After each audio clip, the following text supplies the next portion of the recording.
The main character of this story, Rosianna Ebenheiter, cuts off a piece of steak and hears Marquis Schwarlen, her adoptive father, say that her little animal has not been eating lately.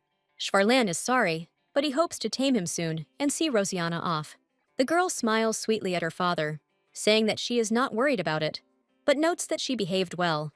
Rosianna asks Schwarlen if she can visit her pet today. Smiling affectionately, the Marquis gives the girl his consent.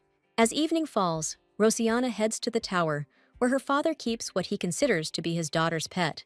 Our heroine took a basket of food with her, and approaching the cage, opened the heavy iron door with a key. At that very moment, a fiery light flashed in the darkness, emanating from the opened eyes of the creature living in the cage.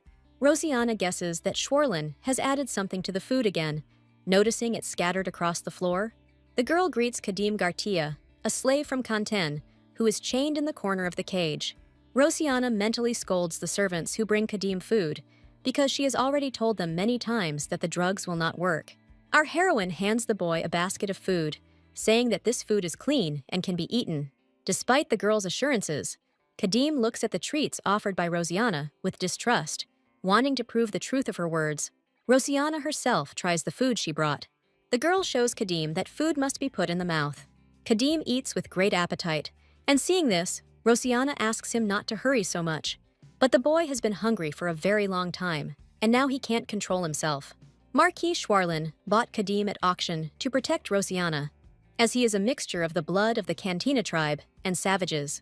Rosianna knows that Kadim Gartia is one of the main heroes of this world. Opening the jar of ointment, the girl thinks that it would have been good if she had known about this earlier. She was reborn as one of the heroines of a book called The Miracle of the Rising Sun, and very soon she realized it. She became Rosianna, whose magical gift manifested itself as soon as she entered the academy. She will become a witch who has succeeded in mastering and using magic, but at the same time, she will be a puppet in the hands of Schwarlen, the main antagonist. And this is one of the biggest obstacles that hinders the happiness of the heroine of the novel. Subsequently, Kadim becomes Rosianna's faithful companion and accompanies her everywhere. The Kantin tribe had great vitality and the ability to drink dragon blood, and since Kadim is a member of this tribe, it is not easy to brainwash him. However, the night of the full moon is coming soon, and so Schwarlen is on the lookout for components that will change Kadim's brain. Our heroine carefully smears the wounds on the boy's face with healing ointment. Even though the wounds heal on him like on a dog, she asks Kadim to be patient for a little while. Rosianna's gaze falls on the boy's collar, and she remembers that she herself was sold at auction. Under different circumstances, Rosianna and Kadim could have become good friends. However, the heroine of the novel did not let him go, although she had a chance to do so. But the thirst for freedom forced Kadim to resist Rosianna's desire. At the same time, not only the young man's mind tried to resist, but also his heart. Despite Kadim's desire to be with Belle, the novel's protagonist, Rosianna made her suffer by manipulating the young man, and only regretted it at the moment of her death. Returning to reality, the girl warns Kadim that the full moon will soon rise, and on the day the Marquis leaves, he must escape. Rosianna returns to the estate and, while climbing the stairs, notices one of the Marquis's maids. The girl tells our heroine that Schwarlen is resting in his chambers after the experiments and ordered that no one be allowed to see him. The girl smiles politely, saying that in that case, she will greet the Marquis tomorrow morning. As Rosianna heads to her room, she casts a thoughtful glance at the maid. After all, there are no people in this mansion who have memories. Schwarlen Ebenheiter is a former paladin and one of the Empire's war heroes, but at the same time, he is a madman and the main antagonist of this novel. He has control over divine power and incredible magic that combines the forces of light and darkness. As a paladin, Schwarlen was used to following his desires. He studied several forbidden books related to poisons, curses, and oblivion, and to hide this fact, he took away the memories of all the servants. Of course, he did the same with Rosianna, but in the end, he was unable to deprive the girl of her memory, and our heroine does not understand why he continues to care about her. Rosianna can't help but remember the most terrible dark magic that Schwarlen ever touched. One night, our heroine noticed a bright red glow coming from the Marquis's room. The door was ajar, and Rosianna, unable to resist her curiosity, decided to cautiously look inside. The glow was so bright that at first she didn't understand what was happening there. However, the next moment, the girl felt that she had stepped on something, and lowering her eyes, she saw someone's hand. Horrified, Rosianna immediately jumped back, screaming piercingly. Sitting on the floor, our heroine finally saw what filled almost the entire room of the marquise. The floor was covered in blood, with many hands lying in it, and hundreds of disgusting insects crawling over them. Rosianna wanted to step back, but desperate fear gripped her body, not allowing her to move a finger. At that moment, our heroine heard a familiar voice calling her name. The marquise calmly asked why Rosianna was not sleeping, and the girl noticed that the pupils in his eyes had doubled and turned red, and one eye had turned completely black. Schwarlin's tone remained as calm as he was, as he gently chided his daughter for not entering someone else's room without knocking. Rosianna could not utter a word, watching the marquise's eyes with horror. Our heroine guessed that Schwarlin was experimenting with the spirit of death, placing souls into the corpses of people and monsters. But this method of gaining immortality was considered forbidden. The Marquis asked Rosianna if she was afraid of him after what she had seen here. Gathering her strength, our heroine smiled and said that she was not afraid, because he was still the same Marquis as before. Schwarlin looked at Rosianna carefully, wanting to understand her true feelings. The girl lied to him, because later she would not be able to recover so easily from what she saw. The very next day, Rosianna developed a fever, and the girl kept falling into restless sleep. In these dreams, she saw fragments and memories from her past life. They looked like separate pictures, reflected in shards of glass. Finally, Rosianna woke up and, sitting up abruptly in bed, could not come to her senses for a long time. After that day, Schwarlin no longer tried to hide his hobbies from the girl. In his room, our heroine also saw numerous stuffed animals, and the remains of all sorts of monsters and people that the Marquis used for experiments. However, Rosianna is forced to pretend that nothing happened, and this tires her out greatly. When Schwarlin let his guard down, our heroine easily got the key to the basement under the pretext of studying. Moreover, her lifestyle had not changed, and by the evening, the surveillance had noticeably weakened. Then Rosianna went to her bed, wanting to take one important ingredient with her. She specially hid under her pillow a plant with blue petals that emitted a mesmerizing magical light. Careful preparation for Kadim's escape took our heroine a lot of time. As night falls, Rosianna goes to the tower where the Marquis is keeping the boy. Hearing a soft metallic creak, Kadim immediately opens his eyes. Holding a bag with necessary things in her hands, Rosianna hurries Kadim, telling him that it is time for him to leave. However, for some reason, the boy does not follow her, and our heroine cannot understand what is going on. Noticing his wary look, Rosianna smiles, saying that everything is fine. She proudly shows Kadim the blue petals of the tartar mushrooms that she managed to steal from the basement. The girl is going to add them to her food, thus wanting to scare off the guards. If these mushrooms are picked and left unattended for a few days, they will bloom, and if such a flower is eaten, a person will fall asleep, mistakenly taking this dream for reality. Rosianna realizes that the boy doesn't trust her, but she manages to convince him to go with her. Our heroes manage to escape from the tower, and they stop only when they reach the edge of the forest. Kadim tries to take off his collar, and noticing this, Rosianna hurries to help him. However, having freed himself from the shackles, the boy still does not leave, which greatly surprises our heroine, because he himself tried to escape several times. Rosianna guesses that Kadim is staying here, wanting to tell her something. The girl gives him food and a map of the empire, saying that he will have to go to the place marked on it and ask for help there. Kadim takes the card in his hands and timidly asks if Rosianna will go with him. After thinking for a moment, our heroine says that she also wants to leave, but not now. Much time will pass, but Rosianna is sure that they will definitely meet again, and asks Kadim to promise that he will wait for her when he returns home. Hearing these words and seeing the girl's outstretched little finger, Kadim freezes for a moment in surprise. However, after a moment's hesitation, he extends his little finger, promising to wait for Rosianna. When Kadim was imprisoned in the tower, he spent most of his time in darkness. He suffered greatly, feeling endless hunger and pain that did not allow him to relax. In addition, Kadim was haunted by the disgusting smell of blood, which drove him crazy. It was during one of these terrible moments that he met Rosianna. Looking up, he could barely make out the silhouette of a black-haired girl in a smart dress. The girl smiled affably, and this smile was calming, concealing compassion, determination, and love. Looking into Rosianna's eyes, Kadim realized that he could trust this child. Our heroine watches the fleeing Kadim with a worried look. When he is out of sight, The girl sighs with relief, thinking that the Marquise will return at dawn. Rosiana has a plan, so now all she has to do is buy time. Schwarlen returns home at the appointed hour, but our heroine managed to carry out her plan. The servant informs the Marquis that something happened to his daughter while he was away.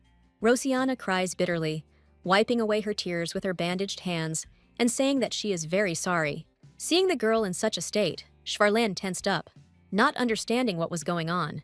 The servant informs the Marquis that he found Rosiana unconscious near the tower, and at that moment, Schwarlen roughly grabs him by the collar of his vest. With one easy movement, the Marquis throws the young man aside. Rosiana didn't expect such a reaction from her adoptive father, and it makes the girl freeze in fear. The next moment, Schwarlen grabs our heroine's hand with force. He looks at Rosiana with concern, asking her to tell him who hurt his daughter. The girl bashfully lowers her eyes, saying that in fact she wanted to make a gift for her dad. The boy told her that he knew about flowers, and she opened the door of the cage because she wanted to gather them together. But he escaped. After apologizing, Rosiana hands the Marquise a small bouquet she had collected for him. Schwarlen consoles the girl, saying that nothing terrible happened, but he is sorry that Rosiana was hurt. However, instead of taking the bouquet, the Marquis seems to suck the life force out of it. For a moment, Rosiana thinks that Schwarlen's regret is sincere, but she can't trust him, knowing what he does. Waking up the next morning, our heroine looks closely at her hands. They don't hurt at all, and all the wounds she inflicted on herself with the thorny bush have healed. But this is not surprising, because Schwarler treated her with expensive medicines and holy water. Rosiana involuntarily recalls the expression on the Marquise's face at the moment when he was treating her hands. It makes her feel uneasy, but she can't shake the feeling that Schwarler looked like he wanted to get rid of the scratches on the toy. However, she is glad that her adoptive father is obsessed with her and is not looking for Kadim. After getting dressed, Rosiana wants to leave the room, but for some reason, the doors won't open. The next moment, a maid enters the girl's room, informing her that it is not yet time for the meal. The girl wants to go for a walk, but the maid does not let her go, saying that the Marquis is still working, and he wanted Rosiana to wait for him here. After that night, Schwarlen forbade his daughter to walk even inside the mansion, and our heroine can only leave her room in his presence. Looking out the window, Rosiana remembers that, according to the events of the novel, Schwarlen must soon leave the house, but she does not know whether she will be allowed to leave her room then. Despite our heroine's fears, the Marquise put her in a cage and only took her out of the mansion occasionally. After 7 years, Rosiana celebrated her 12th birthday. The maid called our heroine to eat, but the girl was thinking that she would like to go for a walk. Having placed dishes of food in front of Rosiana, the maid asks her if she likes today's dishes. The girl eats with obvious reluctance, because she has completely lost her appetite due to the fact that she cannot go outside. Suddenly, Rosiana realizes that the maids have never asked her such questions before. She asks the girl what caused such interest, and the maid says that she only wanted to know if Rosiana liked the food.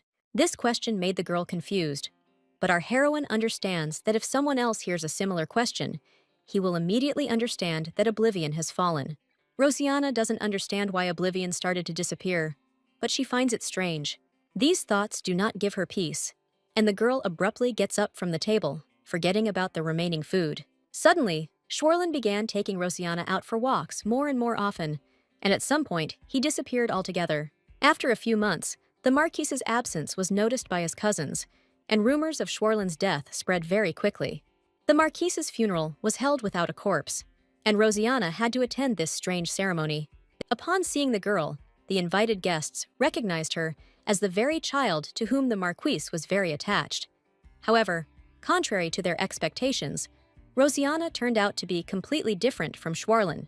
Our heroine hears perfectly well how these people discuss her, but does not show it. However, in the opinion of adults, the role of head of the family cannot be entrusted to an illegitimate child.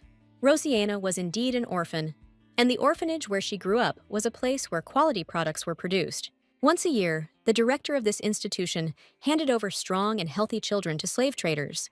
Rosiana was sold at auction when she was 5 years old, and it was Schwarlen who bought her. In any case, our heroine had no intention of fighting for the role of head of the family, because in fact the Marquise is not even dead. However, Rosiana managed to get very far with almost no effort. The girl looks around hopefully, hoping to spot one special guest in the crowd. Suddenly, our heroine hears someone's low voice addressing her. This man expresses regret over the death of her father, and Rosiana recognizes in him her lucky chance to escape. The girl greets the Duke of Cartel Blancourt with a graceful bow. His Highness was her father's best friend, but he notices that Rosiana is not at all like the Marquise. He was also lonely as a child, and according to the cartel, after Schwarlen's death, greedy hyenas claiming the inheritance will not be long in coming. Sighing sadly and lowering her eyes, our heroine admits that the Duke is right. Understanding the girl's feelings, Cartel asks if there is anything he can do to help her. This question makes Rosiana think, because in fact, the cartel can actually help her. After a moment of confusion, our heroine makes up her mind and asks the Duke to take her to his mansion. This is her chance, because in the original story, His Highness saved Rosiana from the cruel treatment of her cousins. Rosiana realizes that such a request sounds shameless, and the Duke asks why she asks him for such a favor. The cartel does not understand why he should take with him a girl he sees for the first time in his life. Rosiana's request probably came too suddenly, and now she found herself in a very awkward situation. However, the girl decides to resort to trickery and offers the Duke a deal, wanting to make it so that he cannot refuse her. Duke Cartel arrives home, where the young man is met on the threshold by Evnia Asher, his sister. The girl looks sad, gently reproaching her brother for his long absence. On the way, she received news that the Duke was at the Marquise's funeral, but Cartel does not hear Evenia's words. Taking Rosiana in his arms, he carefully carries her out of the carriage, because she stumbled when she got into it. Seeing the girl and assessing her brother's behavior, Evenia is very surprised, but quickly pulls herself together and invites them into the house. The first thing the Duke does is ask the butler where his sons, Rachel and Joshua, are now. The butler says that Rachel left for the academy 2 weeks ago, and Joshua is currently training. Hearing these names, Rosiana involuntarily shudders, because the Duke's sons were one of the reasons why she had to come to the cartel's mansion. Rachel and Joshua are the main characters of the original work, and in the future, our heroine is destined to die at the hands of Rachel. However, the cartel itself, of course, does not even suspect this yet. His Highness asks a servant named Tanya to help Rosiana settle in, since she will now be living here. Tanya greets the little miss warmly, wanting to take her to her room. Left alone with her brother, Evnia asks why Cartel brought Schwarlen's daughter to the mansion. She is indignant, not understanding what her brother was thinking when he made such a decision. But the Duke says that otherwise, Rosiana would have been eaten alive by greedy relatives. However, Evenia is not touched by Rosiana's fate, because her brother left, entrusting her to the care of his 2 children, helping his sister only with money. She suspects that the Duke brought the girl only because she looks like Heston. However, seeing how upset her brother was to hear this suggestion and glancing at Hestana's portrait, Evenia immediately apologizes, saying that she is very sorry. Tanya offers Rosiana some hot tea, and the girl warmly thanks the maid for her care. Tanya asks our heroine to contact her if she has any questions or needs anything. The girl decides to ask her first question and asks the maid to tell her about the Duke's children. According to Tanya, the Duke's eldest son, Rachel, is straightforward but sweet. But Joshua, on the contrary, is very hot-tempered. And therefore, Rosiana should be careful with him. Now he is training outside, and Rosiana wants to say hello to him. But Tanya dissuades our heroine, noticing that during training, the boy does not let anyone near him. However, the girl still wants to meet Joshua, because up until this point, she had neither friends her age nor freedom of action. Rosiana watches the Duke of Cartel's youngest son from a nearby tree. Joshua swings his sword with concentration, unaware of our heroine's presence, allowing her to get a good look at the boy. Rosiana mentally compares this child to the character described in the original novel. However, at some point, the branch under her hand makes a treacherous crunch, and Joshua immediately looks back. He approaches the tree, and Rosiana freezes in fear, hoping that Joshua will not notice her and pass by. At that moment, the girl's hand slips from the branch, and, unable to hold on, she falls down. Joshua reacts instantly, putting his sword to the little stranger's throat. He looks at Rosiana with bewilderment, not understanding who she is and where she came from. Realizing that her plan has failed, our heroine reveals that her name is Rosie, and Joshua assumes that she is the new servant at their estate. He grabs the girl by the hair with force, and she screams piercingly from the sharp pain. Without losing her composure, Rosiana also pulls the boy's hair, and he threatens to kill her. However, he was the first to pull our heroine by the hair, And besides, she is not a servant at all, and was brought here by the Duke himself. Taking advantage of Joshua's confusion, Rosianna hits him on the arm. Screaming in pain, the boy instantly pulls his hand away and involuntarily leans to the side. Rosie jumps to her feet and runs away, leaving an angry Joshua alone. Watching her go, Joshua wonders why his father brought this girl to the estate. The next morning, Rosianna goes to breakfast, driven by intense hunger. Suddenly, she runs into Joshua, and this meeting does not please our heroine at all. The boy immediately starts screaming, blaming Rosie for what happened last night. However, at that moment, his father appears in the corridor, deciding to find out what Joshua is talking about. The boy immediately falls silent and, breaking into a sweet smile, wishes the Duke good morning. Rosianna eats her first breakfast in this house, in the company of His Highness's family. She looks closely at Joshua, thinking about how she can become friends with him, because following the plot, Rosie must understand the reason for the boy's behavior. The Duke introduces our heroine to his son, saying that she is the daughter of the late Marquis of Ebenheiter, and since he is 2 years older than the girl, he should take care of her. To Rosianna's surprise, Joshua agrees to his father's request with a smile. Also, until Rosie enters the academy, she will need a mentor who will teach her everything. The Duke asks his sister to tell the girl about the rules of etiquette, but Ivinia says that it is not difficult at all, and therefore they are in no hurry. Once the cartel resolves the issue of Rosianna's guardianship papers, he will travel to the Duchy of Hamel, which greatly surprises Ivinia, as she did not know that her brother had found a way to cure Histana.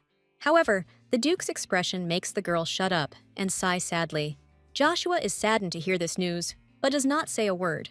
Rosie notices the boy's reaction, but the Duke's imminent departure does not surprise her, since this event was described in the original novel.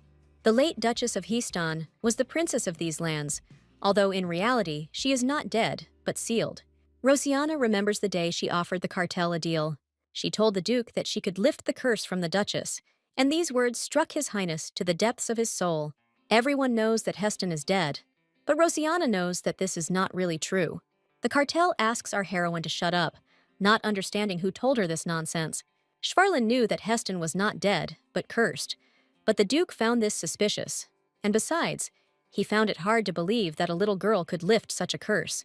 Rosianna confesses to the cartel that the Marquis practiced black magic, specializing in curses and oblivion.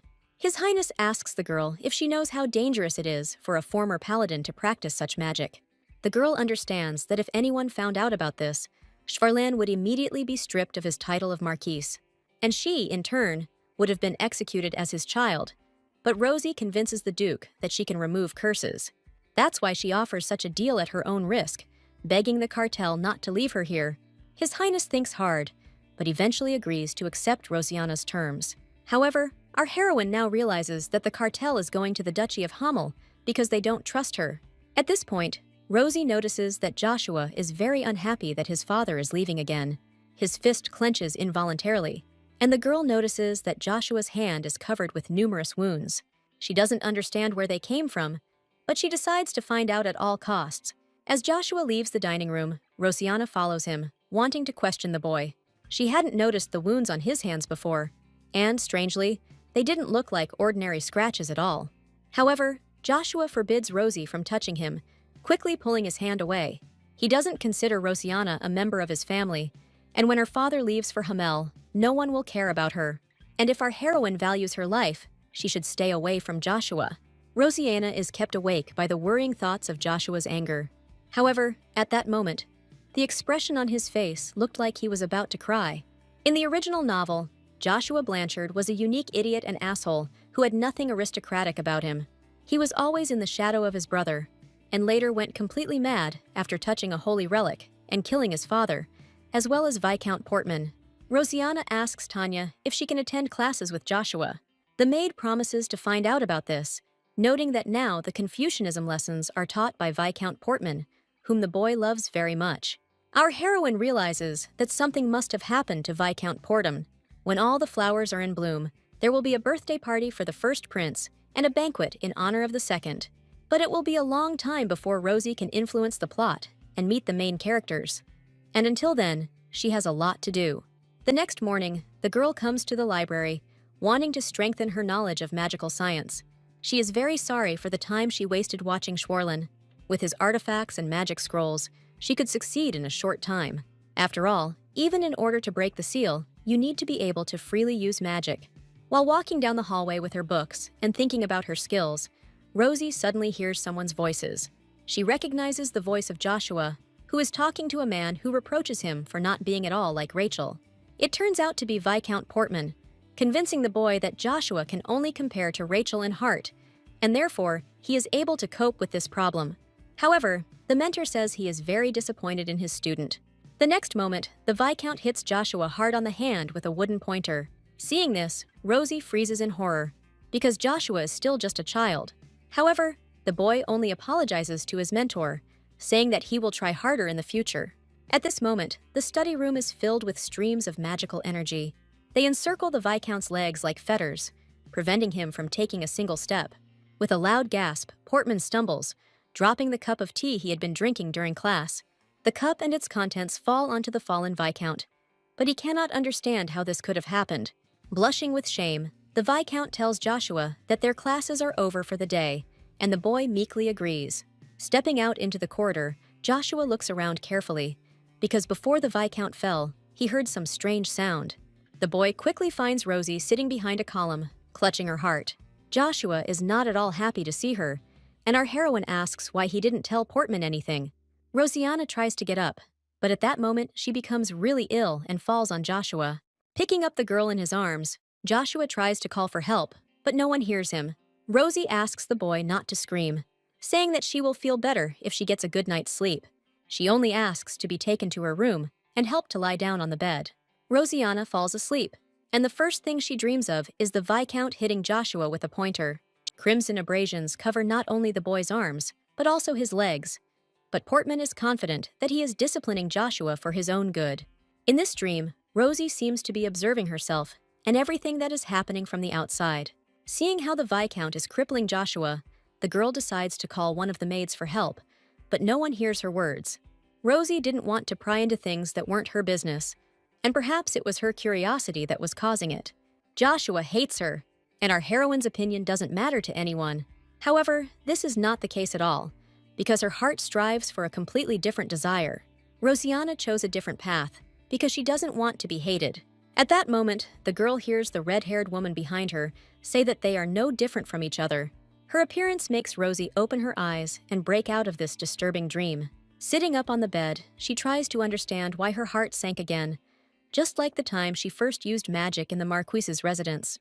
And suddenly, Rosianna notices Joshua sleeping peacefully next to her bed.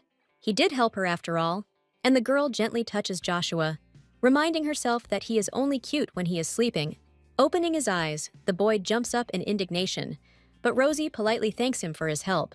Joshua was clearly excited, because he did not expect that our heroine would remember this episode.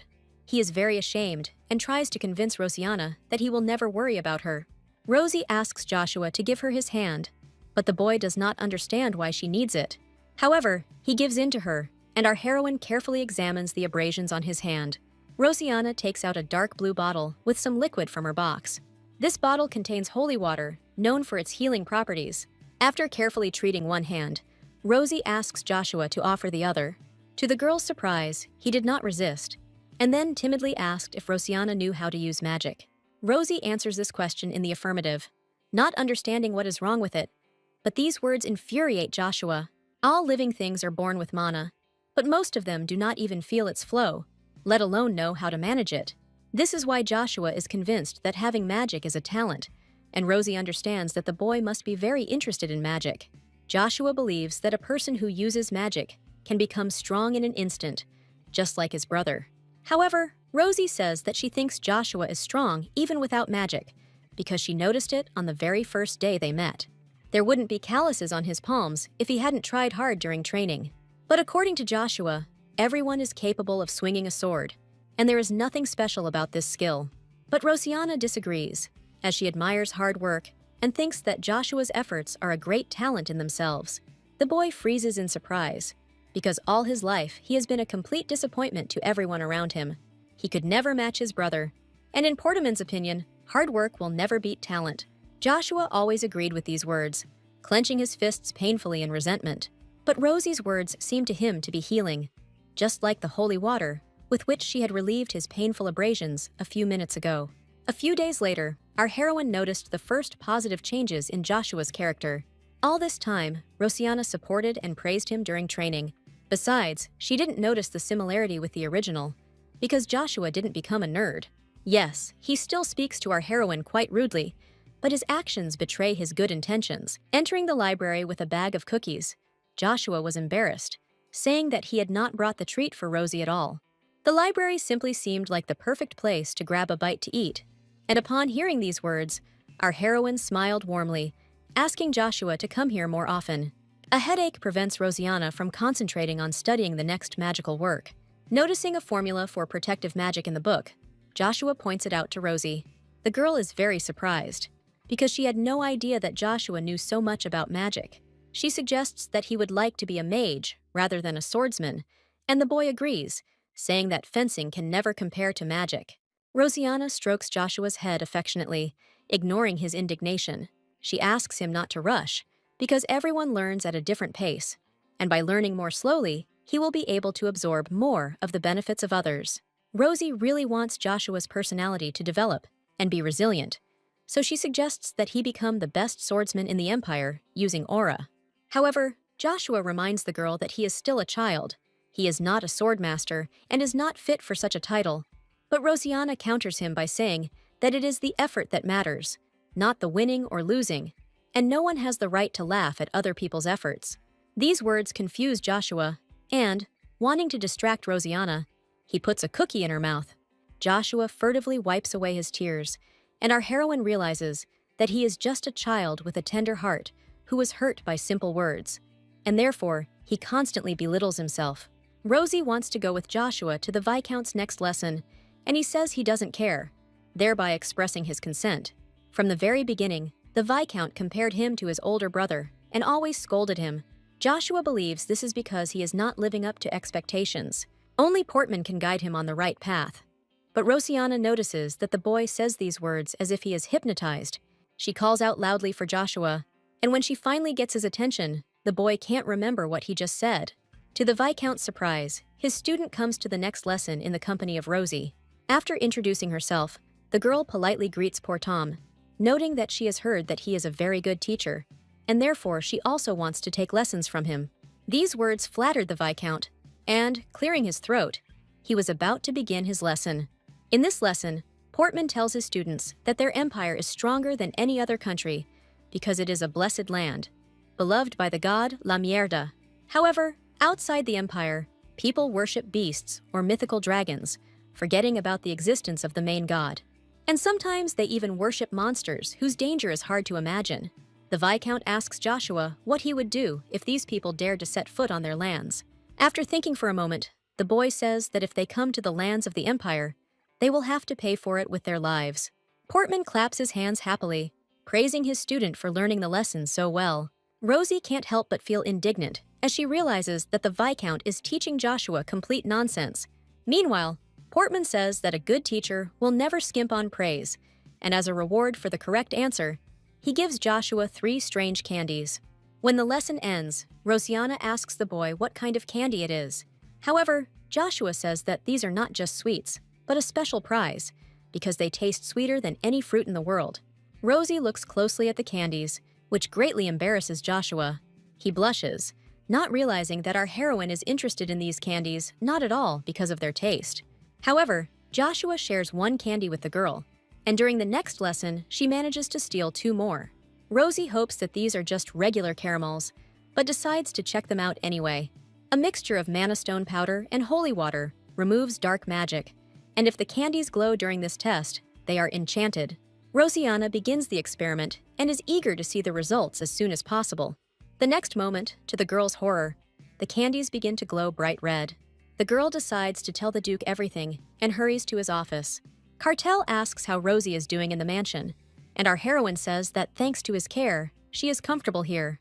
After this, His Majesty asks how the lessons with the Viscount are going, and Rosianna speaks with great praise of Joshua's efforts.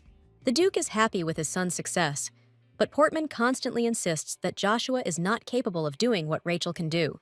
Rosie takes her handkerchief out of her pocket, Noticing that the Viscount gives Joshua a candy for each correct answer, she holds out the handkerchief with the enchanted candies closer to the cartel. The Duke looks closely at one of the candies, and it takes him a few seconds to sense that something is wrong. Wide-eyed in surprise, Cartel asks Rosianna who gave her the candy. Leaving His Highness's office, our heroine is mentally glad that she immediately noticed the enchanted candies. Portman approached Duke Cartel with astonishing fearlessness. If the Viscount got involved with Joshua, it would do more harm than good, so there had to be someone behind all this. The Duke tells his sister that the Viscount is using Joshua, and Ivinia reproaches herself for having so rarely thought about her nephew's welfare. Cartel also blames himself for spending so little time with his son, repeating the same mistake he made with Hestana. Either way, he will have to do further investigation to find out the details. These sweets have almost no smell, but the Duke manages to discern the aroma of nif leaves, which were used several years ago by traders in the slave market. They grow in the lands of ethnic minorities, and the smell or eating of these shoots can make even an adult human become a devoted dog. The Viscount immediately realized that it would be very difficult for him to get close to Rachel, the Duke's eldest son, and so he chose the weaker link, Joshua, deciding to play on his shortcomings. Anyone who can use Joshua to overthrow Blancourt will have a great deal to gain, and the cartel believes the Empress is behind all of these atrocities. Evnia does not understand why her brother suspects the Empress. The cartel says that Her Majesty wants to make the first Prince Emperor, but Blancourt does not support this position, and that is why she wanted to make Joshua a puppet of the court. Evnia notes that among the Emperor's children, there is no one who would dare to stand in the way of the first prince. And perhaps the one she thought was a cat was actually a lion cub. But, be that as it may, Evnia cannot believe that the first prince could touch young Joshua. When an orphanage was discovered trafficking in children, the prince gave subsidies to temples that were enemies of the imperial family and created a home for children who had nowhere to go. Moreover, despite the discrimination against minorities, he was always for the people of the empire. However, the Duke asks his sister not to be influenced by emotions, because, be that as it may, the imperial family forgets that they should not touch the Blancourt family. Viscount Portman is riding in his carriage, thinking that the medicine in the candies seems to be working well, which means that his life will soon get better. After all, it was not for nothing that the Empress entrusted this task to him, noting that the Viscount's intelligence and courage were unmatched. Of course, he always dreamed of becoming famous and taking a higher position.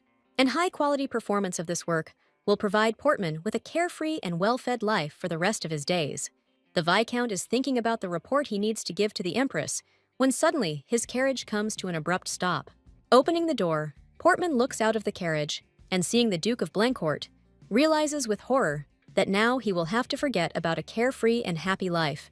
Barely containing his rage, Cartel waits for the Viscount to justify his actions. However, Portman tries to convince His Highness that he has misunderstood everything.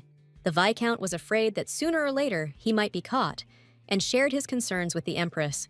He knew that it was quite dangerous to get involved with the Blancourt family, because they were the founding family that overthrew the first tyrant emperor, and each of their descendants was endowed with a magical gift from birth. They are untouchable even for the emperor, and if the Viscount is caught, he will be killed immediately. However, the Empress did not ask Portman to kill young Joshua, and besides, this generation is weaker than its ancestors, and the Duke does not often visit his mansion, and even if the Viscount is caught, the Empress promised that she will not leave him in trouble. She hands her accomplice a special gem that will help the Empress understand exactly when Portman is in danger. Having drawn a magical seal in the air, Duke Blancourt says that he could not even imagine that a rat had appeared in his house. The Viscount's body is paralyzed by unbearable pain, and he groans dully, gritting his teeth. Stepping on Portman's hand, the Duke demands to reveal the name of the person who sent him to spy on the Blancourt family. But the Viscount says he was just doing what he was told and begs the Empress to come to his aid. However, no one responds to these desperate pleas, and Portman understands that this is the end. At this moment, the stone on Empress Sylvia Elassie's ring shines bright blue. She suspects what happened, but is not going to do anything. Sir Robert, who was accompanying Her Majesty, became worried when he noticed that Sylvia had suddenly turned very pale. But the Empress says that everything is fine, and he has nothing to worry about. Having excited all the courtiers gathered around, 2 small children run up to Her Majesty. Sir Robert doesn't want to let them in, but Sylvia asks him to leave the kids alone. Approaching the Empress, the children say that they wanted to give Her Majesty a gift. Mother said that everything they have is thanks to the Empress, and therefore they want the path of their ruler to be forever illuminated by the sunlight. Smiling warmly, Sylvia accepts the bouquets and thanks the children. A little later, when the Empress and Sir Robert are riding in a carriage, Her Majesty is amazed at the childish innocence. She believes this is because they have pure, transparent, and natural mana. The Empress's gaze falls on the ring with the magic stone, and, as if answering her own thoughts, she notices that it is sad. One way or another, there will be a lavish banquet at the Imperial Palace very soon, and she will be busy. The Duke tells Joshua and Rosianna what Viscount Portman was really up to. Joshua felt very sorry, because he could not even imagine that the Viscount had deliberately gotten close to him. However, Cartel has no intention of scolding his son, although he cannot understand why Joshua tolerated Portman's insults even before he started giving him candy. With his head down, Joshua says that he can't handle mana, and his swordsmanship isn't even comparable to his older brother's little finger. He wanted to become stronger and be a worthy son of his father, and therefore did not contradict the Viscount. Cartel gently strokes his son's head, saying that he is already strong enough. The Duke was rarely home, not to mention he was a poor father, not paying enough attention to Joshua. But now Cartel is asking his son for forgiveness for not letting him be a child. Barely holding back tears, Joshua hugs his father tightly. Rosianna watches this sweet family scene with a joyful smile. After calming Joshua down, Duke Blancourt says that someone else will now be in charge of their education. In addition, from this moment on, he will look after his son and adopted daughter himself and will not let anyone harm them. The Cartel is willing to find them more teachers if they want to continue studying together, and Joshua says he's fine with that. Our heroine is very surprised by such an answer, and, noticing her look, Joshua immediately becomes embarrassed. The Duke watches the children with a gentle smile, happy that they were able to find a common language. At this point, Rosianna asks if she can learn magic, but the Duke didn't know that she could handle mana. Joshua wants to tell his father about Rosie using mana the other day, but our heroine quickly shuts him up, saying that she would like to improve her skills. After thinking for a moment, the Duke promises to help Rosianna, but not right now. After all, in 10 days, he will have to attend a banquet at the Imperial Palace. On the eve of the banquet, Rosianna opens her special suitcase with magical potions. In the original, all the serious stuff starts after she enters the academy, but the banquet is also a key event in the story. This is where the main characters will meet, and our heroine must manage to do something. This is the only chance to slow down the growing corruption in the second prince, and so Rosianna must prepare a gift for him. Having opened the elegant bottle with the potion, our heroine turns from a sweet little girl into a beautiful young woman. Using the scroll of movement, Rosianna teleports outside the Blancourt estate. Now she just needs to get to one secret place where she can bring her idea to life. Pressed against the stone wall, the girl closes her eyes from fatigue.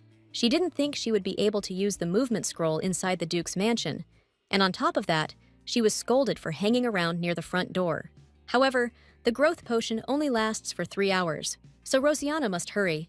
Having reached the central city square, our heroine winds through narrow alleys and finally reaches her goal.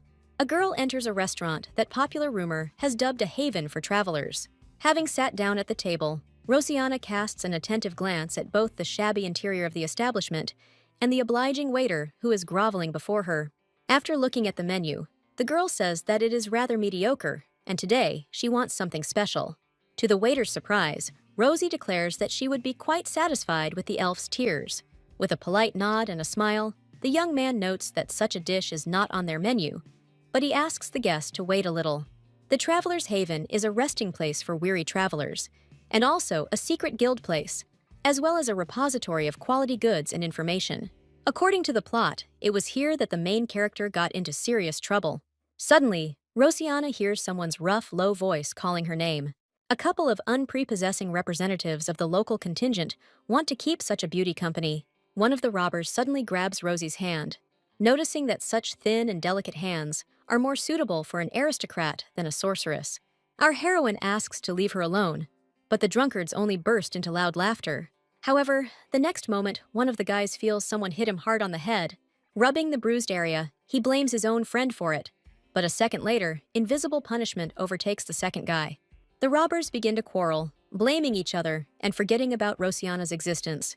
Our heroine foresaw something like this, and therefore prepared protective artifacts for this sortie in advance. The girl's guardian ghost does not look very attractive, but it is very effective in action. The ghost is made of transparent teratoma mucus and is visible only to the owner of the artifact. However, Rosie notices that the waiter who appears also seems to see her keeper. Smiling affably, the young man says that the restaurant's chef would like to see Rosianna. Our heroine follows the waiter down the stairs, and he asks the girl who told her about this place. A little embarrassed, Rosie says that she learned about it from her close friend. However, this seems rather strange to the waiter, because the emperor himself still does not know the new password, which means that there has been an information leak. Rosianna notes that the large number of visitors must be to their advantage, but the young man objects to her, saying that they are valued precisely for their secrecy and awareness. Our heroine enters a spacious and richly decorated office, where she is greeted by the Supreme Teneb. Rosie wants to get straight to the point, and her interlocutor is only glad about this, because the emperor stands above them all, but he is not a ruler or a god, but a simple client. Rosianna understands that this is a lie, because unfair deals are never made here. She knows this very well because Li Jia is one of the main characters who helps to defile the prince. In addition, Jaliet Liego is the successor of Marquis Liego, an 8th Circle Archmage and a Mage Lord, for whom working with clients has always been a simple hobby. According to the plot, Princess Freya turns to him for help, but he offers it to Jaliet in return. However, Jaliet himself does not think so, realizing that the princess clearly underestimates him. The fallen princess can repay him in full, although she herself does not know it yet. Jaliet takes the princess's trembling hand, presses it to her lips, and squeezes her hand with her fingers. He already knows the method by which she can melt the heart of the icy Blancourt. The prince of the empire also wants to get his hands on the princess, and therefore she is worth much more than she thinks, and Jaliet himself wants her to give him her heart. As a result, the fallen princess, driven by curiosity, drove herself into a dead end. Back to reality, Rosianna says that there are only 2 things she would like from Li Jia. First of all, she needs the crystals growing around the hermetic tree in Hamel. Rubbing his chin, Jaliet says that it won't be easy, but our heroine is confident in his abilities. Then you will need to create 2 protective artifacts from these stones, and it does not matter what they look like. Secondly, Rosianna asks Jaliet to find out if the Empress and Viscount Portman ever met. After some thought, Li Jia agrees to fulfill Rosianna's requests. However, he is very interested in what she is willing to pay for their implementation. The girl hands him a package containing a hypnotic flower that can subjugate monsters with corrupted mana to the will of their master. Jaliet admits that the flower is quite valuable, but it alone will not be enough. Rosianna then lays out the jewels on Li Jia's table, asking him to choose what he likes, but not all at once. Hearing these words, the waiter rolls over, with barely restrained laughter. However, our heroine considers her payment quite worthy, because very few people know about the hypnotic flower. Jaliet rises from the table and kisses Rosianna's hand, saying that she is charming in her own way, and he makes a deal with her, but he doesn't immediately let go of her hand. And the girl realizes that Li Jia is memorizing her mana. Freeing her hand, Rosie asks Jaliet to focus on her request, rather than on her personally. In addition, our heroine is worried by the fact that quite a lot of time has passed since taking the potion. Mana is like a fingerprint, and since Li Jia is sensitive to it, he can distinguish Rosianna from hundreds of people, even in the form of a child. But fortunately, the likelihood that they will collide on the street is extremely low. Jaliet promises to fulfill her client's request, but before leaving, the waiter gives our heroine a small gift. He places a ring on her finger, which allows Rosie to contact them anytime, anywhere. Smiling charmingly, the waiter asks our heroine to come here more often. A clone of Noah, Li Jia's waiter and servant, sees Rosianna off and returns to his master. Jaliet is surprised that Noah did not follow the girl, but the young man says that he has everything under control, and he and Li Jia already know everything. Noah touches his master, and at that moment, his body is enveloped in a black magical haze. Developing and flowing, it falls to the feet of the young man, and Noah notices that more complex riddles are much more interesting than simple ones. The magical haze transforms the young man's appearance, and smiling, he says that he does not need easy ways. Our heroine teleports home, happy that she finally managed to do everything she wanted before the growth potion wore off. Suddenly, the girl feels someone's strong hands grab her. Rosianna's eyes widen, and she sees Duke Cartel, who seemed to have been waiting for her there.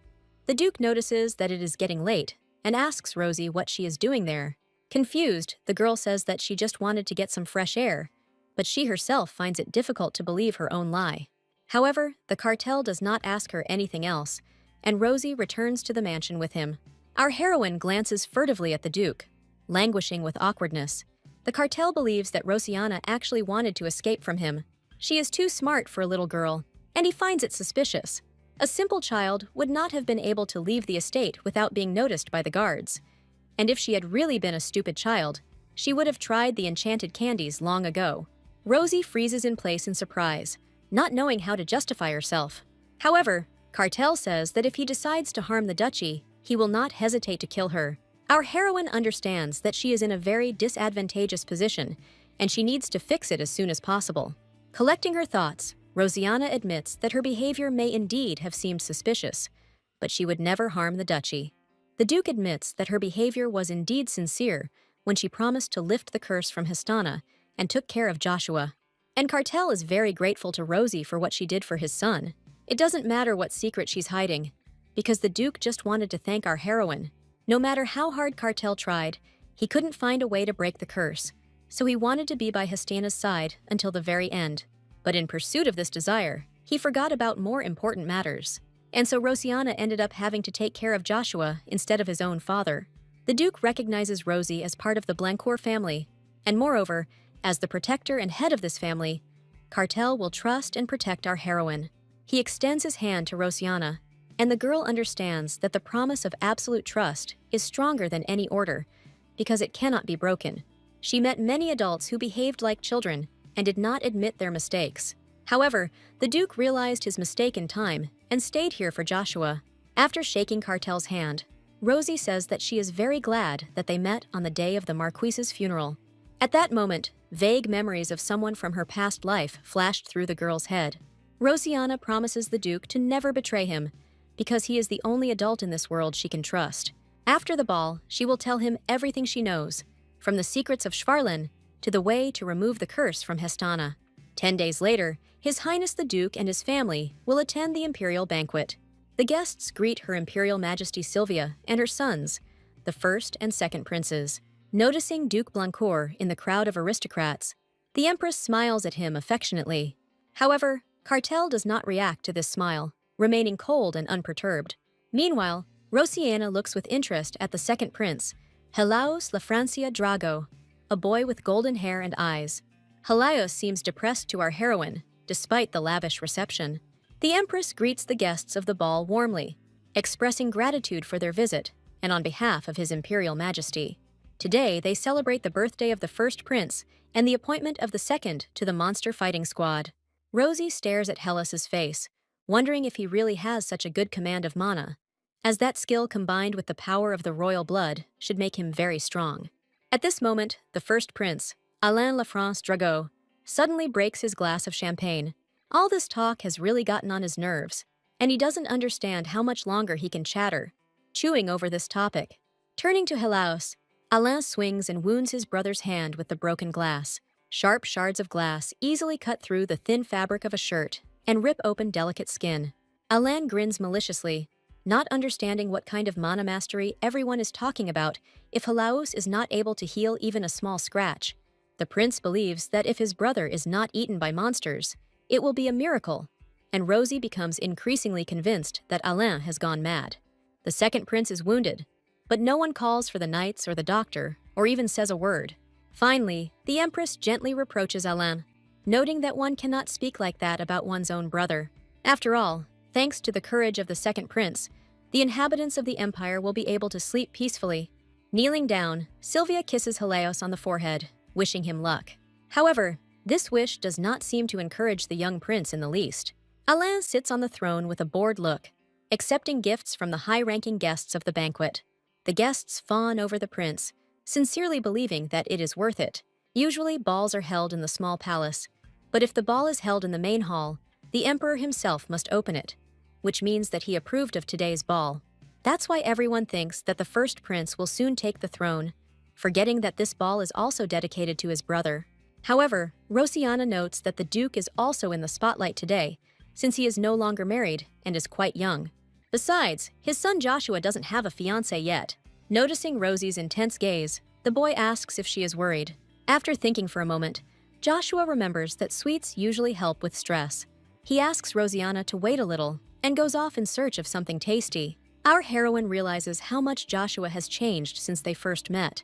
Rosie's thoughts are interrupted by the Duke, who invites the girl to dance with him. He himself doesn't really like the ball in honor of the princes, but his adopted daughter is attending such an event for the first time. This unexpected proposal makes Rosiana blush softly. She offers Cartel her hand, accepting his invitation. But at that moment, the girl's gaze falls on Helios. He leaves the dance hall, and our heroine understands that she cannot miss such a chance. Slightly embarrassed, Rosiana says that she is a little nervous before the dance, and therefore she needs to clear her head a little first. Rosie, picking up her fluffy skirts, runs out of the hall after the second prince. The Duke watches the girl's rapidly retreating figure, and Ivinia notices that her brother looks upset, although he doesn't even like dancing. His sister's words make Cartel think about his own feelings. However, his thoughts are interrupted by the Empress's servant, calling the Duke to come with him. After all, Her Majesty wishes to meet the head of the Blancourt family in person. The Duke is escorted to luxuriously decorated chambers, where the Empress awaits him. A gentle smile plays on Sylvia's lips, but Cartel came only to find out as quickly as possible what Her Majesty needs from him. The Empress does not answer the Duke's question, and, coming closer, carefully straightens his tie. Frowning, Cartel swats Sylvia's hand away with a sharp movement. Her Majesty continues to smile, noting that even when Histana was alive, she and the Duke had a very good time at balls, and she finds it hard to believe that his feelings have changed. Sylvia reaches out again and gently strokes Cartel's face. Grabbing the Empress by the wrist, the Duke says that Her Majesty gives off a knife, a foul odor. Smiling, Her Majesty states that she does not understand what Cartel is talking about, but even the Blancourts are not allowed to communicate with the imperial family in this way. The Duke gives Sylvia her first and last warning, noting that her actions will have consequences. This sudden warning makes the Empress laugh. After all, as far as she knows, the Duke's children are fine, and a lot of time has passed since the Duchess's death. These words infuriate the Cartel, and he uses a magic seal, knocking Her Majesty off her feet. Sitting on her knees, the Empress reminds the Duke that her offer still stands. She wants Blancourt to work for her and stop looking back at his deceased wife, because Sylvia has the power to help the Duke meet with Histana's soul. Turning away from the Empress, Cartel asks her to be silent. The Duke leaves, and Her Majesty looks after him with admiration. Running out into the street, Rosiana looks around in search of Helios. Suddenly, our heroine feels like someone has put a sword blade to her neck. Rosie freezes in fear as she hears the second prince ask who she is. The sharp steel easily leaves a thin cut on the skin, but Rosiana still tells Helios her name. She introduces herself as the adopted daughter of Duke Blancourt, and upon hearing these words, the prince sheathes his sword. Now, Rosiana can formally greet the second prince of the empire with a graceful bow. However, Helios ignores this courtesy, trying to understand why the girl was following him. There are no guards nearby, and if the prince were to kill someone now and throw them into the water, no one would know about it. Our heroine says that she has prepared a gift for Helios, because today's ball is not only in honor of the first prince. Rosiana hands the boy 2 gold ornaments with large, precious stones. She really hopes that Helios will like this gift and will not reject it. The second prince coldly remarks that Rosie is trying to appease the wrong person, and that it would be better to give it all to Hélène. But our heroine objects to him, saying that she just wanted to do something nice for Helios. She especially wanted to give him this decoration with a honey-colored stone, similar to the prince's eyes. And Hélène, who treats Helios so terribly, is not worthy of such valuable gifts. The second prince accepts the gift of jewelry and presses it to his chest. Rosie notes that these ornaments are protective artifacts with hidden powers, as the ice stone has cleansing properties. However, this property is different from the holy healing power and restores health after poisoning or a curse. Our heroine specially made 2 identical gifts so that Helios could give one of them to his mother. She is a nun at the church, and if it weren't for her holy power, the second prince's father wouldn't even pay attention to her. Although he considers the church an eyesore, he still needs sacred magic. And since this magic manifests itself in extremely stressful situations, Helios's father locked him and his mother in the tower until the power awakened. He was busy making preparations in case his expectations were not met, and at that time, Hellas's mother, in whose body the imperial mana and holy power had collided, fell ill with an incurable disease. Her health is irreparably damaged, so the jewel will not cure her, but at least it will delay her death. An ordinary person would not be able to cope with two types of magic in the body, and therefore everyone thought that Hellas would die. But the boy still managed to survive. By surviving, he passed the first test. But now the second prince will need to demonstrate his abilities on the battlefield without dying. Rosie's gaze falls on Hellas's wound, and she gently touches it. A few seconds later, a neat bandage appears on the boy's arm, covering the cut. The prince does not understand why our heroine did this, but Rosianna says that she just wanted to relieve Helios of pain because his wound is quite deep. The girl smiles warmly, hoping that this strange behavior won't make Helios decide to throw away her gift. However, this manifestation of care made the boy remember his unfortunate sick mother and her difficult fate. Rosianna feels awkward and asks permission to take her leave. However, Helios asks the girl to wait, suddenly touching her neck. The second prince uses his magic power, and thanks to this, the cut on Rosianna's neck instantly heals. Our heroine did not expect anything like this, and therefore this sudden manifestation of kindness surprised her very much. She thanks His Highness for his mercy, and after this, the prince allows her to leave. Left alone, Helios immediately removes the bandage from his hand. The boy throws it into the water, but bitter memories associated with his mother are once again resurrected in him. The prince remembered well her alarmed voice, which he heard the moment she noticed the blood on his face. At that time, he still lived with his mother in the tower, but he could do nothing about the feelings that tormented his heart. Hellas's eyes were too similar to his father's eyes, and the boy found it disgusting. Moreover, the blood of the man who had offended his mother flowed through his veins, and this made the prince very angry. The mother cried bitterly when she heard these words, but asked Helios not to torture himself anymore, assuring the boy that everything was fine with her. However, the prince understood that this was not true, because he increasingly felt the growing strength within him and the desire to kill everyone because of whom he and his mother suffered so much. Later, his mother said that his eyes were not at all like the emperor's eyes. She compared their color to the shining dawn in her homeland, noting that they had nothing in common with this evil and cruel man. And when they finally left this tower, she promised to take her son to one place where there was almost everything that she loved so much, and this love was supposed to drive out hatred and anger from her heart. Rosianna touches her neck, thinking about how unexpected the second prince's kindness seemed to her. Suddenly, someone's cheerful voices are heard nearby, and Rosie involuntarily slows down her pace. Hiding behind a column, our heroine hears a girl telling Milady Freya that she has a very unusual hair color. Milady thanks her interlocutor named Amelie, noting that she also has very beautiful hair. However, Amelie only wanted to say that Milady Freya's hair was the color of faded grass. The young aristocrats mock her, recalling that Milady had recently lived in a village shelter.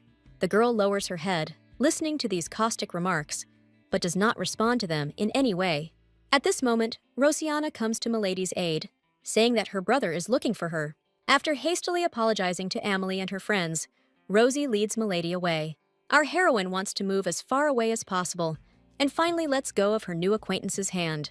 Having apologized to Milady, Rosianna confesses that she lied to her, but she only intervened because she noticed how awkward the situation was. Rosie apologizes for the inconvenience, and then immediately catches herself, remembering that she forgot to introduce herself. However, Belle Freya does not blame Rosanna for interfering, but, on the contrary, wants to thank her for her concern. According to the plot, Belle was adopted from an ordinary orphanage by Duke Freya, and she is destined to become a saint. She is sensitive, kind, and intelligent, and is the main character of this story that was misunderstood and hated by society.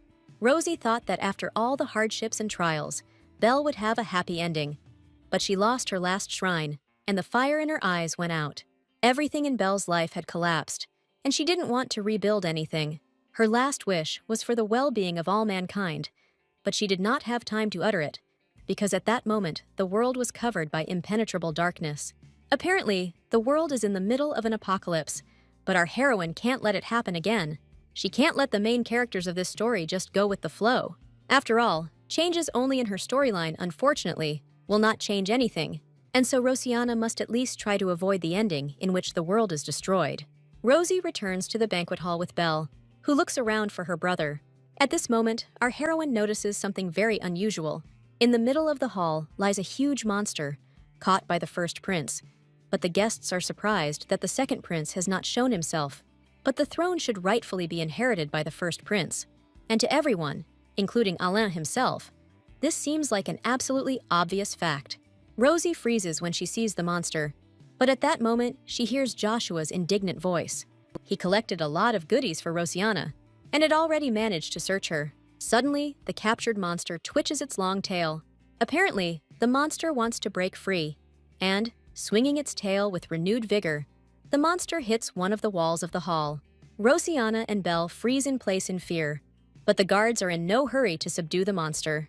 Our heroine remembers that at the moment of the first meeting between Joshua and Belle, the boy must save the future saint.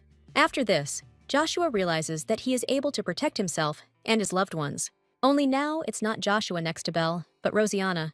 At the last moment, Rosie manages to use magic, saving both herself and Belle.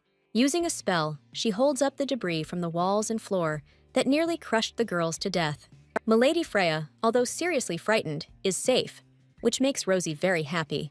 Belle notices blood on our heroine's face, but Rosianna isn't too bothered. They were both a little hurt, but there was no need to worry about it, because they would probably get help very soon. But Belle continues to worry about her savior, feeling that she now owes her own life to Rosie. At this moment, Rosianna feels a strong pain in the heart area, which occurs when using magical power. However, now she needs to hold on a little longer at all costs. Gathering her strength, the girl lifts up huge pieces of the collapsed floor. Belle is delighted by this, but our heroine understands that she is about to lose consciousness. At this moment, Rosie sees Duke Blancourt and Joshua coming to their aid. Joshua is very glad that Rosianna is alive, although he already knew that she would be fine. Rosie smiles happily, noticing that the boy was able to use his abilities. She thanks Joshua for saving her, and at that moment, her eyes begin to close. Before losing consciousness, Rosianna notices the Duke, but does not have time to thank him. Our heroine has a dream, and she sees that she is in some wonderful place, similar to a fairy tale forest. The next moment, a beautiful girl, who had been waiting for Rosianna to appear, comes out to meet her. Rosie doesn't recognize her interlocutor, but it seems to her that she looks very much like Belle. Suddenly, Rosianna notices that for some reason her long hair is not black, but copper red. This discovery makes the girl open her eyes and break out of this strange dream. Duke Cartel leans over Rosie, and his face seems worried to the girl. Turning her head, Rosianna notices that Joshua is also next to her. Cartel gently strokes the girl's head, saying that she needs to rest some more. Rosie asks how long she was unconscious, and the Duke says that our heroine hasn't woken up in almost a week. Rosianna realizes that the cartel clearly wants to tell her something else. However, now she does not need conversations, but care, and therefore the Duke is going to call a doctor to Rosie. They will still have time to talk when Rosianna is fully recovered. Taking his sleeping son in his arms, Cartel notices that Joshua was very worried, and even refused to eat or sleep, waiting for the girl to wake up. These words make Rosie blush, and she realizes that she and Joshua have become quite close during this time. A few weeks later, Rosianna asks Joshua what she looks like. Our heroine is sure that now she should literally radiate energy, because she feels more alive than anyone else. She certainly recovered, because she was examined by a doctor all this time. And in addition, Rosie was fed meat and fresh vegetables 3 times a day. And for the last 2 weeks, she has been taking expensive medications. The doctor even allowed Rosianna to go for a walk, although before he had not even allowed Belle to see her. Milady Freya was very worried about her savior, and therefore lived in the house of Duke Blancourt for a whole week, looking after Rosie. Belle wanted to see Rosianna immediately after she woke up. However, Belle's brother asked his sister to behave more restrainedly, because Rosie clearly needed rest at that moment. Belle was immediately taken away, but our heroine noticed that Milady's brother was looking at her very strangely. Joshua doesn't understand when Rosianna managed to become friends with Lady Freya. Rosie wants to see her as soon as possible, but Joshua snorts indignantly, not understanding who this girl is. Rosianna doesn't understand why the boy reacts so strangely to Belle, and fears that it is because she ruined their first meeting. Joshua enjoys a strawberry, noting that Rosie needs to eat too, as his father wanted to talk to her later. In addition, the boy hopes that Rosie does not consider herself a burden, since what happened was not her fault. Hearing these words, our heroine blushes, because Joshua has managed to grow up so much. However, Joshua asks her not to make things up, because he has always been like this. He is actually older than Rosianna, and besides, he even managed to reveal his abilities, albeit by accident. Smiling tenderly, Rosie thanks Joshua from the bottom of her heart, calling him her little brother. Such an unexpected address makes the boy involuntarily blush. Joshua turns away in embarrassment. Noticing that he actually likes the word, Duke Cartel invites Rosianna into his office, wanting to talk to her. First of all, Blancourt is interested in the girl's well-being, because unfortunately, he could not visit her often due to the abundance of work. Rosie says she feels great and has no pain at all. Even the deep wound on her forehead healed quickly enough. But the Duke is worried about the fact that Rosianna could not wake up for a whole week. He guesses that our heroine herself knows the reason. And in addition, the cartel knows that the girl has already fainted after using magic. The Duke has accepted Rosie as a new member of the family, which means he is committed to protecting her and helping her. But he can't do that without knowing the whole truth. Looking down, Rosianna says that she didn't want to cause trouble over something as trivial as fainting. She is completely fine now, but if something similar happens in the future, she will definitely tell the Duke about it. After all, Rosie considers Cartel her guardian and protector. The Duke asks if our heroine knows why she loses consciousness after using magic, but Rosianna knows nothing about it. Blancourt called a mage to the girl while she was unconscious, and he said that Rosie had used up so much strength and mana that a person should not have. Even though she is still a child, she has great power hidden within her, but Rosianna does not know how to control mana, and therefore exhausts her body. When the mage brought his hand to Rosianna to look at the source of her mana, something strange happened. The magic seal under his hand seemed to shatter into pieces, injuring the magician's hand. But he managed to see a barely noticeable crack that appeared in Rosie's mana source. Mana is both the soul and the life force, which means its use can be dangerous to our heroine's life. And so the cartel asks if she really wants to learn magic. Rosianna thanks the Duke for his concern, but she cannot give up everything, believing that she needs to learn magic.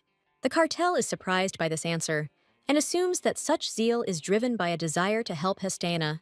Rosie smiles sadly, noting that she was the one who suggested this deal and wants to keep her word. But she has other reasons as well. She promised the Duke to tell him everything she knew after the ball. But after the visit of the magician, Cartel already knows that something is wrong with Rosianna's body, and so the girl touches her shoulder with her hand, wanting to show him something. Our heroine bears the seal of mind control, a gift from Marquis Schwarlin. Rosie tells Cartel that she actually grew up in an orphanage, and that the Marquis practiced dark magic. Rosianna apologizes for deceiving the Duke, but she really hoped that he would take her in as a memory of his friend. One way or another, Schwarlin is still alive, and the ever-present seal on her body is irrefutable proof of this.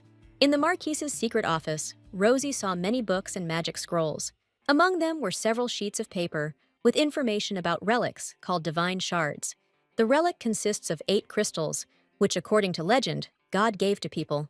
Schwarlin has found the location of one wish-fulfilling crystal, and therefore it alone is enough to gain great power. If all 8 crystals are collected, the apocalypse can be triggered, and if such power is wielded by a villain, it will be a real catastrophe. However, if the legend is to be believed, the power of the relic can lift the curse from Hestana. But here too, the problem lies with Schwarlin. Rosianna doesn't dare say it out loud, but the Duke already knows that the Marquis was in love with his wife, and therefore he will not stop at just breaking the curse. After the spell is lifted, Schwarlin will likely want to bend Heston to his will, and if the curse is not broken, he will simply kill her, because with his power, the Marquis can imprison the soul of the deceased in another body. Our heroine looks down guiltily, apologizing to Cartel for telling him about all this only now.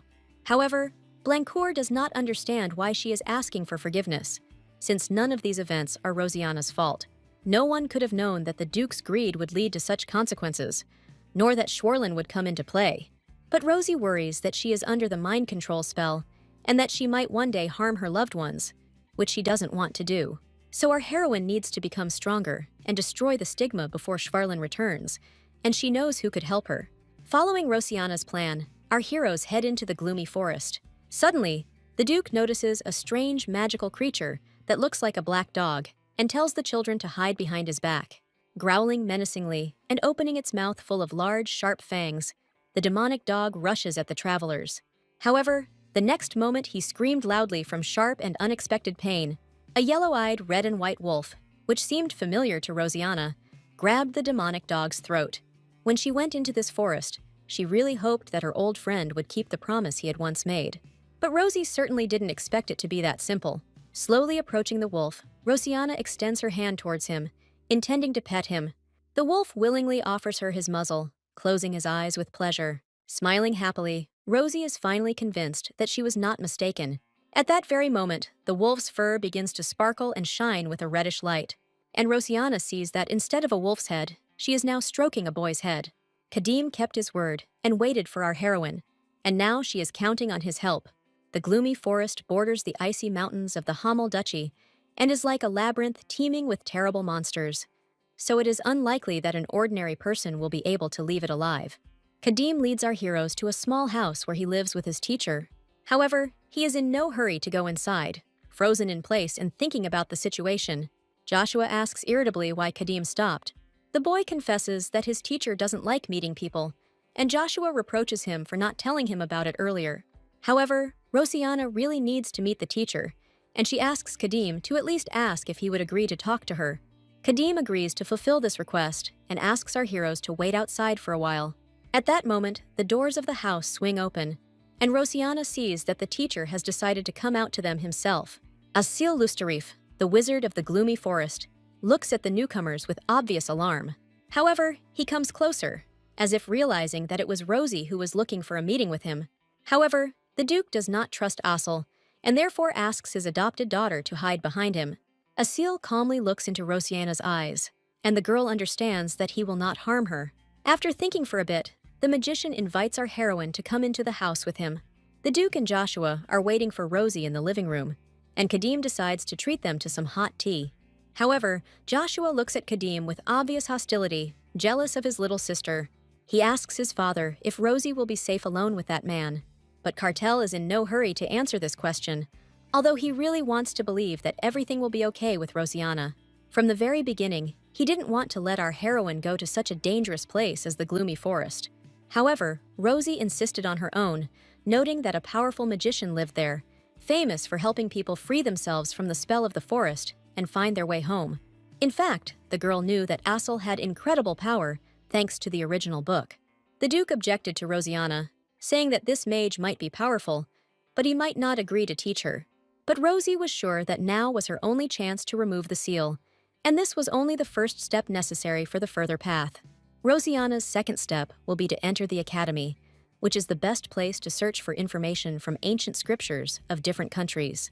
After entering the academy, the girl will continue to search for information about other shrines, as well as learn magic in order to break the curse of Hestana. Left alone with Rosie, Asil says that he already knows a lot about her thanks to Kadim. However, the magician cannot understand how she managed to find him, because he has been living in the forest for decades. Many wizards tried to find Asil, but they failed. But Rosianna knew for sure that he was here and contacted him through Kadim. Our heroine knew that the magician was looking for the key to the world tree and reported this in her note, which puzzled him even more. Bowing to the great magician, Rosianna says that she has seen the future. Because of the global split, terrible natural cataclysms began in it, and the monsters began to destroy people, and this sight was simply terrible. Rosie knows that Asil is looking for the key to the world tree because she also senses this split. The magician guesses that this girl probably knows the reason for his presence in the forest. Rosanna does know that Asil believes that the world tree is hidden deep within this forest. The gloomy forest is considered the most dangerous forest in the entire country, but in reality, its depths are filled with many spirits and natural mana. However, now monsters that have appeared out of nowhere are devouring the forest's guardian monsters. And because of this, the local spirits are gradually disappearing, and the dark force is luring more and more people into the forest. Asil decided that something had happened to the world tree, and so he came here to protect it. But he still doesn't understand what Rosianna wants from him. He is amazed that she knows so much, but he cannot trust our heroine just like that. The magician wants to test whether he can really trust Rosie, and she readily agrees. Asil knows that only this girl's mana is capable of telling the true truth. Closing his eyes, the wizard tries to concentrate on his sensations, Mana never lies, and Asil wants to touch its source. Finally, he realizes that this child is telling the pure truth, and suddenly sees someone's long hair of a bright copper color. Feeling a sharp pain in his palm, the magician opens his eyes in surprise. This feeling seems strangely familiar to Asil, and he looks at his injured hand in confusion. Seeing the magician's palm, Rosianna expresses great concern.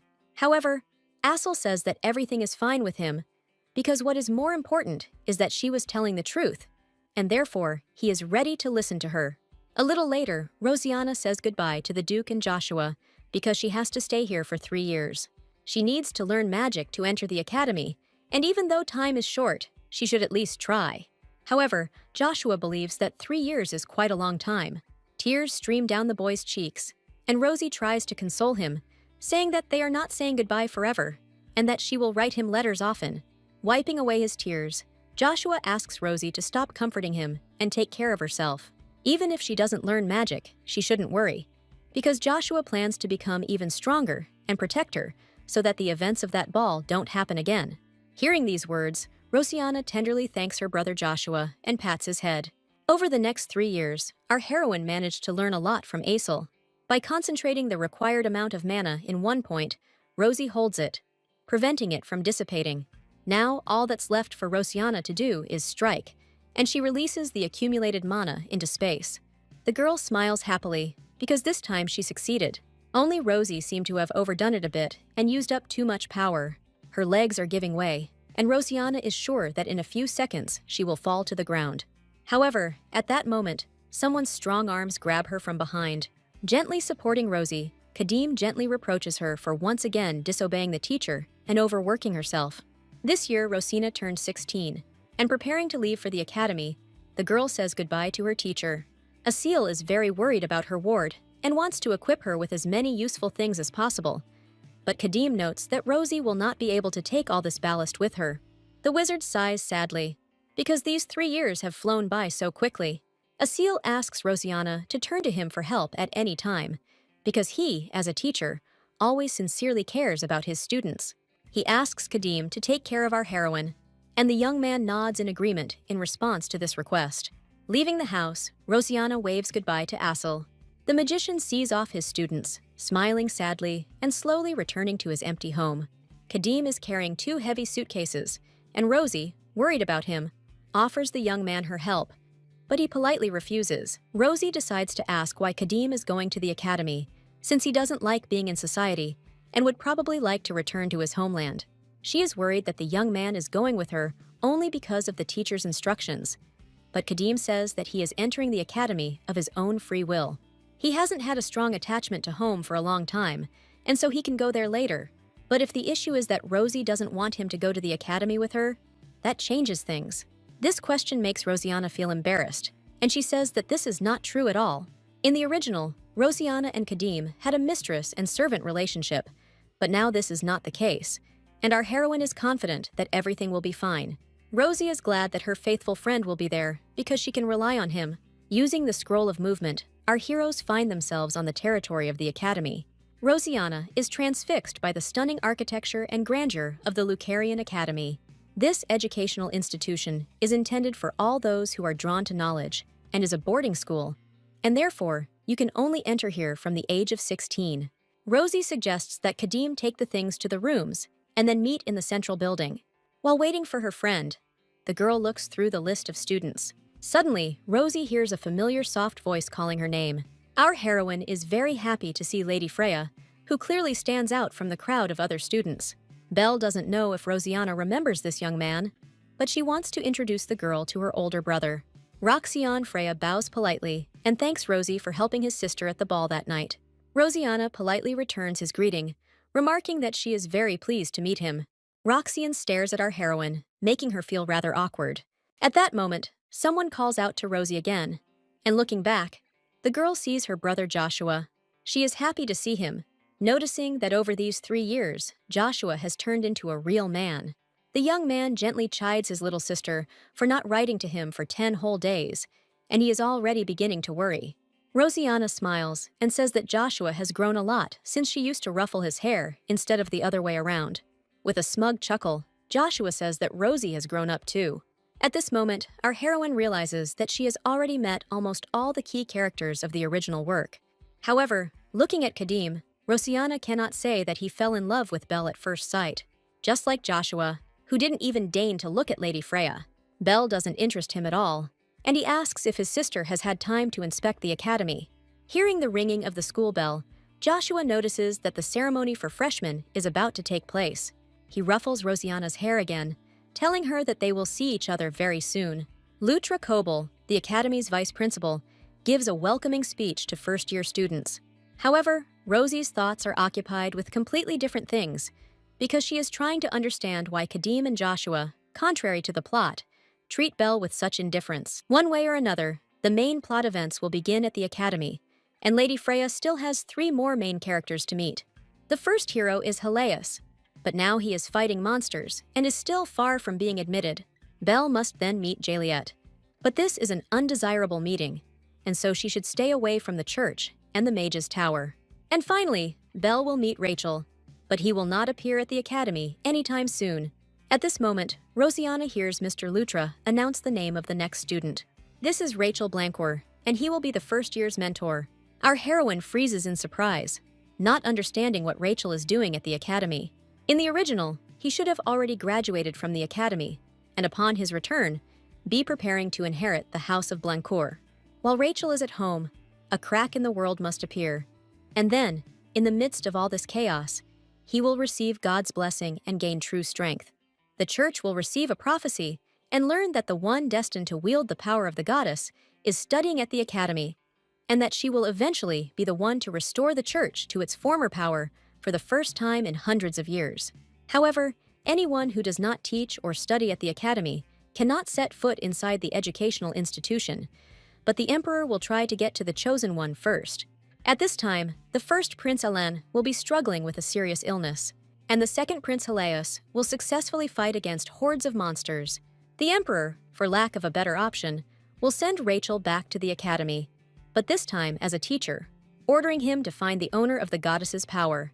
However, Rachel was a man of high morals, valuing the good of humanity above the orders of the emperor.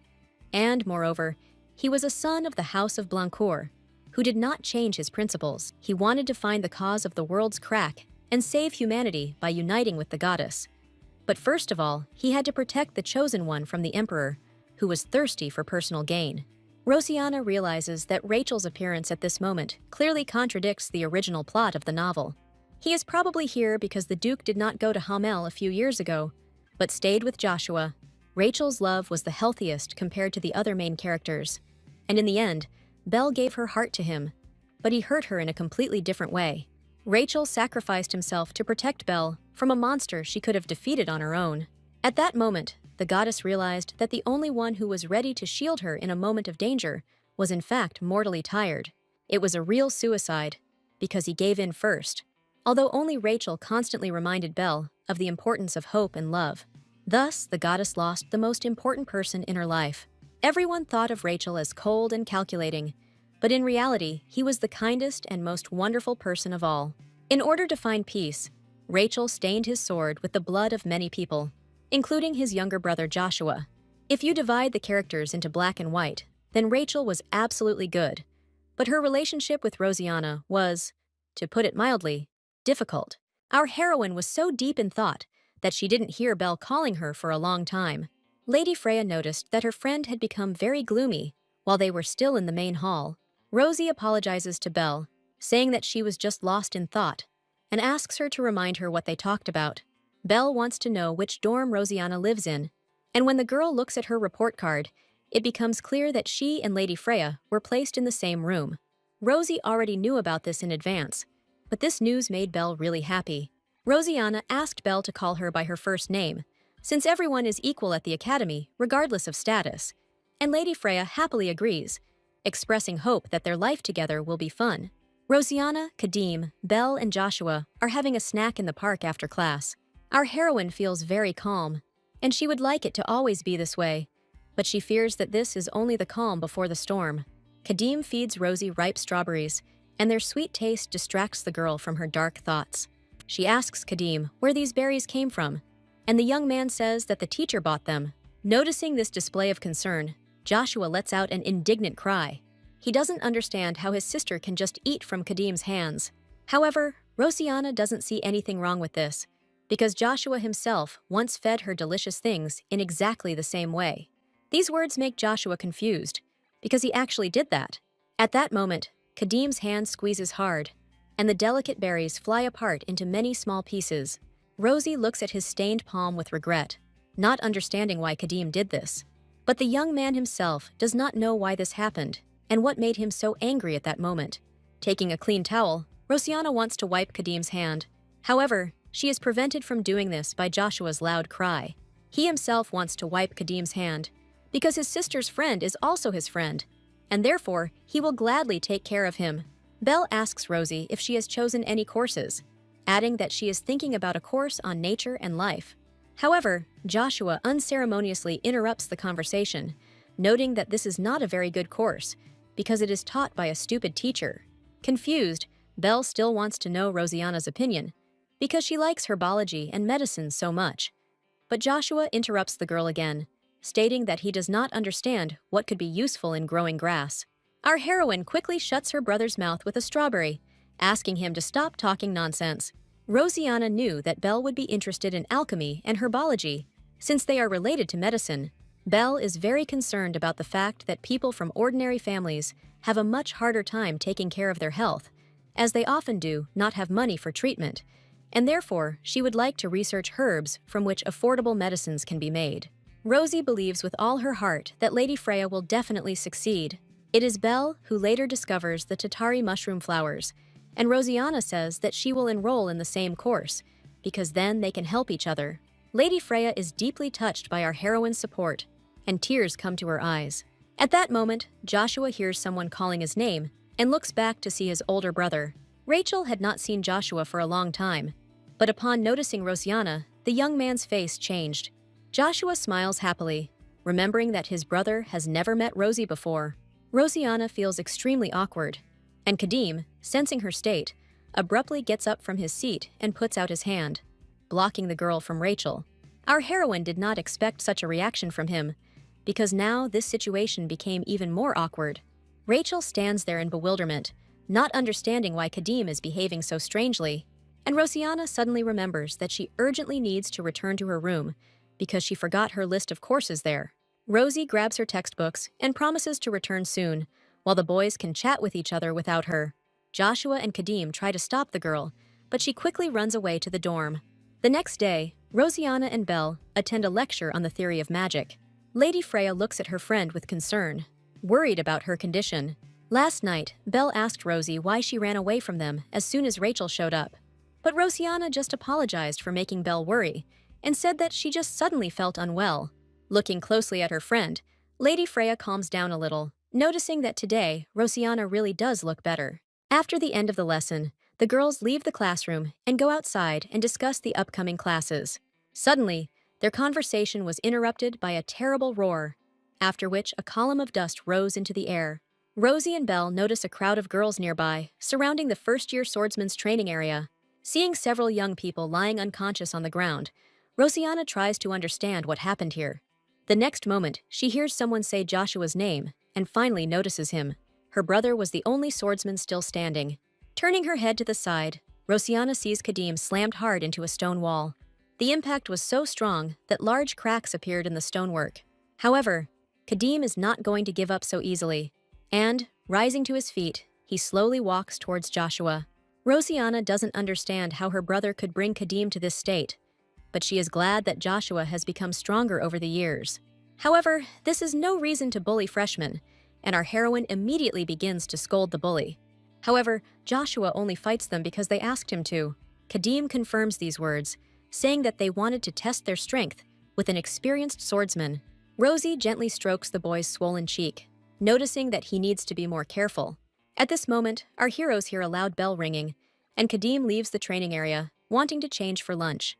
As Rosianna watches the young man leave, she notices that his ear is scratched and assumes that Joshua injured him. Our heroine enjoys lunch with her friends and brother. Each of the children has fresh strawberries on their saucers, and Rosie is very happy about it. She eats fresh berries with great pleasure, considering them very tasty.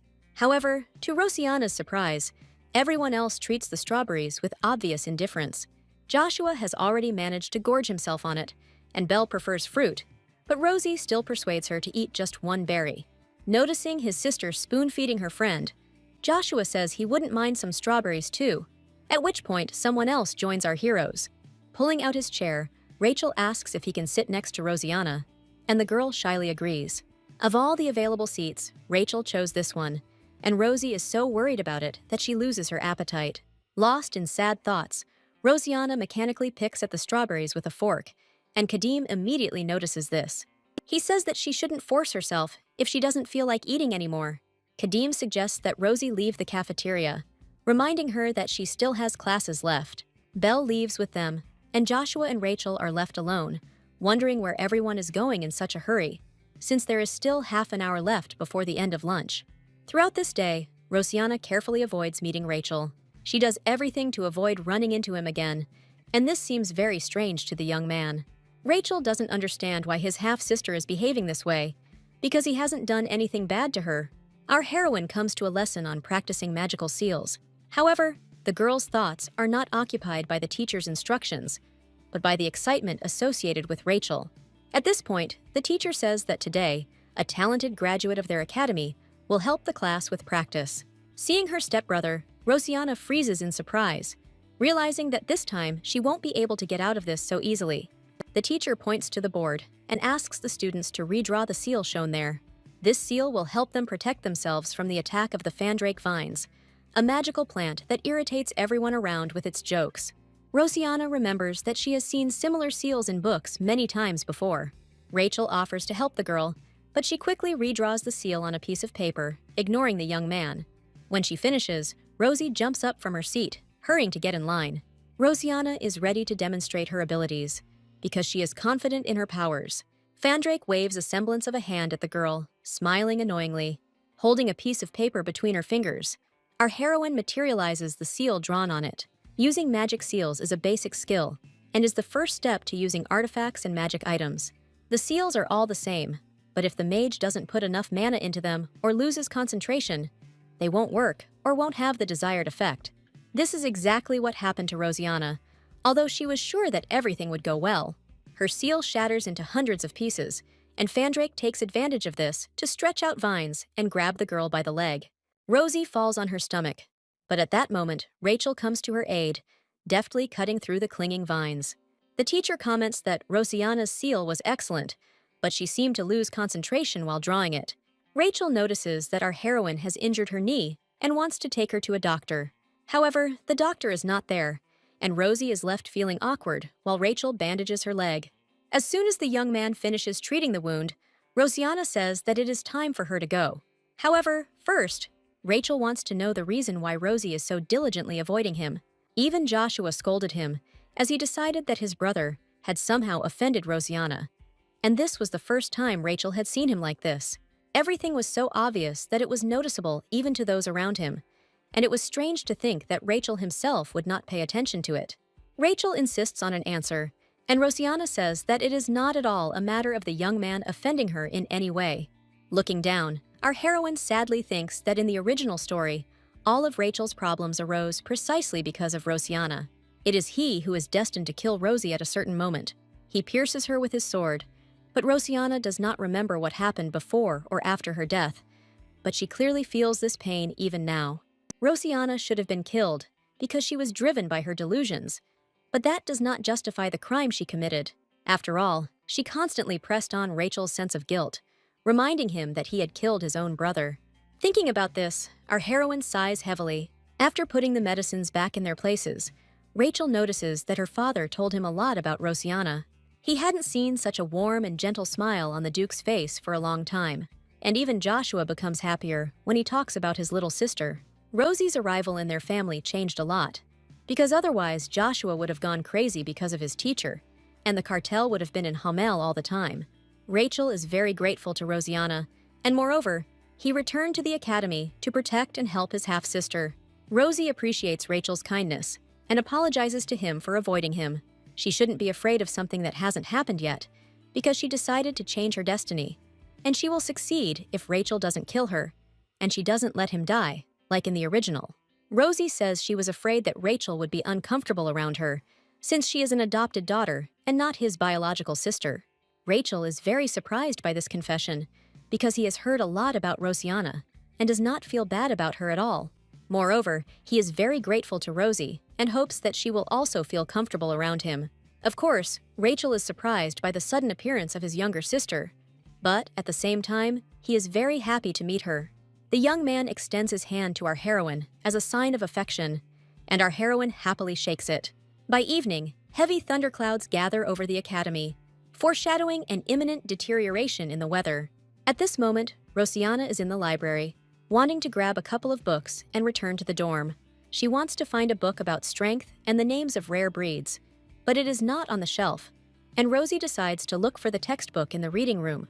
However, there the girl notices Roxion, Belle's brother, sleeping peacefully on the couch. It's going to start raining soon, so Rosianna decides to wake him up by lightly touching the young man's shoulder. A light touch frightens the young man, and he immediately hits our heroine on the hand. Sitting down on the couch, Roxion asks what Rosie wants from him. Rosianna sheepishly apologizes to the young man and reminds him that the curfew in the dorm will begin very soon. Without listening to Rosie to the end, Roxion quickly leaves the library, leaving the bewildered girl alone. Rosianna finds the textbook she needs and heads to her room with the books. Roxion watches her timidly from around the corner, and at that moment, his heart is filled with rather conflicting feelings. He remembers Rosianna's touch and cannot understand what it was. Now, for some reason, he feels very upset, but he cannot understand the reason for this disorder. Next to the young man sits a small black cat, diligently licking its paw. Raising her sapphire eyes to the boy, the cat asks what happened to him, but Roxion says it doesn't matter. The young man picks up the cat, and she notices that his temperature has risen again, and that he should continue taking his medication. Returning to her room, Roxion falls asleep and dreams of a crowd of angry peasants accusing a mother and her young son of witchcraft. At that moment, Mom hugged Roxion tightly, asking him not to be afraid, because everything would be fine with them. However, the peasants set fire to their house and do not hear the screams of the woman, who assures them that she has nothing to do with witchcraft. But she manages to finish speaking, because one of them kills a woman in front of her little son. The peasants want to kill Roxion too, believing that he is not a man, but a monster. The boy watches in fear as the blade of the sword whistles through the air. He doesn't understand why they hate him and his mother so much, because they didn't do anything bad to these people. At this moment, Roxion's gaze falls on his mother's lifeless body. This sight drives him crazy, and the boy's heart is filled with burning rage. Tears flow from his darkened eyes, and at this moment, he thirsts only for righteous revenge. An unknown force that took possession of Roxion at that moment grinds the peasants into dust. That day, it snowed, covering with a white sheet both the bodies of the people who considered them monsters and the body of Roxion's mother. The boy walked without stopping, completely alone, and not understanding where he was going, but his heart was tormented by an unceasing anger. After a few hours, Roxion decided to rest a little, finding a secluded place among the roots of a huge tree.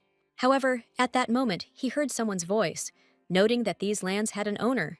Looking up and seeing the man standing next to him, Roxion took out a small blade and clutched it in his trembling hand.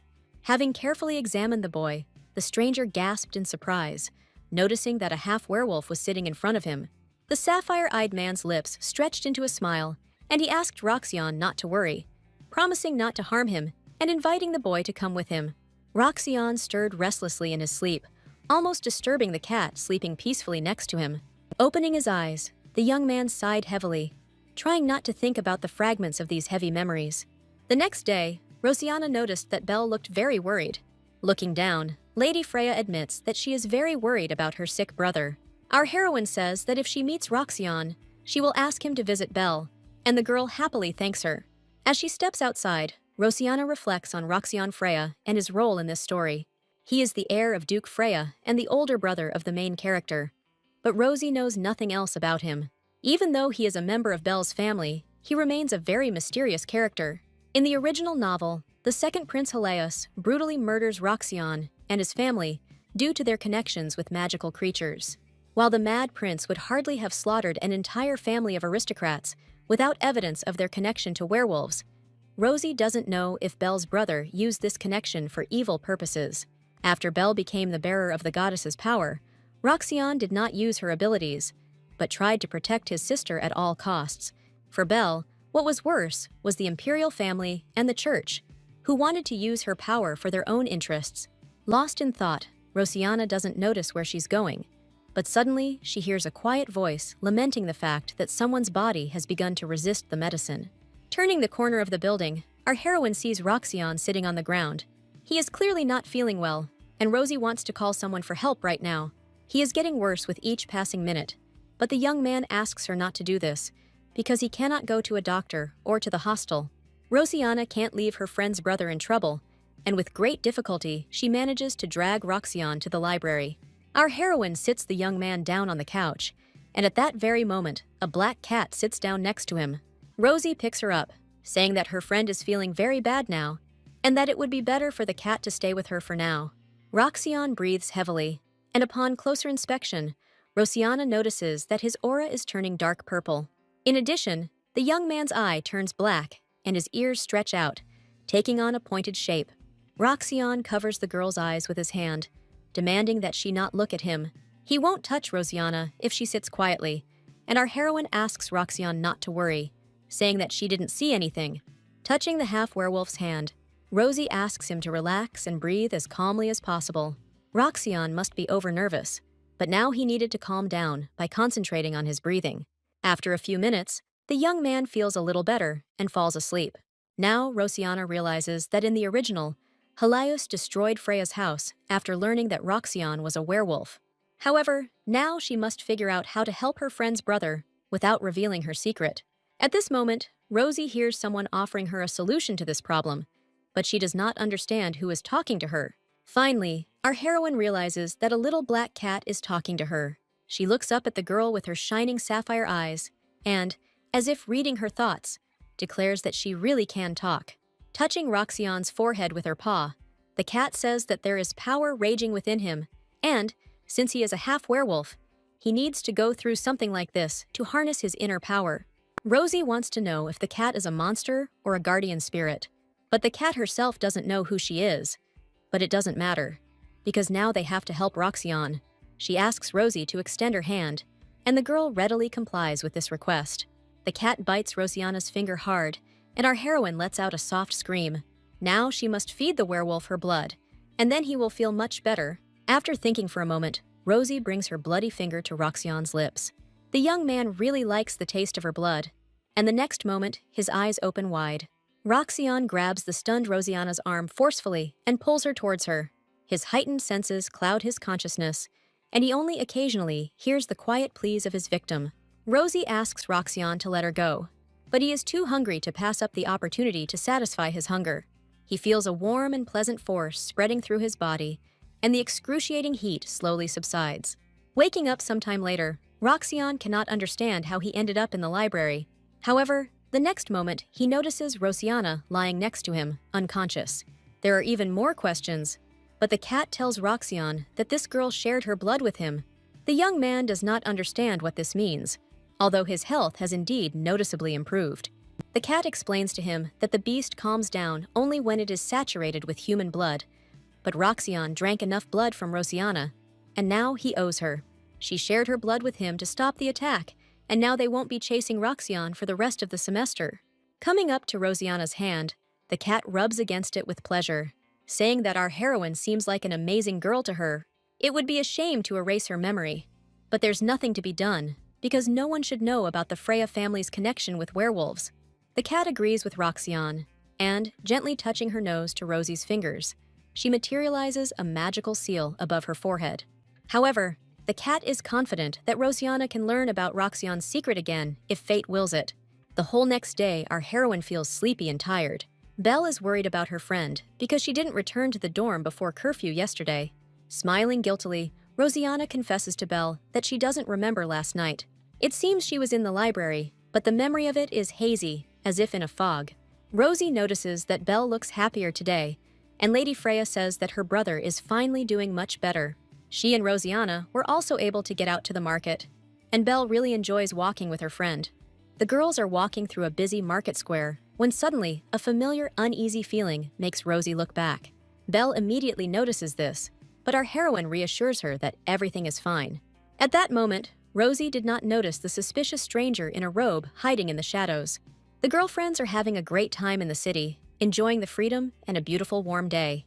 However, at some point, the girls' path is blocked by armed robbers.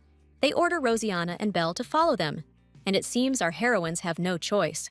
Half an hour ago, the friends were called out by the grandfather merchant, who noticed that the girls had dropped something. It turns out to be Belle's pass, and Lady Freya is about to thank the merchant when someone kicks him hard in the back. Belle immediately sat down next to her grandfather, wanting to help him, and Rosianna's attention was immediately drawn to the merchant's offenders. One of the robbers said that they couldn't trade wherever they wanted, but they were willing to spare the grandfather if he paid them only 3 gold coins.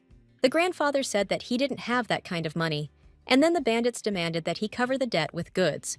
At this point, Belle decided to call the guards for help, but the robber only laughed at her, noting that no one would allow them to reach the guards.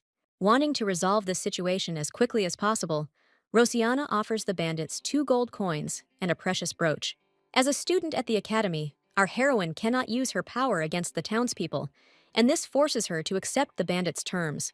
However, she and Belle have a self-defense spell on them, so Rosie wants to give the gold to the bandits and then call the guards.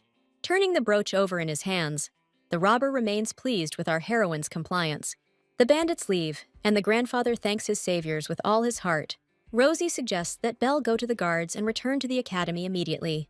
However, the grandfather asks them to stay a little longer, because he is ashamed to let them go without even thanking them. He invites Rosie and Belle to have a cup of tea with him, but Rosianna politely refuses the merchant, saying that they really need to hurry. Grandfather understands everything, but tears come to his eyes when he remembers that he had a granddaughter who looked very much like one of his saviors. Noticing this, kind-hearted Belle can no longer leave her grandfather alone, and so Rosie finally agrees to a cup of tea. The merchant takes the girls to his home, located on the outskirts of the city. Rosie and Belle look around anxiously, but Grandpa says that they will be there very soon. However, at this moment, Rosianna notices a blade hidden under her grandfather's clothes. He deliberately lured them into a trap where the girls were captured by robbers. Belle blames herself for what happened, because it was she who agreed to go to visit the merchant. Rosie consoles her, noting that she herself realized everything too late, and that the only real culprits here are the bandits. At this moment, one of the robbers enters the room with the captives, and, touching Belle's hair, he says that he is sorry to let them go for a simple ransom. They are very beautiful, and would definitely fetch a premium at a slave auction. Rosianna demands that the bandit take his dirty hands off Belle immediately. Enraged, the robber roughly grabs our heroine, calling her a creature. Looking the bandit in the eyes, Rosie suggests that he stop doing stupid things and surrender to the guards right now. However, to Belle's horror, the robber hits Rosianna in the face, saying that she should have been gagged. He left them whole only because girls from good families fetch a good ransom. But now the bandit has changed his mind. Realizing that the robber attacked her first, our heroine decides to stand up for herself. However, she does not have time to use magic, because at that moment, the door to the room with the captives swings open with a bang. Joshua rushes to help Rosie and Belle, and upon seeing his sister's mutilated face, the young man becomes enraged. With a swing of his sword, Joshua instantly cuts off the bandit's hand. The robber screams loudly in pain, but Joshua does not hear him, saying that he should not have touched his sister. Having dealt with the villain, Joshua hurries to Rosianna and Belle. But at that moment, the door of the room swings open again. Frozen in surprise, our heroine sees Kadim and Roxanne. Noticing that Rosie is injured, Kadim freezes in place, gritting his teeth. He touches Rosianna gently, looking closely at her frightened face. Barely containing his anger, Kadim asks who dared to hurt Rosianna. However, Rosie only smiles guiltily, saying that she is fine and that she was waiting for the first blow from the bandits, since students are forbidden to use force outside the academy. Squeezing the girl's hands tightly, Kadim says that Rosianna is simply something. Our heroine realizes that her hands are shaking, although she was not afraid before. On neutral territory, very different people live side by side, and this often leads to conflicts. Public order is maintained by academy graduates and mercenaries, but students who have not yet completed their studies, but are already skilled with a sword, often join the ranks of volunteers. The academy is a safe area for students, and each student is given a special protective spell upon entering.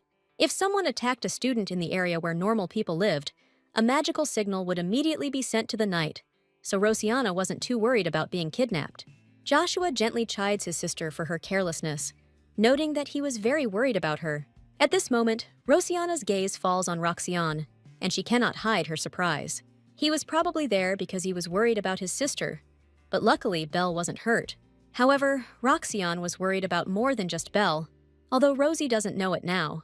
The young man stares at Rosianna's swollen cheek, and his heart is once again filled with strangely contradictory feelings. Joshua treats the wound and puts a bandage on his sister's cheek. Looking at the tied-up robbers, the young man says that they will still get what they deserve, because of them, Rosie couldn't even walk around the city in peace. There is a good pastry shop not far from here, and Joshua suggests that the girls go there if they want. Following a long-standing habit, Kadim carefully feeds Rosianna a strawberry dessert. Joshua is irritated by this, and, unable to control himself, he knocks another piece of dessert off his fork. However, now Rosie is not worried about her brother's childish antics, but about Belle's condition. The girl looks upset, and our heroine suggests that she return to the academy. Belle says that she is fine, and that she likes the bakery, but she is very sorry that Rosianna got hurt because of her. Rosie didn't want to cause her friend so much grief, because it wasn't her fault that what happened. In the original, Belle always missed her days at the orphanage, although her life became much more fulfilling once she had a family. However, due to her status, Belle couldn't freely go outside the house, and after the awakening of the power, everything became really bad. But now, Rosianna just wanted to help her friend relax.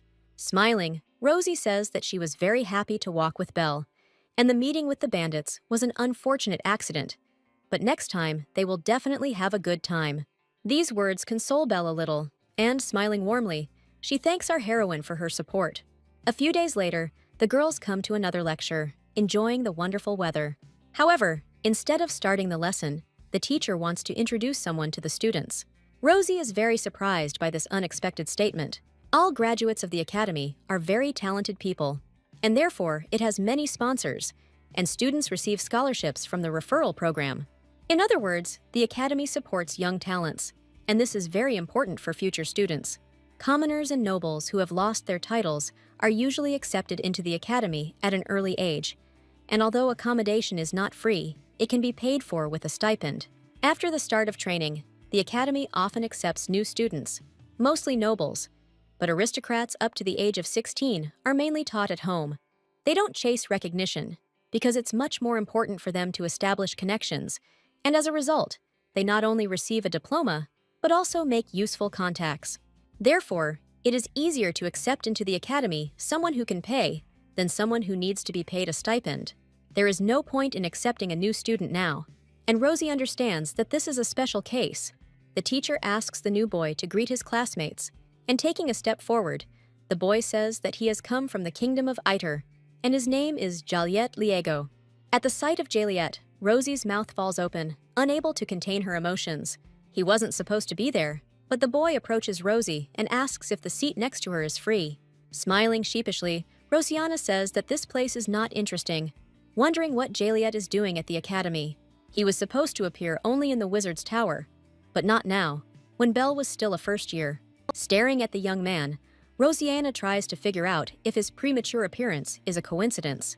There is no logic in Jaliet's appearance now, because he is a genius who is destined to lead the magical community, and in the original, he did not enter the academy at all, considering it a waste of time.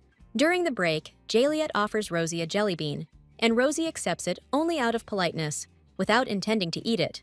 The young man offers the treat to Belle, and the unsuspecting girl happily takes the marmalade.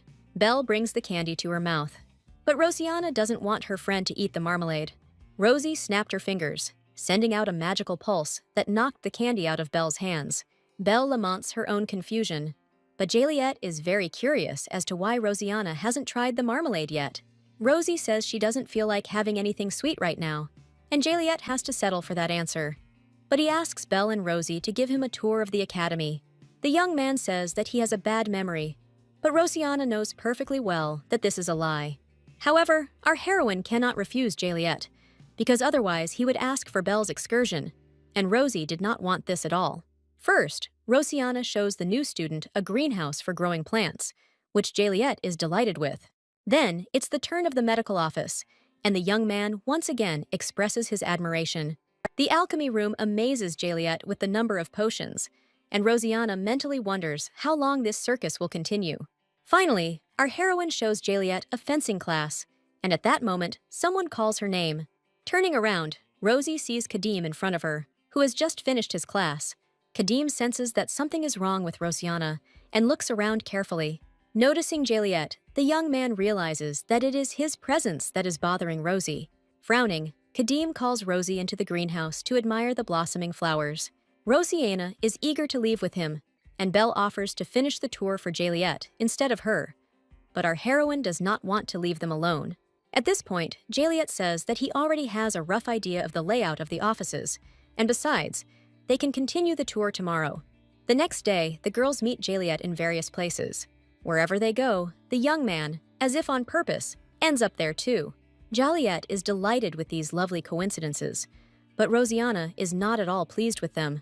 Contrary to Rosie's hopes, the unsuspecting Belle is also pleasantly surprised by these amazing coincidences. Now Jaliet is having lunch with them, and this depresses not only our heroine, but also Joshua. After classes are over, Rosianna comes to the library, thinking about the strange behavior associated with Jaliet. The young man does not seem interested in Belle, but he constantly pursues Rosie. Our heroine tries to reach one of the books, but it is too high. Sighing heavily, the girl doesn't notice how someone quietly approaches her from behind. Jaliet wants to help Rosianna, but for some reason, Rosie feels like she's trapped. The young man hands Rosianna the book she needs, and she thanks him discreetly. Only now she really wished that Jaliet would move away a little. Smiling, the young man says that it is quite difficult because Rosie is so strict with him, and he is afraid of something that she does not like at all. Gently touching Rosianna's hand, Jaliet asks what he can do to make her fall in love with him. Turning around abruptly, our heroine asks what Jaliet is even talking about. Continuing to grin, the young man transforms into Belle, noting that it is indeed difficult, but very fun. Maybe if he looked like Rosianna's close friend, she wouldn't be so indifferent anymore. Rosie doesn't understand how Jaliet managed to do this, but he is clearly trying to get something out of her. Taking Rosianna's hand, Jaliet says that he never forgets people he meets by chance. Rosie asks him to stop this masquerade, noting that otherwise she will not talk to him. Realizing that Rosianna is bored with pretense, the young man once again transforms into himself. Jaliet snaps her fingers, creating a protective dome around herself and our heroine. The dome instantly fills the library space, illuminating it with a dim greenish light. Although there is no one here, caution certainly does not hurt, because Jaliet has something to discuss with Rosianna. Rosie decides to ask the young man directly what he wants from her. After thinking for a moment, Jaliet asks our heroine what could be more important than a client's trust. He was still keeping an eye on those Rosie had asked for, and her second request, concerning the Empress and Viscount Portman, seemed rather odd to him. Rosianna reminds Jaliet that he had already obtained this information for her, and now she knows that the Viscount and the Empress had met many times, and that their acquaintance took place at an auction when Sylvia bought flowers from Elasia, which cost a fortune, but immediately withered.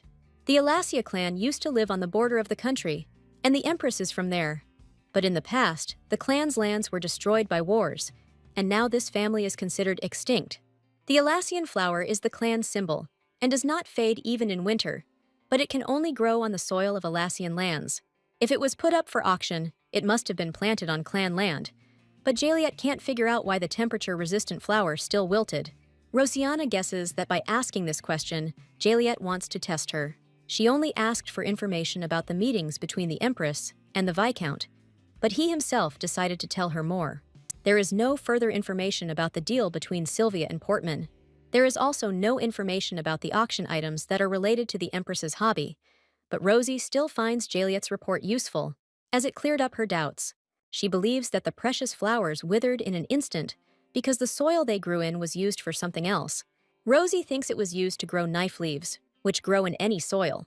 However, it is on the soil of the Elasia clan that the tips of these leaves turn red.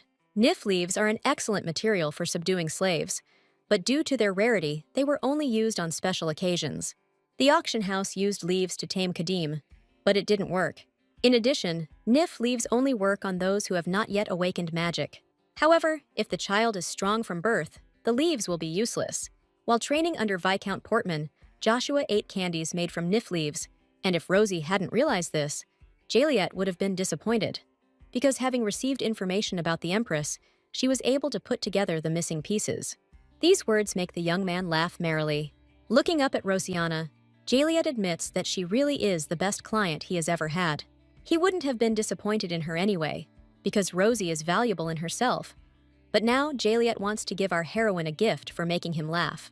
After his first meeting with Rosianna, Jaliet learned that she was the adopted daughter of Duke Blancourt. The Empress has a good reputation. She is nice to everyone, despite her origin, and therefore the people love her.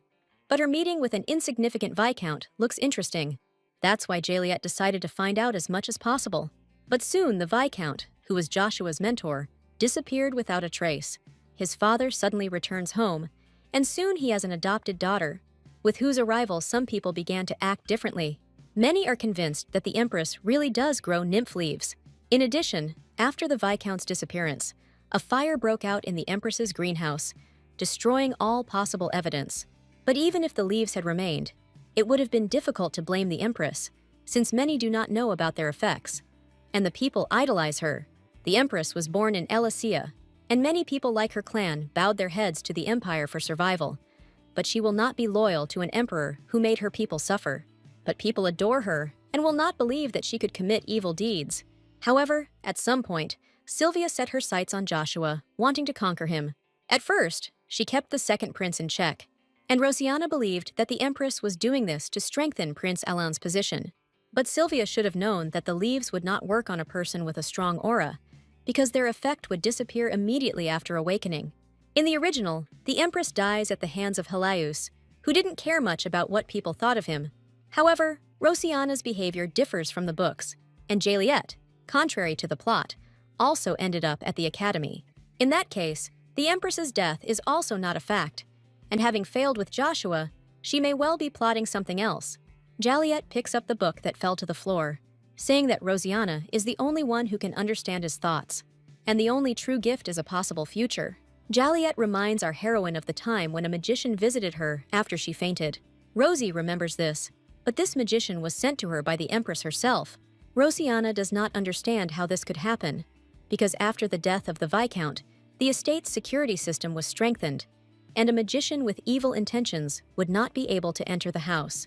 If an enemy tried to penetrate from the outside, he would activate the suppression mode, neutralizing any sounds, and no one would hear his screams. Smiling, Jaliet notes that the mage didn't even know that he was under the Empress's control.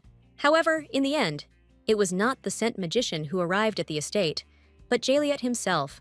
Rosie freezes in surprise, not understanding how this could have happened, because in that case, the Duke should have noticed the magical trace left by Jaliet.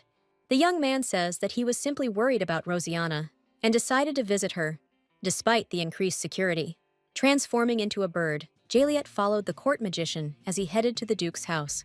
And it was at that moment that the young man felt that something strange was happening to the magician. Jaliet asks Rosie if she understands the difference between regular black magic and witchcraft. Black magic, unlike witchcraft, pollutes the mana of the one who uses it. Witchcraft, on the other hand, taints the mana of the person the spell is cast upon, but this taint is shed after the spell is completed, like a snake's skin. Rosianna understands that Jaliet asked this question for a reason, and guesses that the magician sent by the Empress was convicted of witchcraft. This guess turns out to be correct, and Jaliet says that he wants to give our heroine another gift. Few can use witchcraft, and at the moment, many talented sorcerers belong to the Empress's clan. However, only the leader and his closest relatives had the right to perform magic. In addition, practicing witchcraft requires offerings and the purest mana. But even witchcraft has a weak side, because when the spell wears off, the identity of the sorcerer can be established. Jaliet began to dig further and found out that it was the Empress who cast the spell on the magician. Smiling modestly, Jaliet notes that he is an excellent magician, but very few people know about it. The flowers given to him by Rosie were of great help to him, as they react to the contaminated mana of not only demons, but also humans. The bewitched mage was not supposed to say anything, so the Empress limited his memories while he was under the spell, but Jaliet tried to get around them. The youth gave the mage the purified essence of the Tatari mushroom flowers, and the flowers reacted to the corrupted mana, showing the dreams of the Empress herself. The magician himself, of course, could not understand that he was under the influence of a spell. If I may say so, the polluted mana had a dream where a mage was investigating the Duke's estate on the orders of the Empress, and in order for Sylvia to receive false information, Jaliet corrected some things in this dream. He made the Empress believe that the Duke's adopted daughter had not woken up, but her condition was returning to normal, and although Cartel was doing his duty, he did not particularly care for his adopted daughter. Rosie doesn't understand how he managed to do this, because although the flowers do work on people affected by the taint, the memory change wasn't even in the original plot. Rosianna wants to understand why Jaliet told her about this, and what the real reason for his kindness is. The young man says that he is only acting according to the take-and-return principle, but our heroine has not given him anything yet. Jaliet smirks, noting that he has no hidden intentions and only decided to share information with Rosie.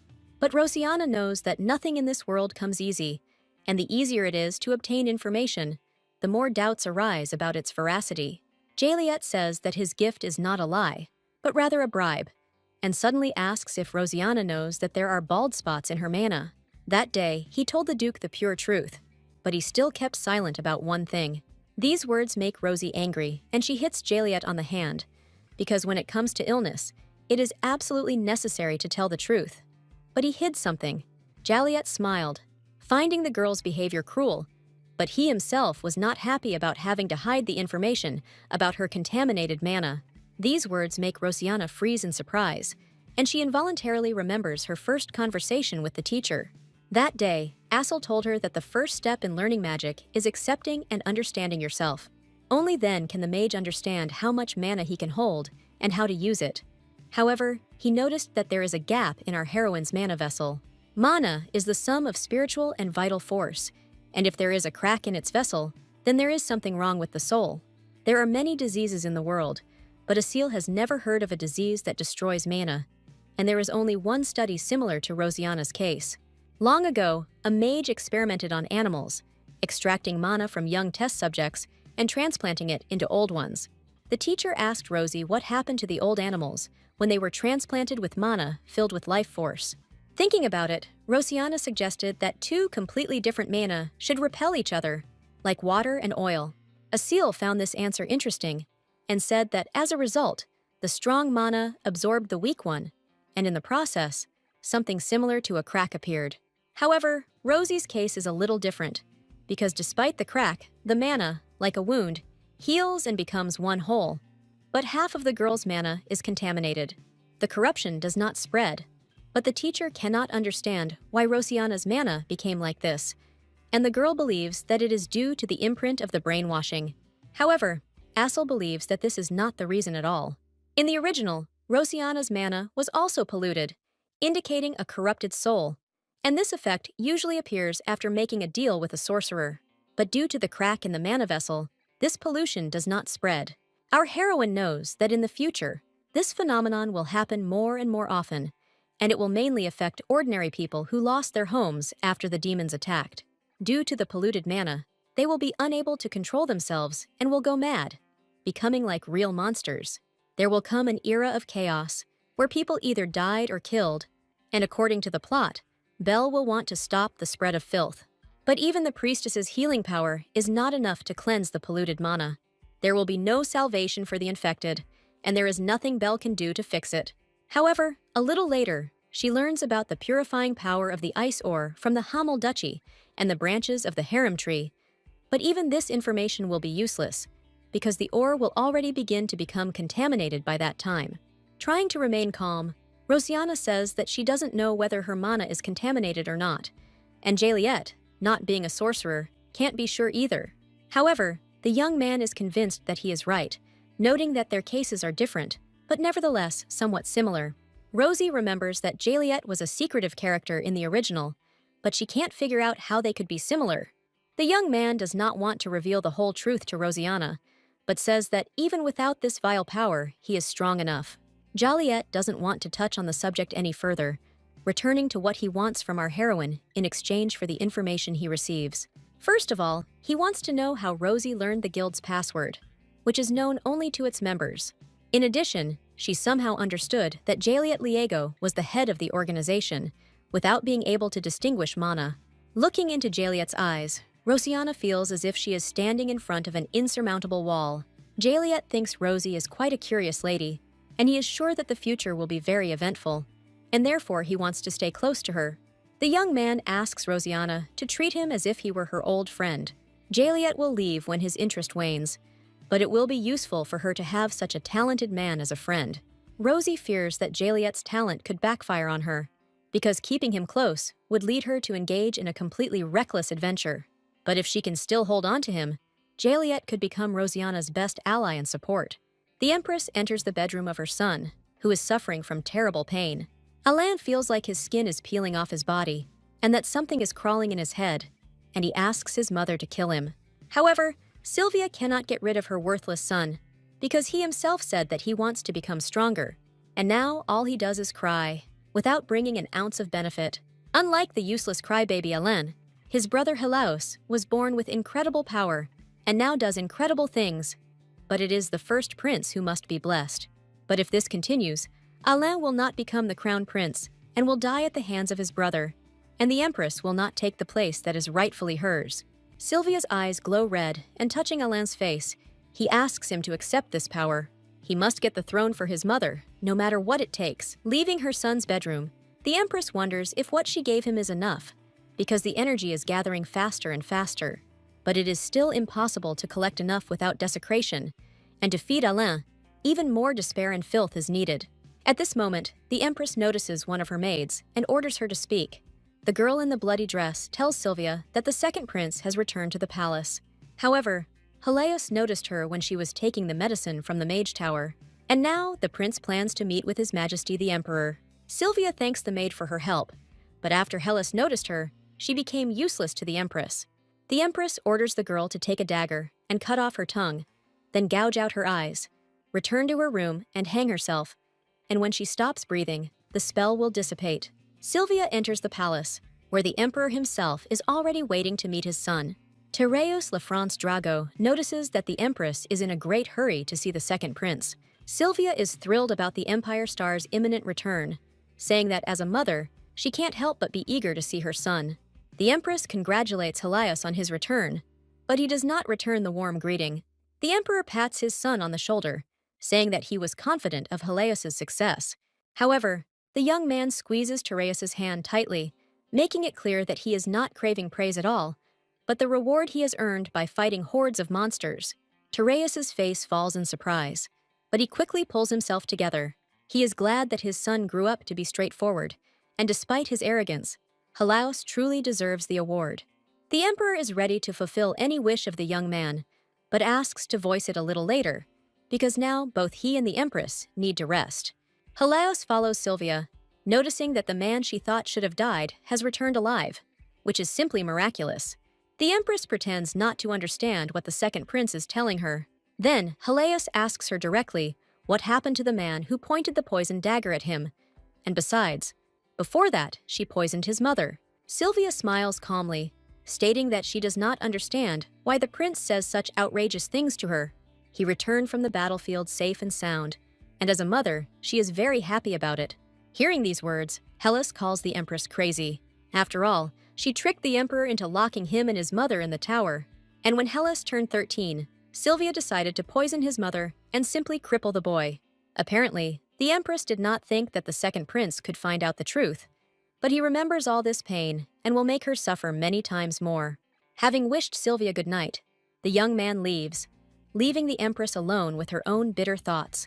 Life at the Academy gradually entered into a familiar rhythm for Rosianna. Unlike the original novel, the Blancourt brothers became good friends. Belle's daily routine is also quite calm and carefree, and even her friendship with Jaliet doesn't seem to have any negative impact on her. Rosianna didn't interfere much with the plot, but the behavior of all the characters in the novel changed significantly. Our heroine would be happy if it were just a romantic story, because then, being a secondary character, she would simply watch the love of the main characters. At this moment, Rosie's pleasant thoughts are interrupted by an obsessive cough. Kadim immediately notices this and asks if everything is okay with Rosianna. The young man looks intently at our heroine, trying to understand her condition. Kadim's appearance makes Rosie think that he, too, is not behaving like in the original, and she herself is not obsessed with him, as in the book. However, their connection was still not broken, because Kadim voluntarily remains close to Rosianna and protects her. Rosie doesn't know what's on his mind, but she has one dream connected with him and Belle. If he falls in love with her friend, Rosianna will support him, because she hopes that this time he will be truly happy. Gently touching our heroine's forehead, Kadim notices that she has a fever and needs to go to the medical center. A little later, Rosie, Kadim, Belle, and Juliet are walking down the alley, discussing the lectures. Suddenly, our heroine hears someone's pitiful cry, begging for help. Looking around the corner, Rosianna sees two young men, one of whom is begging the other for mercy. However, the blonde-haired boy pins the second one against the wall, noting that he has no other choice. It was to him that the traitor owed his life, and having become a spy, he must bear responsibility for his choice. The blonde boy's hand tightened around the spy's neck, trying to say that Her Majesty was simply worried about her son. At this moment, Rosianna recognizes the second prince, and, hearing the voice of our heroine, Helios immediately turns around. Not knowing what to do, our heroes freeze in place in amazement. The prince's hand reluctantly unclenches, and he leaves the spy alone. One glance at Rosianna instantly calms Helios, but Rosianna herself does not understand what the second prince is doing here, because he was supposed to hunt monsters. Coming closer to Rosie, Helios says that he did not try to kill the traitor even after he learned the truth. He does not bear evil like the rest of the imperial family, because he did not kill the spy immediately. The next moment, Helios tightly hugs Rosianna, who is speechless with surprise. Rosie has no idea how much the second prince wanted to see her. Wanting to be alone, Rosianna goes to the library.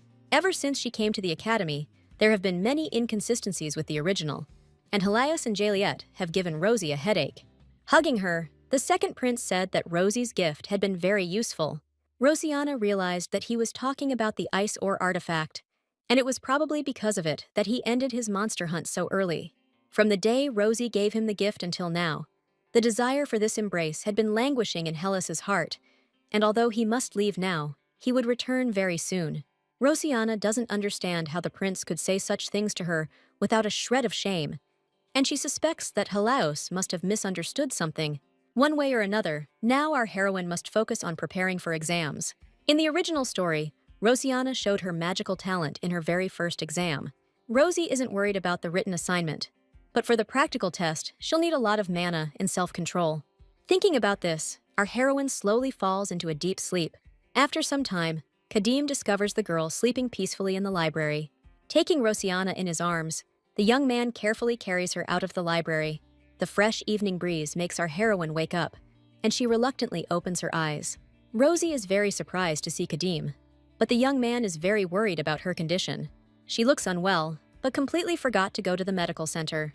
Besides, Kadim really wants to know who the blonde man was who hugged her. However, at the last moment, he holds back, deciding that this question would sound tactless. Kadim gives Rosianna the medicine that he took specially for her from the medical center. Rosie thanks him and asks how he knew where to find her. But Kadim knows very well that when Rosianna is restless, she finds a quiet place and reads abstruse books. Our heroine smiles cheerfully, noting that Kadim knows her even better than she does. The young man smiles kindly back at Rosie, telling her that she needs to take a pill and have a good rest. She worked hard, and Kadim is confident that Rosianna will pass all her exams with flying colors. But now her temperature is rising, and realizing that arguing is useless, Rosie thanks her friend for his care and kindness. 3 days later, the day of the exam arrives, and our heroine passes the written part without much difficulty.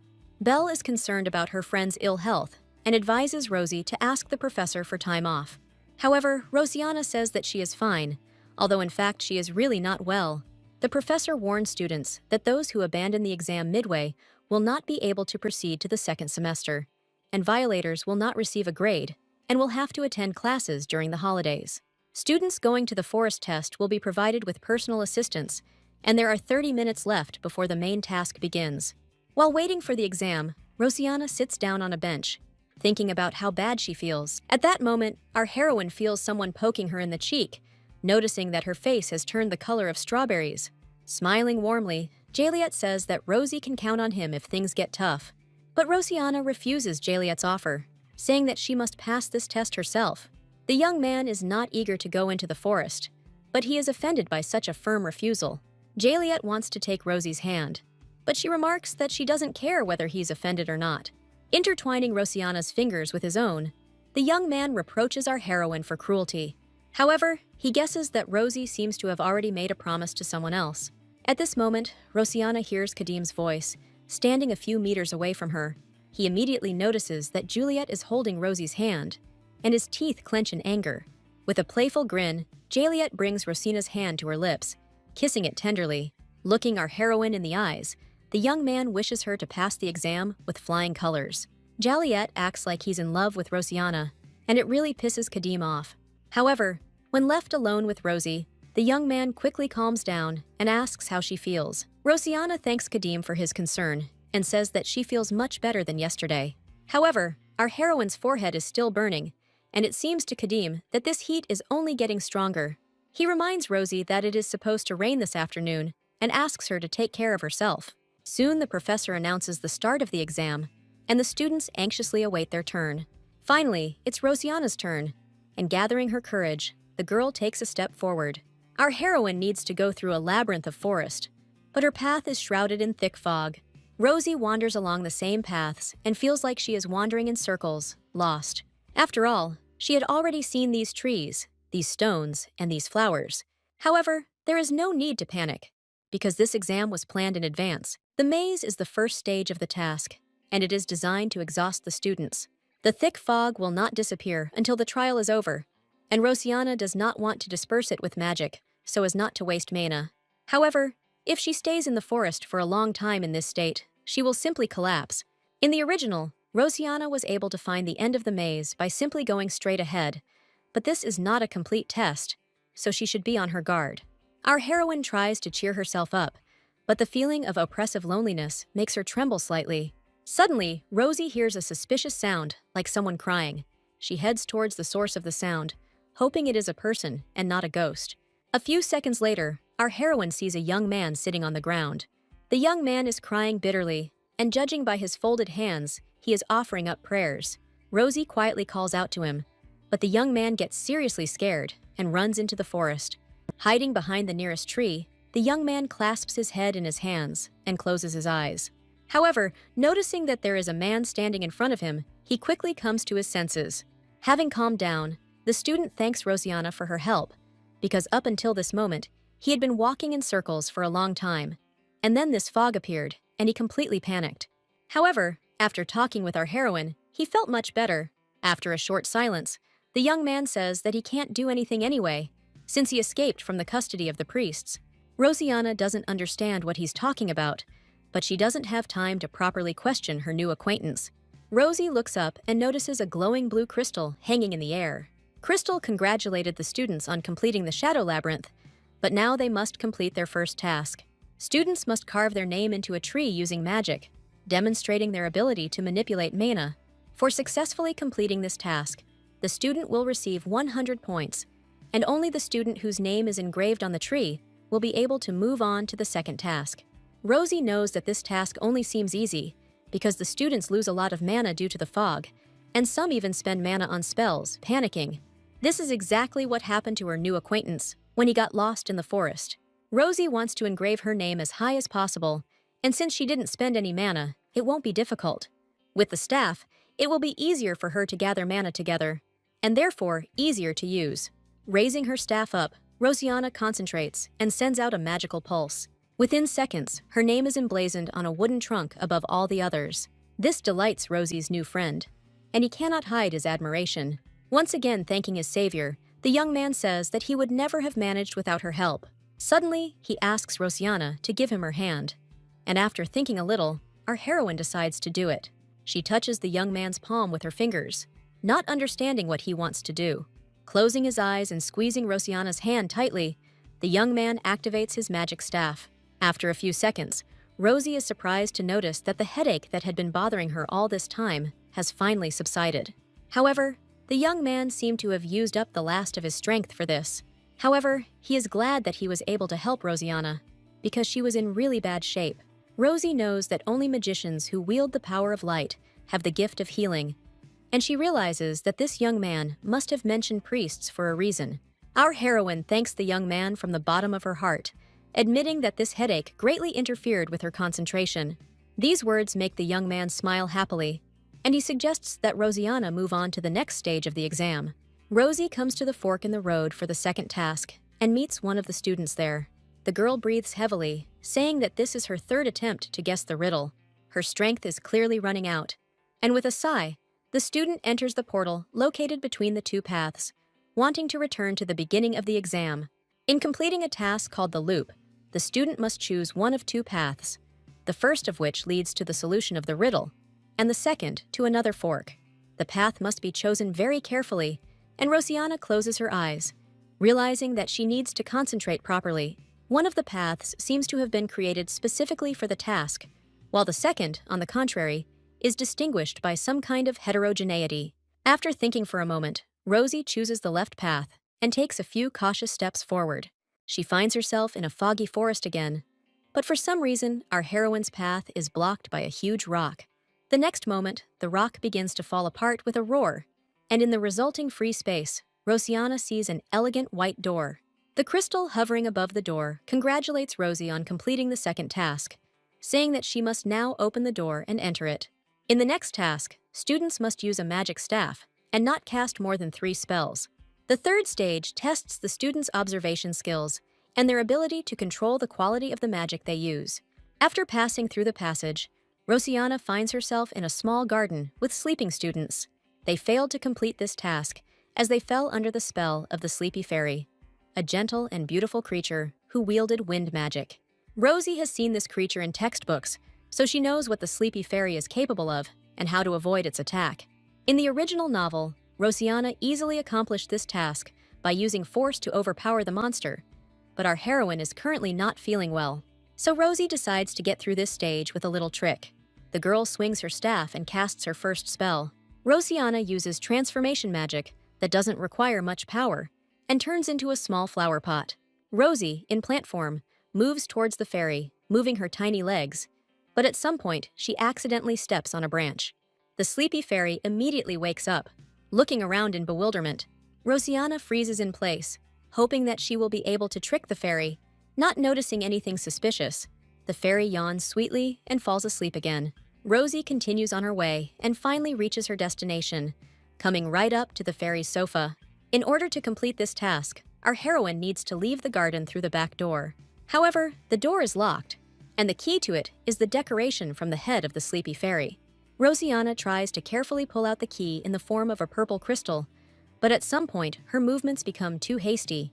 The Sleepy Fairy wakes up again, but this time she fails to catch Rosie off guard. Yawning, the fairy happily returns to her favorite activity. Rosianna had to use a second spell and invisibility magic, but it was worth it. Rosie pulls the key out of the fairy's hair and quietly walks towards the door. Now all she can do is run away. But at that moment, our heroine is suddenly overcome by a strong cough. The Sleepy Fairy immediately wakes up, wanting to punish the student who prevented her from resting. The fairy uses wind magic, but Rosianna remembers that she has one more spell left in reserve. She knew that something like this could happen, and so she was ready to withstand the powerful wind flow of the Sleepy Fairy. Using her staff, Rosie creates a magical shield that reflects the wind blast. Desperately defending herself, Rosianna tries to open the door with the crystal. Finally, she succeeds, and the girl quickly enters the opened passage. Rosie slams the door behind her, and it immediately merges with the rock, preventing the fairy from opening it from the other side. Rosianna sighs tiredly, thinking about how many points she managed to score on the exam. She is glad that she managed to get out of the garden, but at that moment, it starts to rain in the forest. Kadim warned Rosie about the coming bad weather, but she didn't think the rain would be so heavy. Our heroine returns to the crystal hovering above the ground, which congratulates her on passing the room of the Sleepy Fairy. To complete the third task, the student must take the magic stone in his hands and feel its magic. After this, the student must go to the forest, where a huge number of similar stones are hidden, and find a crystal of the same power as this one, and the found stone can be taken as a reward. Rosianna completed 2 tasks, and this is enough to get into the student council. On the one hand, Rosie understands that she should go back and rest, but on the other hand, She knows that such stones are endowed with special powers. Now that Kadim is not around like in the original, this stone could be very useful to her. This task seems quite simple, but Rosianna understands that it will be quite difficult to complete. Such a task requires a great deal of concentration, and only a powerful mage like Jaliet could easily handle it. Rosianna senses a huge amount of magic around her, but she only needs to find one true path. After concentrating hard, Rosie notices a curious magical flow, which she decides to follow. The stream leads our heroine across a flimsy wooden bridge, and Rosianna clearly feels that the stone is on the opposite bank. The bridge sways dangerously in the wind, but Rosie tries to calm herself by grabbing the rope railing. Rosianna crosses the bridge with caution and slowness. However, at that moment, a huge stone falls from the cliff towering above the bridge. The boulder easily tears off the base of the rope bridge, and Rosie realizes that now she can only hope for a miracle. She almost manages to reach the other bank, but she lacks just a split second before the last jump. Wooden fragments of the bridge and small stones fall into the turbulent mountain river. At the last moment, our heroine manages to grab hold of a wet, rocky ledge with her hand. However, Rosie feels that her strength is running out, and she cannot hold out for long. It becomes difficult for her to control the mana that keeps her in the air. And at that moment, Rosianna feels someone grab her hand with force. Her strength leaves her, but Rosie still hears Kadim's loud cry calling her name. Our heroine falls into a restless sleep and dreams of her first meeting with Kadim. Then Schwarlin said that this boy would have to become her protector. However, at that moment, Kadim was more of a danger to little Rosie.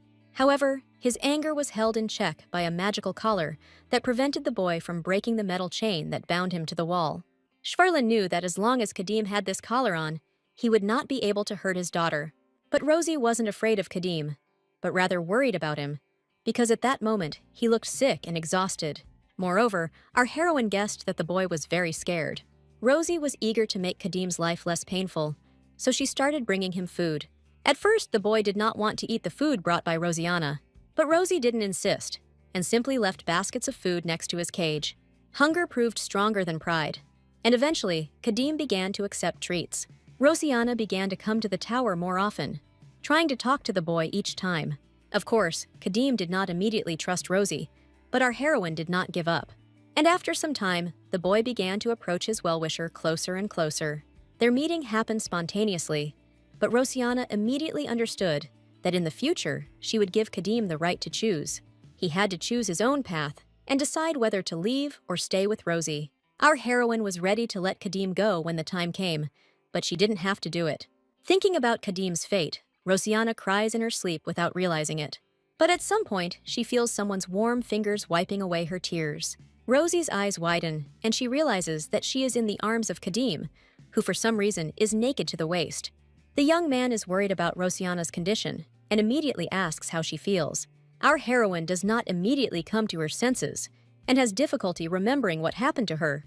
Kadim had asked her not to overwork herself, and now Rosie guiltily apologizes to him, noting that she must have been overexcited. Kadim is glad that Rosianna is okay, and besides, the cave he found seems to be restoring mana, and soon Rosie should feel much better from the herbs that Kadim gave her. At this point, Rosianna feels a strange taste in her mouth, similar to the chuchuri herb, but following Kadim's insistence, she obediently swallows the medicine. Now our heroine decides to ask one question that has been bothering her from the very beginning. She asks Kadim why he is naked, and this question takes the young man by surprise. After apologizing to Rosie, he reminds her that her clothes were soaking wet, so he changed her into his. Kadim asks Rosianna not to worry, noticing that he changed her clothes with his eyes closed, and these words make Rosie involuntarily blush. The young man believes that Rosianna should rest a little more, and, hugging our heroine to himself, Kadim reminds her that she has enough time to complete the third task. Rosie feels very comfortable and warm next to Kadim, and enjoying his embrace, she becomes completely calm. The young man clearly enjoys being her hot water bottle, and the thought makes Rosie laugh. Rosianna closes her eyes and wonders how Kadim managed to find her and come to her aid at the very moment she needed it. Rosie compares the young man to a knight from a fairy tale, because whenever she gets into trouble, he always appears next to her, like a guardian angel. Looking at the bright tongues of hot flame, Kadim indulges in memories. He clearly understood all of Rosianna's feelings from the moment they first met. And when they met for the second time, the young man again realized that he still felt Rosie and did not want to let her go. After the exam, Rosianna is taken to the infirmary, and a few days later, Joshua scolds his sister severely for not taking care of herself at all. However, Rachel asks her younger brother to calm down and stop swearing. Rosie had slept for 2 whole days and had only recently woken up, so his lectures could wait. Rachel is sure that Rosianna had a good reason for doing what she did, but she really should take better care of her health. Belle supports Rachel's opinion, remembering how Rosie fainted on the day they first met. Then, Belle was in fear the whole time, until Rosianna came to consciousness. Rosie sheepishly reminds her friend that she is okay now and asks her to stop crying. But Belle asks our heroine to promise her that she will take better care of herself in the future. Wanting to reassure her loved ones, Rosianna makes this promise to her friend. Sighing, Joshua asks Rosie why she is trying so hard and ruining herself. She was already the best in the class. But this announcement comes as unexpected news to Rosianna. Although it was an accident, our heroine thought that she would be reprimanded for Kadim's interference, but she still managed to find the magic stone in the cave where they were hiding. Rosie suddenly felt a pulsation of power very close to her, the trace of which she had found in the forest. A strong aura led the girl deeper into the cave, and Rosianna boldly followed this path. In the end, she managed to find the magic stone and complete the third exam task. This helped Rosianna gain even more confidence in the reality of what was happening. According to the plot, Rosianna also found a stone before the end of the exam, but the stone found by our heroine amazed her with its enormous size. Rosie tries to figure out if this is the same stone as the original, but at that moment, Kadim calls out to her. Pinching the girl on the cheek, Kadim reminds his friend that it is time for her to get ready to go home, because the academy has started its holidays. Rosianna, Joshua, and Rachel go to the estate with Kadim, as he is worried that Rosie might get sick again. However, our heroine has not been home for a long time and does not know whether she can invite a friend without warning the Duke about it. Rachel reassures her sister, noting that their father would certainly be only happy to see his daughter saved. At this moment, our heroes notice Duke Blancourt himself, who wished to meet his children in person. Rosie is very happy to see her adoptive father, and this joy is absolutely mutual. However, Rosianna never imagined that the cartel would decide to meet her in person. The Duke notes that all this time he has communicated with his daughter only through letters, but it is much more pleasant to talk in real life. Cartel asks his children what life is like at the academy, and Joshua immediately complains to his father that Rosie is overworked as usual. However, the Duke already knows about everything thanks to Rachel, and considers this case quite serious. The academy needs to do a better job of monitoring student safety, and the bridge incident was a case in point. And the cartel intends to make an official statement about it. But right now, he is most worried about Rosie's condition, because the Duke heard that she had a strong fever, and he would rush immediately if the parents were allowed to come to the academy. Rosianna smiles sheepishly, realizing who her brother Joshua takes after. The cartel notes that Rosie shouldn't be shy about asking for a reward for Kadim, since he saved his daughter. Rosianna thanks the Duke for his kindness, realizing that she was wrong to worry that the cartel would be unhappy with the appearance of an uninvited guest. After returning home, the Duke wants to listen to the stories of his children. Rosie smiles happily, wanting to tell the cartel what she promised to find out. Before doing so, however, she asks Joshua to leave the room for a moment. Joshua is confused by this request, because he does not understand what his sister could possibly say. Rosianna understands his feelings and explains that her story will touch on some of Joshua's most unpleasant memories. She's referring to Viscount Portman, the teacher who bullied him as a child. Joshua's hand clenches involuntarily, but he notices that he is no longer a small child who would tremble with fear. And even if something happens again, he has a father he can rely on, and a sister who will always help with advice, and a brother who will always get Joshua out of any trouble. Rosianna tells the Duke everything she has managed to find out about the Empress's clan, but it seems that he himself guessed all this. Rosianna was certain that the Empress was behind the story with Joshua, but she could not understand her intentions, and therefore did not share her thoughts with the cartel. The Duke thanks his daughter for her story and says that he has something to tell too. In fact, the Empress had always had a strange attraction to the Blancourt family, and that was probably why she decided to torment Joshua. Hearing these words, Rosie believes that in this case, Hestan's curse may also be connected to the Empress. Usually, such curses are cast through black magic or witchcraft, and such power is only within the power of the Empress's clan. Our heroine asks the Duke to tell her about the state Heston was in before the curse was placed on her. This question makes Cartel remember the last days spent next to his beloved wife. Hestana gently touched his face, begging her husband not to look at her like that. It was time for him to leave, but he could not part with his beloved wife. He couldn't leave her alone, especially knowing the situation she was in. However, Heston would be very sad, because if the cartel had stayed with her, many people would have died at the hands of demons. Then the Duke asked if she was afraid of being left alone, and Heston said that she was afraid, because this had happened twice already. But she regretted much more that she could not cover his back, since now she had to stay in Hamel. Cartel promised his wife that he would return very soon, but on the day of his return, Hestana did not come out to meet him. Someone sealed it before the Duke had time to return from the battle with the demons. And when Cartel touched it, he felt an ominous aura emanating from that ice. Inside him, time seemed to have stopped moving, and mana was gradually evaporating, and nothing would change until the curse was lifted. Rosianna remembers that Hamel is considered a place with a strong cleansing aura, and if the sinister aura there never disappears, sooner or later the duchy will be filled with filth. But if you try to unravel this ball, you can find a solution to both the curse and the pollution, and so Rosie decides to go to Hamel. That same evening, Rosianna hears someone knocking on the door of her room. Seeing Kadim on the threshold, our heroine invites him inside. Rosie pours tea and sits down at the table, but Kadim gently chides her for not even asking who was standing behind her door. However, Rosianna was waiting for Kadim, because she had one important request for him. Rosie hands the young man a small box, inside which is the magic stone she found. Rosianna cannot figure out what type it is, so she asks Kadim to give the stone to the master. The young man is ready to do this, but, in his opinion, it would be better if Rosie handed over the stone herself. Rosianna really wanted to visit the teacher, but this visit will have to be postponed, because tomorrow our heroine is leaving for Hamel. Rosie feels bad about bothering Kadim, but the young man takes the box and asks her not to worry about anything. However, in return, he asks Rosianna to remember to take care of herself during this trip. Smiling sheepishly, Rosie thanks Kadim for his help and concern. The magic stone found by Rosianna has the ability to weaken control. Our heroine remembers that the original Rosianna accidentally grasped the power of this stone, but without really understanding it, Rosianna decided that he would completely save her from control, and later regretted it. As long as Kadim and Schwarlan are alive, there's a chance they'll be brainwashed like in the original, so Rosie is going to study this stone up and down. No matter how hard Rosianna tried to break her connection with Kadim, she remained, and therefore she will try to protect him at all costs. Duke Blancourt's carriage enters the territory of the Duchy of Hamel.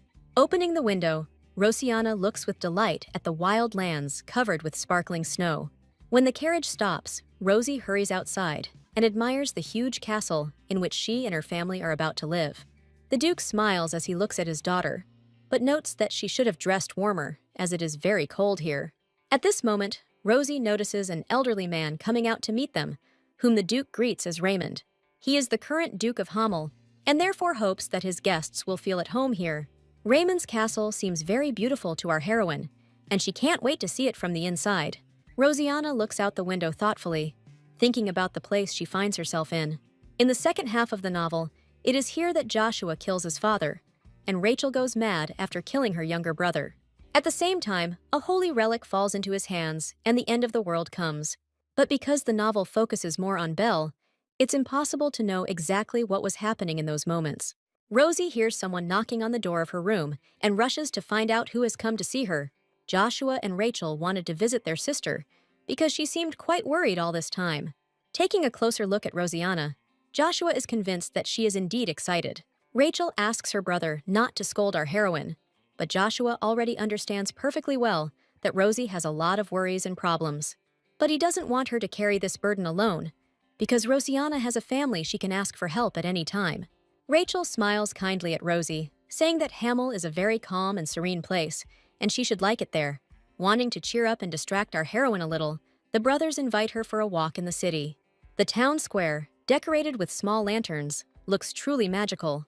Admiring the mesmerizing play of light, Rosianna herself does not notice how she forgets about all her worries and anxieties. The first thing Joshua does is treat his sister to some local delicacies, and then he takes her to a jewelry store, where Rosianna decides to buy gifts for Joshua and Rachel. For the youngest of the brothers, Rosie chooses a small protective amulet in the form of an earring. As our heroes leave the store, Joshua calls out Rosianna's name. Taking out an elegant silver hairpin with lilac stones from his pocket, the young man attaches it to Rosianna's hair. He bought it just like that, but he really hopes that his sister will like the hairpin. Smiling tenderly, Rosie thanks Joshua for the wonderful gift and asks him to extend his hand. Joshua does as Rosianna asks and freezes in place in amazement. The young man finds a neat gift package in his hands, which he hurries to open. At first, Joshua doesn't understand what it is, but after Rosie explains, the young man immediately tries on the gift. Rosianna made the right choice because the earring suits her brother very well. At this point, Joshua notices that one of the nearby shops is selling huge dolls and asks Rosie to wait a bit. At this moment, Rachel comes up to our heroine and hands her a glass of hot tea, which will help Rosianna warm up. His sister no longer looks sad, and Rachel is very happy about this, although he regrets that he could not help Rosie with the investigation related to the Empress. The young man worries about Rosianna because he understands that the more difficult it is to access information, the higher its price. The entire Blancourt family considers Rosie a good person, and so Rachel, Joshua, and the Duke want to help her share this burden a little. These words make Rosianna think, because maybe she is not a good person after all. In both her past and present lives, she has always tried to avoid the worst, and maybe she was just a selfish person, just wanting to survive. Now, Rosie is lucky because she knows the plot of the novel and tries to avoid tragedies. But good intentions do not make her confident in her own choice. However, due to her intervention, the Blancourt family was able to avoid tragedy. Rosianna still doesn't know if she made the right choice, and therefore believes that she cannot be called a truly good person. But she hopes that people who think well of her will be happy in the future, and so she wants to try even harder. Rosie thanks her brother for his kind words, noting that they mean a lot to her. A little embarrassed, Rachel says that he heard Rosianna call Joshua brother, and if she doesn't mind, he would be happy to be treated the same way. Of course, the young man does not expect this right now, realizing that Rosie must be ready for this. At this moment, Rosianna remembers that she wanted to give something to Rachel. She thanks the young man for today and hands him a gift package, and, calling him his brother, he expresses a desire to walk with him again. That night, Rosianna can't sleep and decides to do something useful. Perhaps a book from the library will help her fall asleep faster. Rachel handed our heroine the key to the library so that they could begin their investigation early in the morning. But Rosie can't wait to get started right now, because Hestana's life is on the line. Rosianna walks into the library, not noticing two pairs of blue eyes watching her in the darkness. Having found the book she needed, Rosie hurriedly headed to her room. However, the animals, quietly moving their soft paws, continue to follow her unnoticed. The longer they follow Rosianna, the heavier and more ragged their breathing becomes. Hearing strange sounds behind her, our heroine looks around in fear. Rosie closes her eyes in fear, and when she opens them, she realizes that there are two large white foxes lying on her. These animals are considered monsters, but the foxes cuddle up to Rosie like they are tame. Soon one of them starts licking Rosianna's face, and the girl can't help but laugh. At this moment, our heroine hears a menacing voice ordering the foxes to leave the guest alone. Rosianna freezes in surprise, because she was sure that all the inhabitants of the castle had long been asleep. Looking up, she sees Duke Raymond standing before her, looking down at her from his height. The Duke guesses that Rosianna was in the library despite the late hour, and since she has already found the right book, Raymond invites the girl to take a little walk with him. The Duke and Rosianna emerge into the snowy garden, accompanied by white foxes. Rosie knew that Hamel was in perpetual winter, but despite the cold, the flowers here did not wither. Suddenly, one of the foxes gently touches Rosianna with its paw, wanting to get her attention. She brings Rosie a beautiful flower in her teeth, and our heroine happily thanks the little animal. Raymond is very surprised to see that his guest is not at all afraid of foxes, although they are cute in appearance, but still monsters. Lou monsters are sensitive and cautious creatures that prefer solitude, and these foxes had suffered at the hands of people, and therefore, until this moment, they had not treated anyone with such tenderness except Hestana. Raymond asks if Rosie has had time to read the book she borrowed from the library. The key to the duchy's library, containing precious and rare books, is passed down from generation to generation, and the king also has one key. Rosianna is very surprised by these words, because she did not know that the library was so important. However, Raymond says that the key now belongs to Rachel, and if he trusts Rosianna, then he trusts her too. Rosie doesn't understand why her brother has the key, and the Duke explains it by the laws of Hamel, which states that the key passes from the current Duke to the successor if something happens to the Duke. But it's not that Raymond feels bad. He just realizes that he is not worthy of this title. The ruler, who truly loved Hamel, has long been sleeping deeply, dressed in white clothes. Rudrick Clotus, Raymond's older brother, saw only his son, but Heston never missed a single opportunity to prove herself, wanting to win her father's love. That is why the future ruler of Hamel decided to ask her uncle for help. She wished to become Raymond's apprentice, wanting to hone her fencing skills. However, Raymond did not consider himself someone who was capable of teaching anyone. Heston disagreed with him, as Raymond was one of the best swordsmen in history. Even though Rudrick and Raymond were twins, Raymond was much stronger than his brother. However, Raymond just shook his head, saying that these were all rumors, and he had not yet achieved such skill. But Heston still insisted on her own, because she really wanted to become strong and win recognition, and therefore she was ready to do everything in her power. When Heston was cursed, Duke Blancourt asked Raymond to stand guard over Hamel. He locked the gates of the duchy and kept it secure so that rumors of his wife's death would not spread beyond its borders. But one day, Cartel sent Raymond a very interesting letter. In it, the Duke mentioned his arrival in Hamel with his adopted daughter and asked Raymond to help her in everything. It was then that Raymond realized that the cartel had found a way to lift the curse, and Rosie confirmed this guess. Raymond is ready to tell Rosianna everything he knows, and even if the chances of success are small, he asks our heroine to try to save Hestana. The next morning, Rosianna is late for breakfast, which worries her brothers.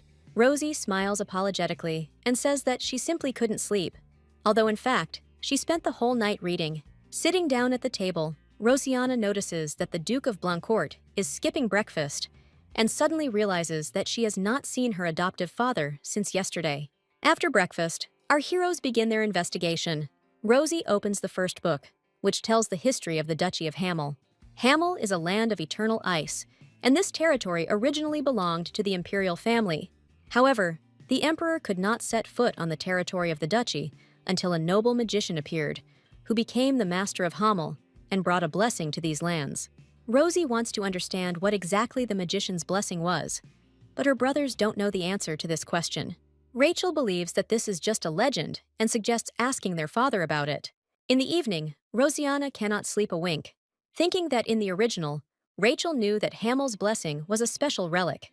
Rosie believes that the taint began to spread across Hamel after the disappearance of this relic.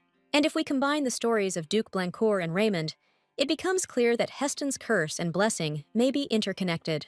Falling asleep, Rosianna doesn't notice how her room is filled with rays of magical energy. Soon Rosie wakes up, and for some reason, her eyes take on a warm honey hue. Approaching the mirror, our heroine cannot understand why she woke up. However, she hears the call of some familiar aura and goes to the source of this call. Rosie can clearly feel the aura pulsating, and when her path is blocked by a wall, one of the cabinets suddenly slides aside. At this point, Rosianna feels like she is at her limit and can't control her own body. However, the golden color of the eyes gradually changes to purple. The next moment, Rosianna seems to wake up, not understanding how she ended up here. The girl is overcome by a strange feeling, and it seems to her that someone is following her. But at that moment, she hears the call of the aura again and decides to find its source. Rosie walks down the steps, knowing that this decision could be dangerous, but she wants to know the truth. Suddenly, our heroine is blinded by a bright white light, and for the first seconds, she cannot see anything. However, Rosianna soon sees Duke Blancourt standing in front of the cursed Hestana. Rosie quietly calls out to Cartel, but he doesn't immediately recognize his adopted daughter's voice. The Duke did not expect to meet Rosianna here, because she could not know how to get here. The passage leading to this room is a dummy, a magical illusion, and to open it, you need a special stone, without which it is simply impossible to enter this room. The cartel knows that Rosianna can't lie, but he is determined to find out what happened to the enchanted door. Rosie looks up and stares at Hestana's face as she is sealed in the block of ice. Now our heroine realized that the Duke had been here all this time, and that was why she could not find him. Concentrating, Rosie feels the ice emanate dark magic, but at the same time, Hestana herself seems to radiate warmth and light. Rosie wants to take a closer look at her, and asks the Duke for permission to use detection magic. Rosianna carefully touches the ice and suddenly feels something strange. The ice becomes soft and slowly sucks the frightened Rosie inside. Cattell asks the girl to step aside as quickly as possible, but Rosianna cannot resist this force. The magic consumes her, and at the last moment, Cartel manages to grab his adopted daughter by the shoulders. But now the enchanted ice absorbs both our heroine and the Duke. Rosianna finds herself in a strange place with furniture scattered across the floor. In addition, there are servants lying around everywhere, showing no signs of life. The place is permeated with dark magic, and turning her head, our heroine notices Mr. Raymond on the floor. During a conversation in the garden, the Duke told Rosianna about what happened on the day Heston was cursed. The dark magic came from one of the maids. But when she entered, Raymond couldn't do anything because everyone in the castle suddenly lost consciousness at that moment. Raymond was very weak, but he was aware of everything and saw everything. Before he fell asleep, he saw how dark magic seemed to consume his mistress's child. At this moment, Rosianna hears someone's voice saying that the curse is spreading further and further, covering the entire territory of Hamel. The being addressing Hestena notes that through her, ill-wishers want to defile everything around, and therefore she must make a choice. It cannot cleanse Heston with its power, but this curse can be lifted. Now Hestane faces a difficult decision, but she fears that the taint will come out and destroy the duchy. However, the creature says that they can seal the curse, thereby slowing its spread. And if so, Heston is ready to sacrifice herself, because this will save the life of her child and all the inhabitants of Hamel. If she disappears, the curse will go with her, so the girl asks the creature called Lara to destroy her. Long ago, Hestana asked Lara to be her friend, and although it seemed like a joke at the time, Hestana is now very glad that they met. Lara realizes that Hestana's soul remains the same, and as always, she tries to protect everyone. Lara also considers their friendship priceless, and therefore wants to tell Hestane about one way. The destiny of every person depends on his choice, because there are thousands of roads leading to the future. But even when choosing one of them, a person does not know what will happen in the end. Lara wants to offer Heston one way, but she can't say what the ending will be. Clutching her little daughter tighter to her chest, Hestana asks Lara to tell her about this method. Lara remarks that someone like her should not interfere in human lives. The moment people like her try to change someone's destiny, the scales tip in one direction. But even so, creatures like Lara always interfere in people's lives to some extent. Luckily, this time, Lara has an excuse, because being a divine dragon of air and a contemplator of destinies, she saw the fate of this child. This girl is destined to become a savior, a light that will save the world from destruction. The curse placed on Hestane is tied to dark magic, and the power of the air dragon is precisely what brings purification. However, Lara has lost her shell and cannot fully use the power, but many years ago she managed to create a vessel using sacred relics. But it takes hundreds of years for hatching, and during this time, the source of the curse can destroy not only Hamel, but the entire world. There is a way to buy time, but to do so, Lara will have to send Hestana's child to a remote location so that she can live as fate wishes. She will be separated from her family, but Lara will be able to stop the curse. Lara promises Heston that her daughter will be safe, as the curse will be sealed with her. Heston ponders the divine dragon's words, holding back tears. Finally, she makes a decision and asks Lara to do everything as she says. Holding the baby close, Hestana apologizes to her for the fact that she will grow up without the love that she so dreamed of giving her daughter. Our heroine watches this scene from the sidelines, and at some point, she hears Heston call her daughter by her name. She decided to name her beloved daughter Rosianna, but she hasn't yet told anyone about it. Hearing these words and realizing what was happening, Rosie froze in place in amazement. At that moment, she hears Lara's voice, saying that it was a magical recording of her promise. Rosianna has gone through her destiny, and now Lara wants to ask her one question. In a conversation with Hestana, Lara had already mentioned a new vessel for her birth. All this time, Lara observed all the obstacles that fate gave Rosianna. Now, Lara knows for sure that Rosie has the power to speed up the hatching of a dragon egg. The seal that holds back Hestana's curse is weakening, and before its power is lost, Lara must return to this world. Rosianna agrees to help, but she asks Lara to lend her her power even after saving Hestana. Lara is confident that our heroine can handle this power, and therefore grants it to Rosianna. The divine dragon makes a promise to Rosie and entrusts his vessel into her hands. In addition, Lara grants our heroine her power, as evidenced by the mark that appears on Rosianna's wrist.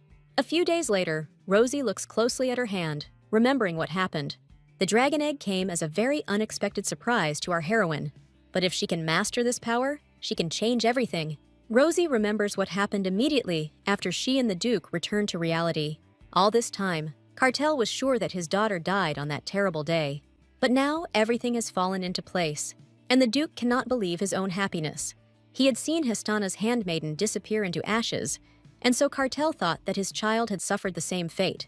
Rosianna freezes in surprise, realizing that the Duke saw the same thing that she saw. Cartel holds Rosie tightly to him, tears continuing to stream down his cheeks. He had been waiting for this moment for a long time, and now he apologizes to his daughter for not recognizing her right away. At that moment, our heroine was confused, because according to the original plot, Rosianna could not possibly be the daughter of Hestana and Cartel. However, the moment her father hugged her, Rosie realized that she had finally found the family she had been missing so much. A loving family was also missing from the original novel for the real Rosianna. However, Rosie believes that she was only able to change the plot because she knows what a reckless choice the original Rosianna made. And this choice ultimately led to a completely logical end. These thoughts make our heroine suffer, but she remembers in time that she did not become Rosianna by her own will. Either way, she needs to wait for the egg to hatch and contact Kadim as soon as possible. At this moment, Tanya enters Rosianna's room, saying that the lady received a letter and a gift. Taking the letter in her hands, Rosie cannot hide her surprise, because it bears the seal of Duke Frey. Rosianna rides in a carriage with Joshua and Rachel, wanting to visit Belle. Smiling guiltily, our heroine tells her brothers that she could have easily gone alone.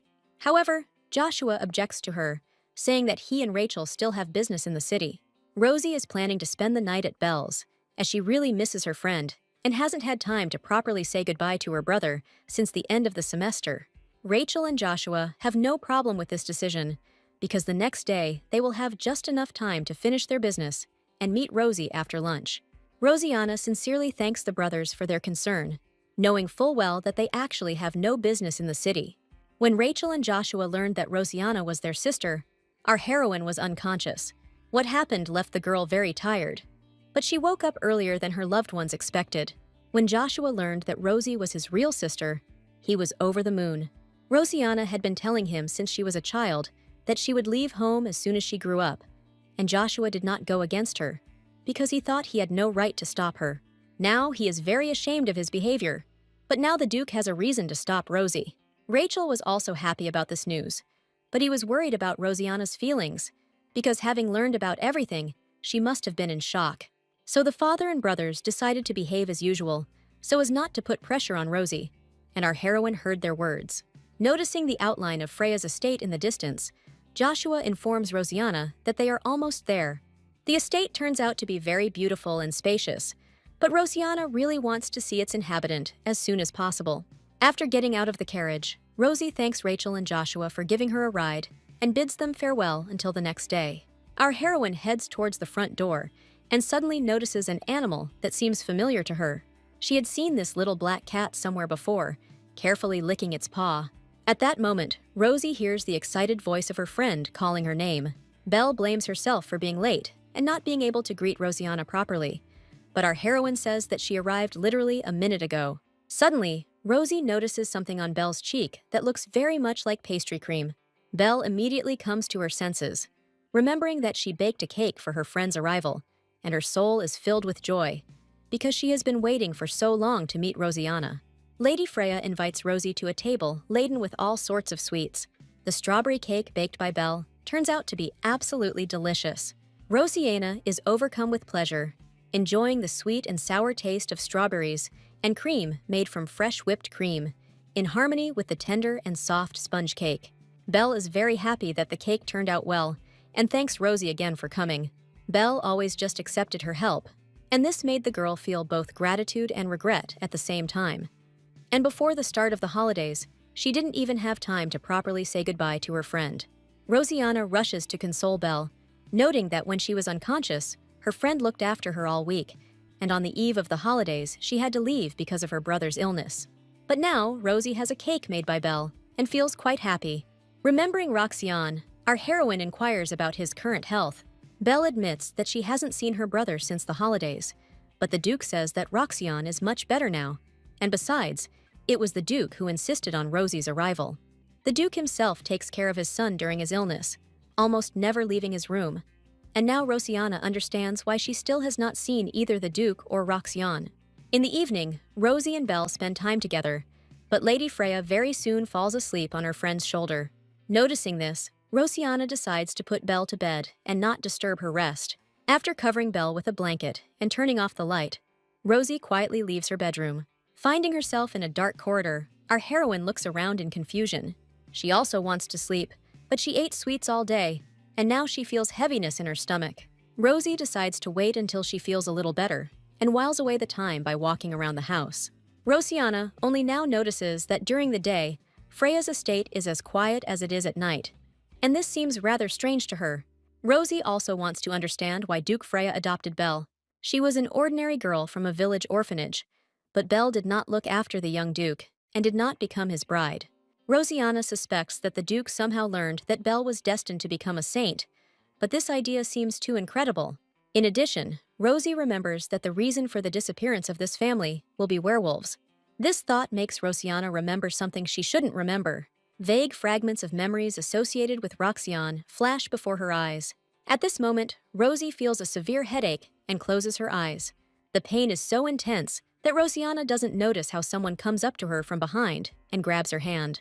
With his other hand, the young man covers his victim's mouth, preventing her from making a sound. However, at some point his grip weakens, and looking back, Rosie sees Roxion behind her. The young man is breathing heavily, his eyes closed, and Rosianna understands that something is clearly wrong with him. He continues to hold our heroine close to him, despite Rosie asking Roxion to let her go. However, the young man does not hear her, and the next moment he reaches for her neck, opening his mouth. Suddenly, someone's hand falls on Roxion's head, and the young man immediately falls to the floor. Stepping aside, Rosianna turns her surprised gaze from the bewitched Roxion to her mysterious savior. Suddenly, Rosie notices her friend's brother's pointy ears, and this stirs her memory. Rosianna feels a sharp headache again and closes her eyes, trying to stop the attack. Sighing wearily, Rosie's savior gently chides Roxion for not being able to leave him unattended for a minute. Rosie wants to know who she owes her debt to, and the stranger introduces himself to her as Duke Raphael Freya. This isn't quite how he planned his first meeting with Rosianna, so he'll have to erase her memory. At this moment, Rosie's already erased memories of the evening when she helped Roxion return. She remembers how she carried the young man into the library, not understanding what was happening to him. After this, a black cat appeared in the library and helped Rosianna save Belle's brother. And at that moment, our heroine learned that Roxion was a half-werewolf. The return of memory breaks the Duke's magical seal, preventing him from casting a new spell on Rosianna.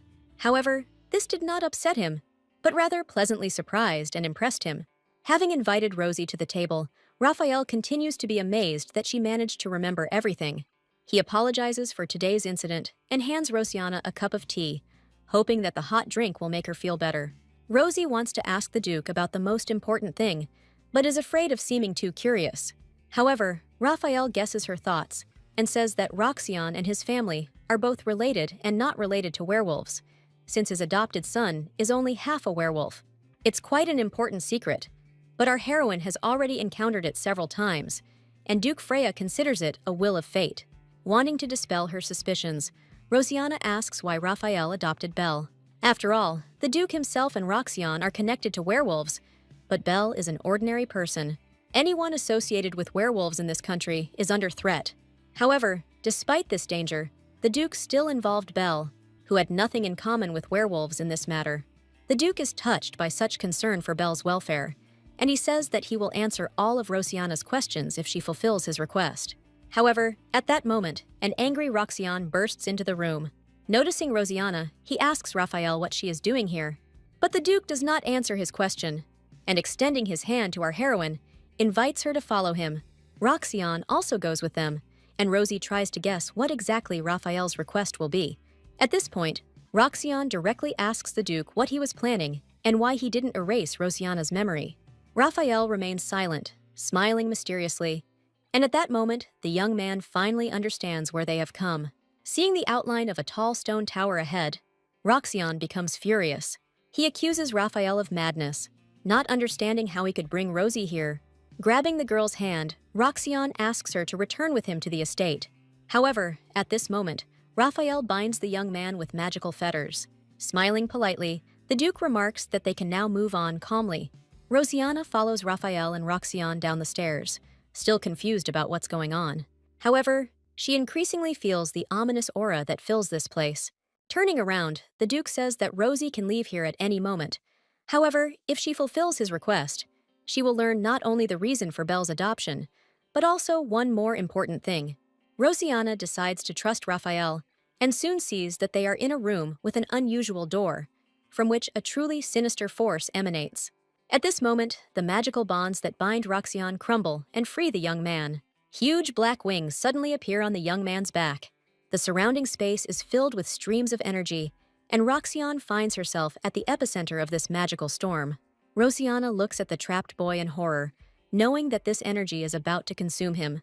The Duke confirms this guess with an unperturbed look, noting that Roxion's body will dissolve very soon. Our heroine cannot understand what Raphael means.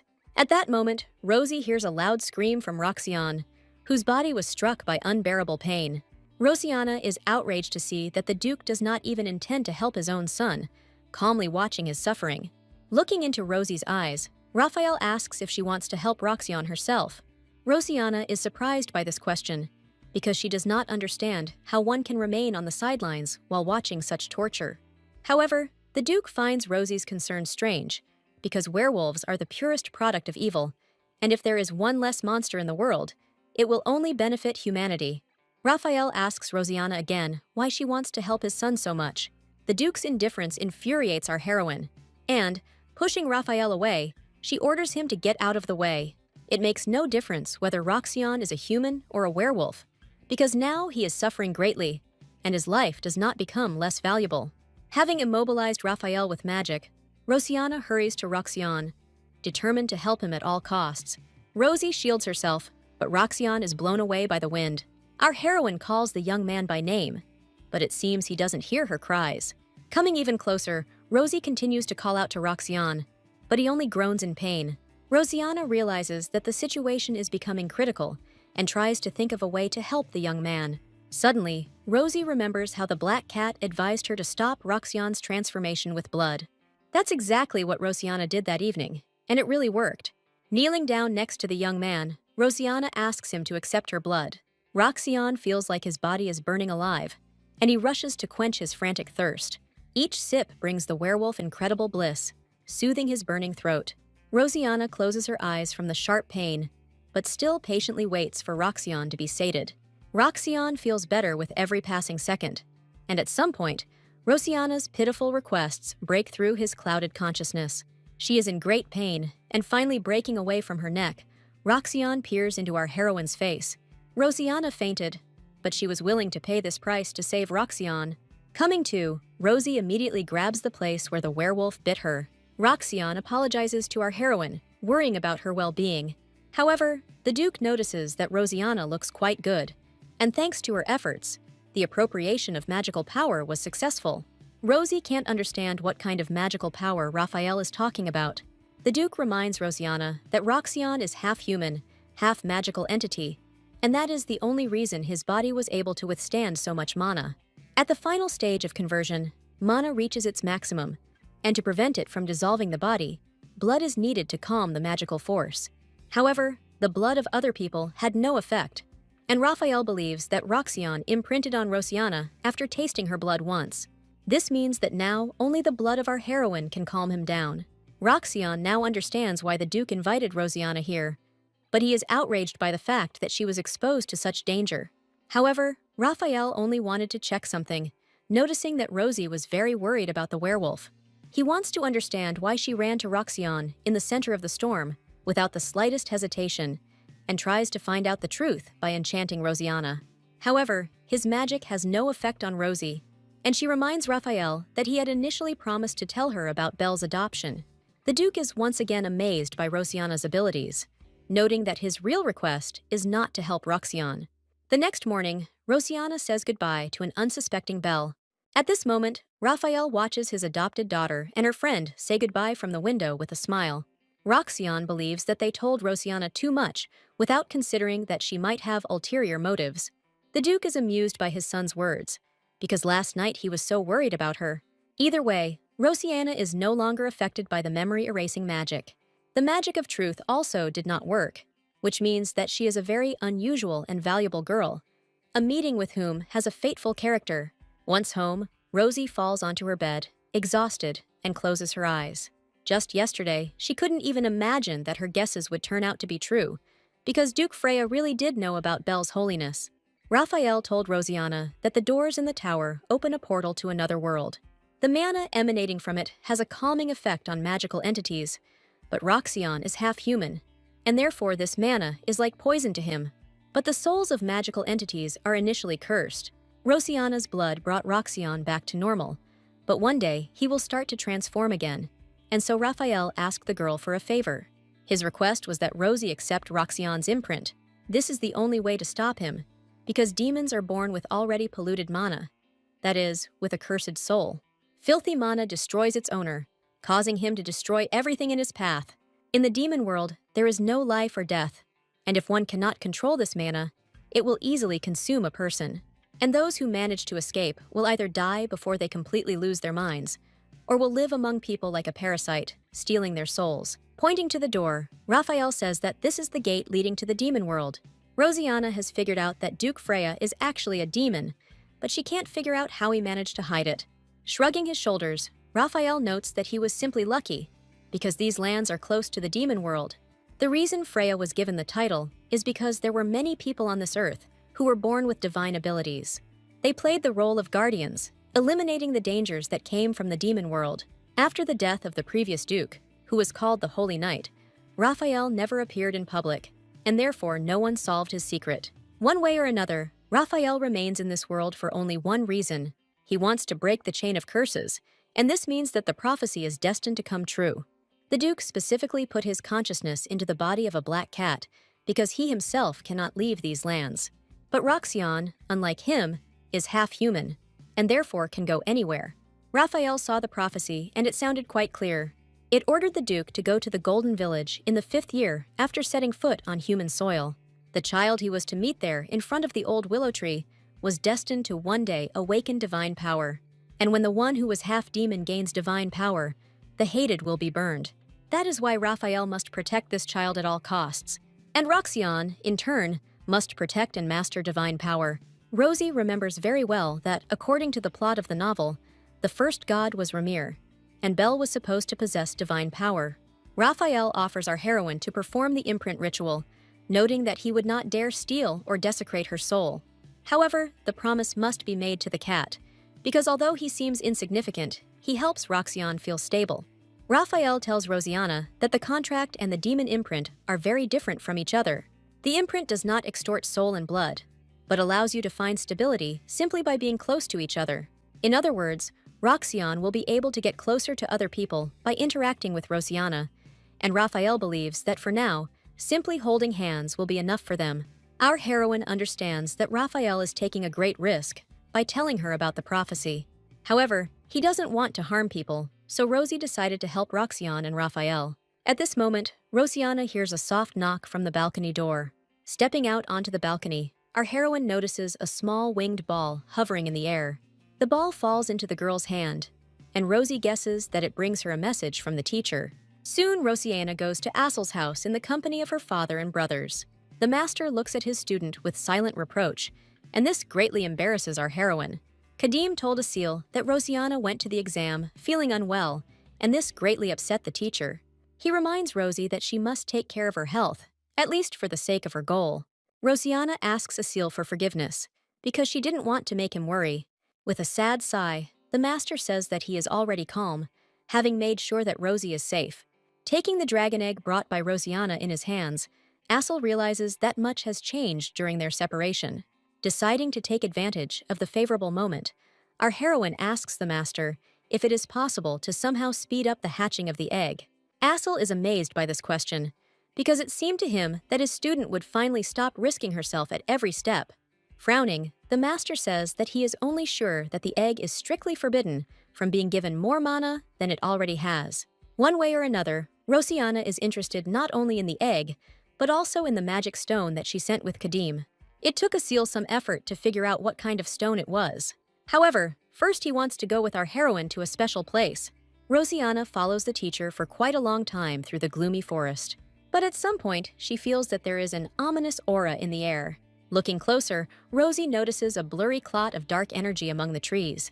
She advises Asil not to approach the clot, but the master asks Rosianna not to worry and to take a closer look at what is about to happen. At this moment, a strange creature, resembling a lump of greenish slime, crawls out of the forest. The clot instantly sucks the forest dweller inside. However, to the surprise of our heroine, the dark energy does not devour the creatures. Soon the clot spits the slug back out, turning it into a monster. The master tells Rosianna that they are standing in front of a rift that creates disasters and monsters. Suddenly, the monster created by the crack decides to attack Asil, and Rosie screams piercingly, trying to warn it. However, the monster's slimy body instantly shatters against an invisible magical barrier. As soon as Asil discovered the crack, he immediately set up a protective barrier around it, and thanks to this, the monsters no longer rampage in the forest, but the clot still grows. The master thought he could contain the crack by simply observing it, but now he decided to try to unleash the power of the stone to temporarily seal it. According to Asil, the stone found by Rosianna has a special power, and he wants to conduct one experiment. The master extends his hand and asks his student to pour some of her mana into the stone. After a few seconds, the stone changes shape, as if filled from within with a soft white light. Looking up at the teacher, Rosie freezes in amazement, because now a real angel stands in front of her. Leaning over the stone, Asil reads a spell over it in a language unknown to Rosian. The next moment, a magical ring appears on the ground around the teacher, shining with a bluish light. Asil stretches out her hand and seals the crack with a stream of symbols unknown to our heroine. Rosie feels the ominous energy begin to fade away. However, she does not remember seeing any mention of angels in the original story. After performing the magical ritual, the master turns back into himself, and his snow-white wings seem to dissolve into the air. When Asil comes to, Rosianna asks what kind of magic he used. The master says that it was an ancient sorcery based on the divine power that he managed to extract from this stone. Usually, divine power cannot be sealed into an object, and the teacher does not understand how someone could seal such power into a stone. He had never seen anything like it, but judging by the results of the experiment, it was definitely divine power. Having transformed the stone into a small pendant, Asil tells Rosie to always carry this valuable thing with her. Rosianna suggests that her teacher may indeed be an angel, but Asil says that he is an Elios. The Elios are the first creation of the god Ramie, and their specialty is that they are all born with divine power. The teacher was once one of them before his power was sealed, and it was for this reason that he immediately realized that Rosianna's magic stone was endowed with divine power. Rosie had encountered magical stones before, but she didn't feel any particular power in them. But this stone does not contain mana, but divine power that only a select few can use. Before Rosianna arrived, the master tried to use the power of the stone, but his attempts were in vain. But everything changed when Rosie poured some of her mana into it. The stone reacts to our heroine's mana, and therefore belongs to her. But Asil cannot understand how such an object could have ended up in the academy at all. But, one way or another, now Rosianna will have to deal with the stone herself and explore its power. After the holidays, the teacher decides to go to the academy with our heroine.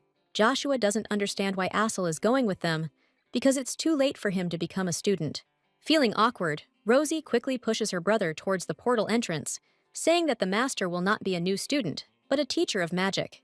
Our heroine decides to use teleportation as one of the last, wanting to say goodbye to Duke Blancour. Overcoming her shyness, Rosianna says goodbye to Cartel, but for now, it's as if she were saying goodbye to a duke, not a father. Cartel smiles warmly at his daughter, telling her not to overdo it and to take care of her health. Smiling back at the duke, Rosie promises to carry out his instructions. The teacher is the last to enter the portal, and Cartel asks him to take care of Rosianna, Rachel, and Joshua. Turning around, Asil asks the duke not to worry, and promises to look after his children. At the ceremony marking the start of the new school year, Asil is introduced as a professor, and Rosie cannot understand how he managed to get such a high position. Smiling affably, the master tells the students that he will now teach at the Faculty of Magic. This news delights the students, and Rosianna can't help but smile, knowing that every magician dreams of meeting the master of the magic tower.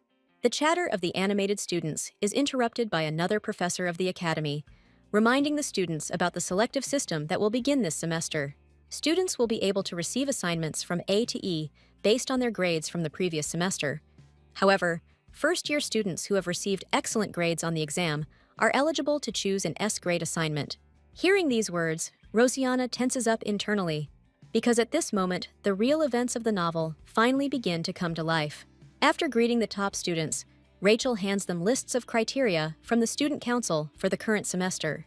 Each Student Council official must complete one S-rank task. Rachel asks students to review the list carefully and refer to it if they have questions. Our heroine knows that S-rank missions can be dangerous, but this increases the likelihood that Rosie might encounter something related to the holy relic along the way. At this moment, Rosianna feels like someone is literally burning her with their gaze. Rosie looks back and meets Roxion Freya's gaze.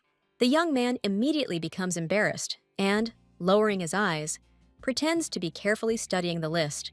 Rosianna doesn't understand why Roxion decided to join the student council, since in the original, he didn't stand out at all. Looking at the young man, Rosie involuntarily recalls the night when she accepted Raphael's proposal. Then the black cat thanked the girl for her trust and said that they could begin performing the ritual. At that moment, Rosianna didn't think that this would happen right now, but it was too late to retreat. Taking the knife in his hands, Roxion made a small cut on his finger. Rosie could hardly comprehend what was happening, but when the young man approached her, she guessed what she would need to do. Raising his finger to Rosianna's lips, Roxion said that she needed to drink his blood. After hesitating for a few seconds, our heroine finally made up her mind. Taking Roxion's hand, Rosianna slowly pulled his finger to her mouth. She felt very awkward at that moment, but it was the only way she could help the werewolf. Roxion stood there, holding his breath, watching Rosianna's every move closely. When Rosie finished, the young man recited a spell in a language unknown to her and knelt down, kissing her hand. The imprinting ritual was successful, and Rosianna mentally rejoices that her friend's brother is not bothered by pain. That's probably why he was able to join the student council, but Rosie feels uneasy when she remembers the ritual. Trying to distract herself from these thoughts, Rosianna notices that Jaliet's chair is empty and hopes that he has taken an academic leave. Suddenly, Rosie's attention is drawn to Kadim, and his gaze seems worried to our heroine. Rosianna asks him what's wrong, but the young man says that everything is fine. As a result, our heroine chooses a task related to the magic tower. She is about to go to the opening of a magical festival, where an auction of new artifacts will be held. This task may seem simple at first glance, but only wizards with the appropriate level of mana can attend this festival. Moreover, you will have to pay a lot of money to attend the auction. But Rosianna chose this task for a reason. Our heroine hopes that she will be able to find one of the holy relics hidden in the magic tower. In the original, Belle asked for help from Jaliet, but this led to her being imprisoned in a magical tower, and thanks to this, she was able to accidentally find the tower's treasure. According to the plot of the novel, after the collapse of the tower, Jaliet became its new lord. That's why Rosie wants to get the relic before he does. Before the tower falls, the miracle happens when the priestess Belle goes in search of a holy relic, and our heroine would be glad if this were a story about a journey, because then Rosie could find out where and how to find the relic. In the original, most of the holy artifacts were found by the villains or the main characters. But this time, Rosianna will have to deal with it herself. Lost in thought, our heroine does not notice the sudden appearance of Jaliet. Hearing the young man's voice, Rosie screams in surprise. Jaliet smiles kindly at the girl, clearly pleased with the effect produced. Without blinking an eye, the young man studies the sheet of paper with the description of the task chosen by Rosianna. This is a paired task, and Jaliet suggests her candidacy to Rosie, noting that he is the only student at the academy with the appropriate mana level. Smiling sheepishly, Rosianna says that only student council members can perform this task. However, Jaliet is very pleased with this remark, because to Rosie's surprise, he has also already joined the student council. Walking down the academy corridor, our heroine looks for a way to refuse Jaliet. She would like to complete this task with Belle, but Rosie doesn't want to put her friend in danger. And besides, Her mana level doesn't meet the specified criteria. Suddenly, Rosianna notices Master Asil, clearly hiding from someone. He looks scared, and when Rosie calls out to the teacher, he involuntarily flinches. Rosianna asks why the teacher is acting so strangely, but Asil doesn't have time to answer her. At this moment, voices of students looking for the master are heard nearby. They would like to ask Professor Lusterif many things, and, realizing the reason for the teacher's fear, Rosie quickly takes him to a quieter place. Rosie brings the master into the reception room and asks him to explain what is going on. But the teacher only sighs heavily, and, guessing that popularity is not to his liking, Rosie suggests that Asil use an invisibility spell. The master really likes this idea, because he hasn't been in crowded places for a long time, and therefore feels awkward. After the ceremony, Asil was attacked by a whole crowd of students, and he was so shocked that he didn't even notice how he ran away from there. Smiling, Rosianna notes that every student of the Faculty of Magic dreams of meeting the master of the Magic Tower. And this situation once again convinced Rosie of the greatness of her teacher, although Asil himself considers himself only the manager of the Magic Tower. Our heroine asks the master to tell her more about the tower, because her first task is connected with it. But now it is very difficult to get into the tower. Asil is very surprised to learn that the Magic Tower is now closed. Previously, anyone could enter the tower, and it was there that magicians shared knowledge and research with each other. The current state of affairs upsets the master, and he decides to go to the tower with Rosianna. At that moment, someone knocks on the office door, and Asil thinks with horror that the curious students managed to find him after all. However, it turns out that it is not the students of the academy, but Professor Ivan. The professor apologizes to Rosianna and the master for disturbing them. He felt very awkward, but he had one urgent request to make of Professor Lusterif, and so he could not wait. Looking at the majestic vaults of the Magic Tower, Rosianna freezes with admiration. The roof of the tower, finished in snow-white marble, reaches into the sky, and some details, to Rosie's surprise, seem to be completely covered in gold. Our heroine again does not notice the appearance of Jaliet, who thinks the tower is very similar to the Imperial Palace. Recoiling in fear, Rosianna asks the young man to stop appearing out of nowhere, but Jaliet thinks that Rosie should get used to it very soon. With a heavy sigh, our heroine understands that arguing with the young man is useless, because he always manages to get his way. Rosie will be paired with Jaliet for the first task, otherwise he would have offered his help to Belle. Rosianna could not allow this, and therefore was forced to agree to the cunning young man's terms. Having received Rosie's consent, Jaliet was very happy about it, because he was looking forward to this trip with great impatience. Our heroine understood that she had been fooled, but she could do nothing about it. Rosie is very surprised to notice that Jaliet did not arrive alone, but in the company of a young man she did not know. Nodding politely, the young man says his name is Noah, and he is here as Jaliet's assistant. Rosianna hopes that there will be no problems with Jaliet and Noah, and that she will be able to carry out her plans. Sacred relics are best explored alone, and Rosie will be able to do so thanks to the map the master gave her. A few days ago, Professor Ivan approached the teacher with an unusual proposal. Terribly embarrassed, the professor said that he had come at the request of the entire Faculty of Magic. With his ears red with shame, Ivan asked the professor to give a lecture in the main hall for the students and teachers. Asil could not refuse the professor, but he was very sad that he could not go with Rosianna. Although in return, he gave his student a map containing all the information about the Magic Tower. However, the professor could not go on a mission with a student in any case, since this would be a violation of the Academy's rules. Rosie notices that Jaliet doesn't look well, but the boy says he just has a headache. Our heroine advises Jaliet to have a good rest, deciding for now to take a walk around the city. Left alone with his owner, Noah expresses concern about his well-being. The festival has brought a lot of people to the city, and Noah knows that Jaliet doesn't like crowded places. However, the owner got along very well with Rosianna, and, smiling, Jaliet remarks that their client is a very interesting person. Each person has only one unique color of mana, but our heroine has two. And besides, Jaliet can't see anything except that Rosie is hiding something. Jaliet does not understand what is happening with the Magic Tower, clearly feeling the accumulation of some unpleasant energy there. The more he looks at her, the worse he feels, and Noah advises his master to rest quickly.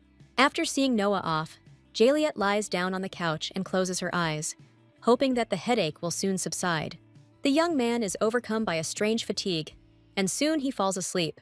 Giulietta is pulled into the dark and cold water, but he does not resist, obediently sinking to the bottom.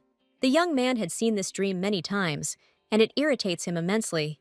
Blinking, Juliet felt like he was a little boy again. And besides, he again sees before him his own brother with a dagger in his chest. The boy calls Juliet's name pitifully, saying that he is in great pain. He doesn't want to die.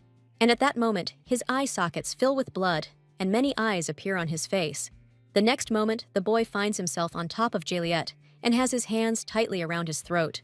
The brother accuses Juliet that all this is happening to him because of him. The boy's face turns into a thick black liquid, flowing down and filling the entire surrounding space. Juliet feels like he's about to choke, and suddenly hears a familiar voice calling his name. The young man opens his eyes and sees Rosianna leaning over him. Juliet tries to catch his breath, and Rosie asks if he's okay. Our heroine noticed that Juliet suddenly stopped breathing, and cold sweat appeared on his face. The young man understands that Rosianna was worried about him, and this pleasantly surprises him. Rosie admits that she was truly frightened by Juliet's condition, and would not have just stood by and watched him suffer. Previously, Juliet thought that he was disgusting to our heroine, but now he understands that this is not so. Smiling affectionately, the young man compliments Rosianna, noting that she looks beautiful. Hearing these words, Rosie is finally convinced that Juliet has come to his senses and is rushing him, because the opening of the tower will take place soon. Many magicians dressed in luxurious clothes wish to attend the opening ceremony. A boy clutching a black plush rabbit in his hands watches the guest's appearance closely. The boy notices that this time many wizards have arrived at the tower, which means that his plan with the rabbit is working. Entering the main hall, Rosianna cannot contain her feelings and opens her mouth in admiration. Here she feels different, because the entire surrounding space seems to be filled with a wonderful radiance. Rosie's expectations were met, but Juliet says that all the guests here are just putting on an act. For example, the luxurious necklace of one of the sorceresses is an illusion created with the help of magic. Just like the expensive outfits worn by most of the festival guests, Rosianna doesn't understand why the mages do this, but according to Juliet, this is how they want to win the attention of the owner of the magic tower. It has been several years since the magic tower opened to the mages, and since they are obsessed with research, they are very eager to get at least a bit of the knowledge of the magic tower. After Juliet's explanation, Rosie understands why she felt such a strange energy here. However, the young man notices that he is not interested in the process of bragging. Taking Rosianna's hand, Juliet smiles slyly, clearly planning something. The next moment, the young man snaps his fingers, casting a special spell on our heroine's dress. Rosie is surprised to notice that her dress now shimmers and sparkles, as if covered in tiny gemstones. Frozen in place, Rosianna asks Juliet what he did to her dress. The young man drops to one knee and kisses Rosie's hand, saying that he wants to be the main character of this ball. Rosianna pulls her hand away in embarrassment, blushing deeply with shame. At that moment, she notices that a ring has appeared on her finger that she was not wearing. Rosie immediately remembers that she received exactly the same ring when she first met Juliet several years ago. The young man extends his hand to Rosianna, wanting to invite her to dance. Thanks to Juliet's spell, the magic cast on Rosie's dress spreads throughout the hall, and the guests are left speechless in admiration as they watch their dance. However, our heroine feels uneasy, thinking about how she should leave Juliet and go in search of the relic. At this moment, the young man bends Rosie over in a dance, holding her tightly to himself. Juliet asks her to focus on him and not think about extraneous things, because they prevent Rosianna from enjoying the process. The ball guests watch Juliet's every move with admiration, and Rosie would gladly give him up to any of them. The ball continues, and the magicians, carried away by dancing or talking with each other, do not notice a small boy watching them attentively. Seizing the right moment, Rosie retreats to the tower balcony and greedily drinks a glass of champagne. Rosianna would never have believed that she would be able to perform 3 dances in a row, and now she feels very tired. Our heroine tried to walk around the tower before the ball began, but, alas, she did not have enough time for this. Taking the map given to her by the master out of her pocket, Rosianna looks closely at the plan of the magic tower. The person currently in possession of the relic doesn't fully understand its power, but Rosie is certain that he doesn't keep it in plain sight. There are only 2 places in the blueprint where magical artifacts can be stored, and one of them is the Tower Lord's office. However, the relic could just as easily be hidden on the top floor. But the teacher strictly forbade Rosianna from visiting the top floor. Although the tower underwent major changes, its upper part was not affected. A seal sealed this place several times, so that no one could get there. However, if Rosianna suddenly succeeds, the master asked her not to touch the coffin standing in this room. He really hopes that this won't happen, but just in case, he hands Rosie a small black box. If she does manage to open that door, the thing stored in that box will help Rosianna seal it. However, our heroine still does not understand why Asel is so worried about this. The teacher reminds Rosie of a wizard who experimented with mana many years ago. He did a lot of things he shouldn't have done, and that coffin on the top floor is where his body is. A seal has checked the coffin for life force more than once, but he hasn't felt anything. But the body of a wizard who conducted such experiments is dangerous in itself, and Rosie hopes that she won't have to approach it. Back in the ballroom, Rosianna thinks about how she can escape from Jaliet. However, neither Jalieta nor Noah are in the hall, and our heroine decides that this is her chance. At that moment, a boy with a toy rabbit in his hands runs into Rosianna. Feeling the jolt, Rosie accidentally spills champagne on her dress. Looking around, the girl notices the culprit of this little incident. The boy sits on the floor, his light gray eyes fixed on Rosianna. After apologizing to the boy, Rosie moves closer, worried that he might have hurt himself. She extends her hand to the baby, wanting to help him get to his feet. However, the boy continues to stare at Rosianna without saying a word. Rosie feels uneasy and assumes that the boy must have a sore leg. She wants to pick the baby up from the floor and offers to take him to the infirmary, but he flinches from Rosianna's soft touch. To our heroine's surprise, the boy screams loudly, ordering Rosie not to touch him. The boy stands up and quickly picks up a toy rabbit from the floor. Without looking at our heroine, the baby runs away, ignoring her attempts to talk to him. The boy hugs the rabbit tightly, apologizing to him for dropping him. Now Rosianna notices her wet dress, and at that moment she hears Jaliet's voice. He smiles playfully and offers his hand to our heroine, wanting to help her up.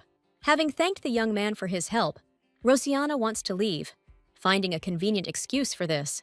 However, Jaliet does not understand why she needs to change clothes when she can simply use magic. With a snap of his fingers, the young man instantly brings Rosie's dress into a proper appearance. At this moment, the guest's attention is drawn to a golden sphere, announcing the start of the auction. The sphere invites mages to follow the auction house, located on one of the upper floors of the tower. Rosianna looks at the magical items on display, realizing that all of these things were originally listed as artifacts in the tower. And probably what she wants will be presented before the end of the auction. Rosie's guess turns out to be correct, as the last lot of the auction is one of the new artifacts created by the Lord of the Tower of Magicians himself. The auction will be held by the Lord of the Magic Tower himself, and Rosianna is surprised to recognize the same boy who recently almost knocked her off her feet. The boy shows everyone present the Hourglass of Dreams, which can fulfill any wish of its owner. And since this item is very precious, the Lord will only give it to the wizard who can handle it. The boy asks the magicians to place their mana into the crystal ball, noting that the artifact will be given to the strongest of them. This method seems rather unusual to our heroine, and she notices that the balls of most of the guests glow orange. Turning her head, Rosianna notices that Noah's orb is turning bright red, but she expected something like this from Jaliet's assistant. Rosie becomes curious about what is going on with Jaliet's own ball. To Rosie's surprise, the crystal ball in the boy's hands shimmers with different colors, emitting a soft light. The violet color merges with pink and blue shades, and, transforming into energy flows, rays of light rush to the Hourglass of Dreams. Rosianna mentally admires Jaliet's strength, but now she too must test how strong she is. Concentrating, Rosie fills her crystal ball with mana. At this moment, her pendant with the magic stone rises into the air, emitting a barely noticeable glow. Suddenly, a stream of energy bursts out of the stone, rushing towards the toy rabbit that the Lord of the Tower is holding in his hands. This stream seems to suck in another stone, which decorates the bow tied around the rabbit's neck. Rosianna doesn't understand what's happening, and the next moment the ball in her hands cracks, crumbling into small pieces. The released energy fills the entire space of the auction room, and the Dreamwatch seems to be fed by it, shuddering and jumping in place. The next moment, our heroine notices a huge magical seal that is formed over the clock. The Lord of the Tower watches this with admiration, doing nothing. Suddenly, Rosianna is blinded by a bright white light, and she immediately closes her eyes. Rushing upward, the released energy reaches the topmost floor of the tower. A magical seal is also formed over the coffin of a wizard, sealed by a master. When she opens her eyes, Rosianna doesn't understand where she is. But this place doesn't look like an auction room. Suddenly, our heroine feels someone gently touch her cheek and hears the voice of her sister from a past life. Rosie realizes that she is back to the evening when her mother and sister congratulated her on entering university. Her sister even wanted to sing a congratulatory song for her, and Rosianna couldn't help but smile, remembering how warm her relationship with her family was. Rosie's mother was confident that her daughter would successfully graduate from university and become an excellent teacher. However, much more important than Rosianna's admission was her birthday, which was celebrated on the same day. The memories of this happy and carefree day stung our heroine painfully, and she could not hold back her tears. And soon a tragedy occurred, because of which Rosianna left the world in which she was born. The injuries sustained were incompatible with life, despite all the efforts of doctors. Rosianna still remembered well the loud scream of her crying sister, leaning over her bed. All these scenes flash before Rosie's eyes, and at the last moment she sees an orange amulet covered in bright red hieroglyphs. At this moment, our heroine hears the voice of a woman with copper hair, ordering her to break the shackles of sleep. With an effort, Rosianna opens her eyes and returns to reality. Looking around, Rosie tries to understand where she ended up, because this strange place does not look like a magic tower at all. Rosianna remembers that just a minute ago she was at the auction, but suddenly the magic ball broke and a strange magic funnel appeared. Suddenly, Rosie notices an open portal that resembles a body of water. However, the next moment, similar portals appear everywhere, completely confusing Rosianna. However, if she got here by entering one of these doors, there is a chance that there is someone behind at least one of them. Entering one of the portals, Rosie notices a young man lying on the floor.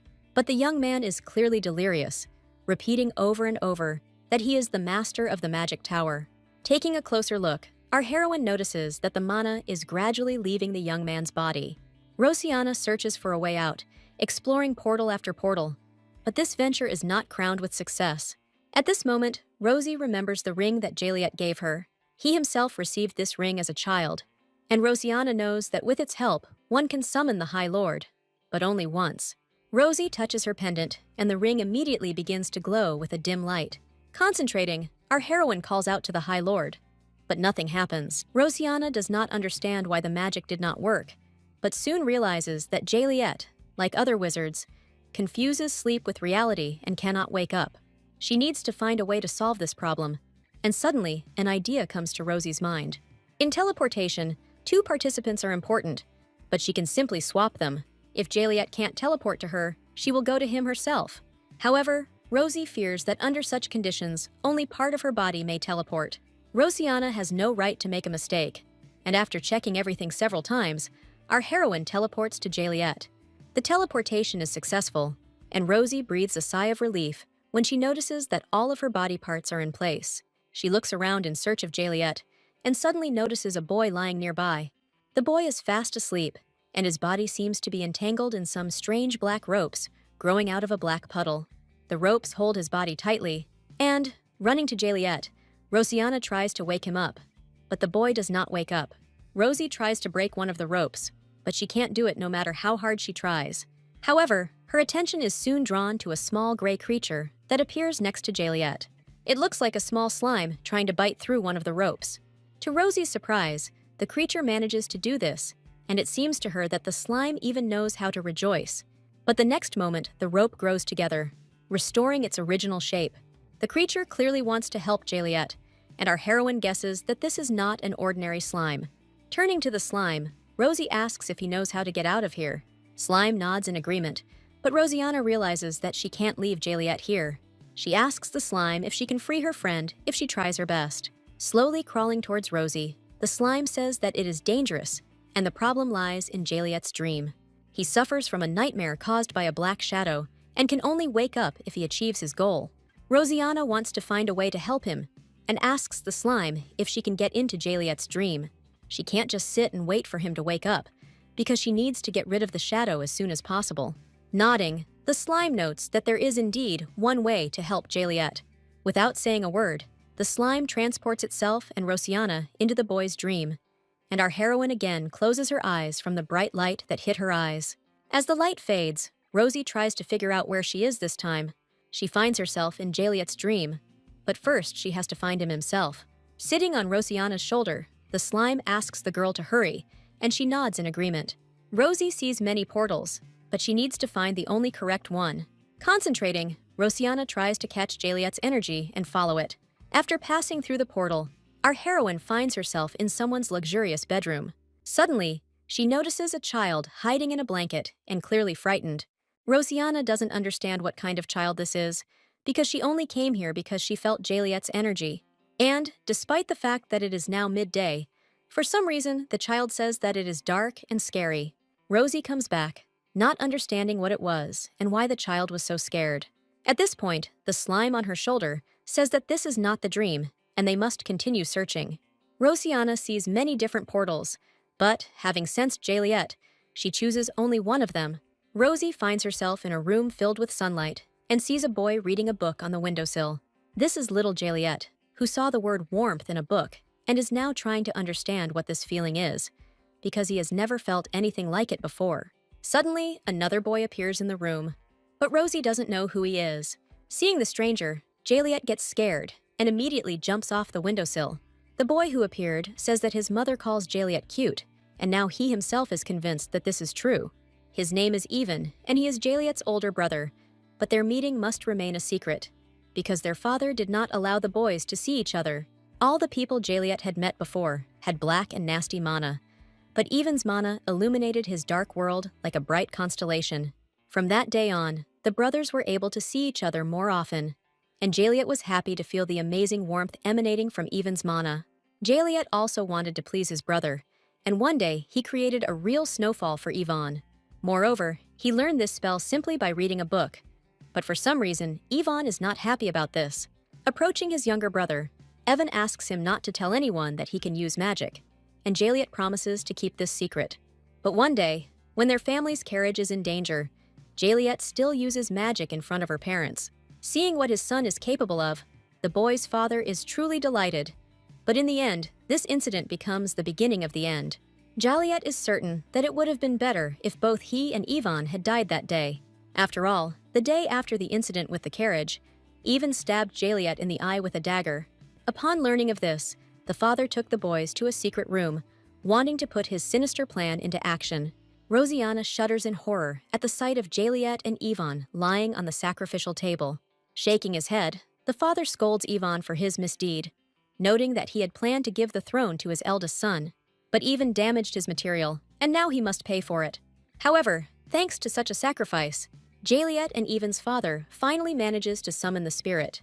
Now he will be able to use truly powerful magic, because all the annoying obstacles are left behind. Choking with horror, Jaliet asks her father why he is doing this to his own son.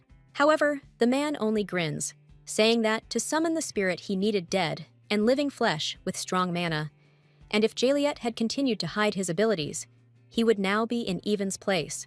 However, for some reason, the spirit accepted Jaliet's father as a living sacrifice in his place and entered the boy. The next moment, the room is filled with a rapidly spreading dark substance.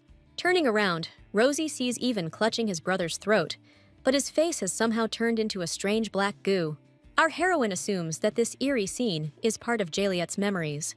However, the slime says that these are not memories, but a nightmare that prevents him from waking up.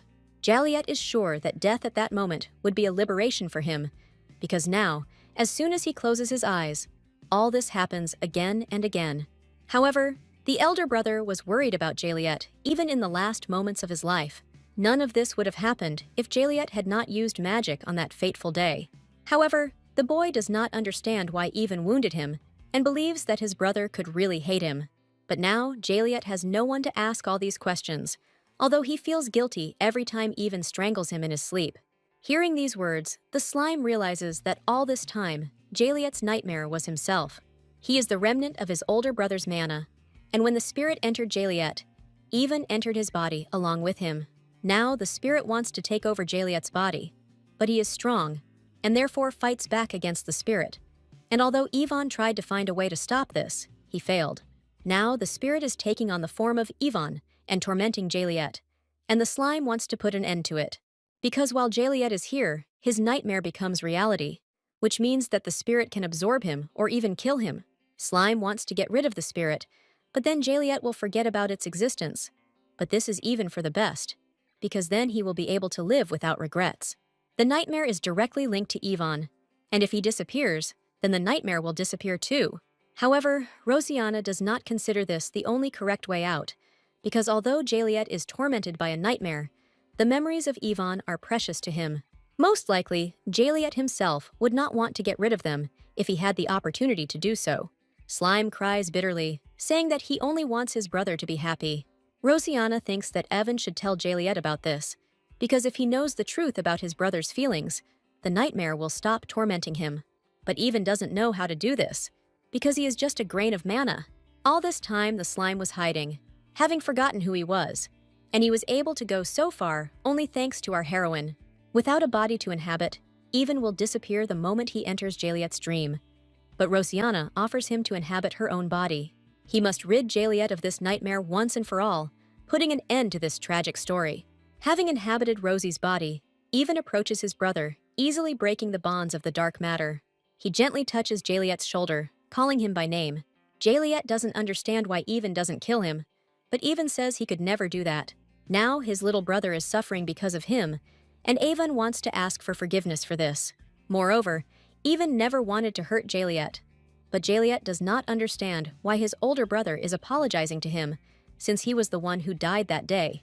Moreover, all this happened because Jaliet could not keep his mouth shut, but Evan believes that his younger brother is not guilty of anything and does not hold a grudge against him. After these words, the space seems to clear, and Jaliet and Rosianna find themselves in a spacious stone hall. Seeing that the boy opens his eyes, our heroine is very happy about it.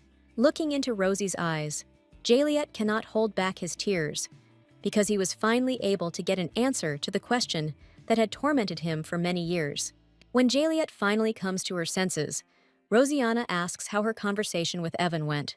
Jaliet smiles happily and thanks Rosie, because everything went well only because she agreed to help his brother. Moreover, the boy still feels a piece of Evan's mana in Rosianna, and the girl guesses that Jaliet's older brother has not yet left her body. Evan warned our heroine that after she absorbed him, he would use all his remaining powers and disappear. But Rosie is glad that this has not happened yet. Looking around, Jaliet notices that the space they are in is quite unique.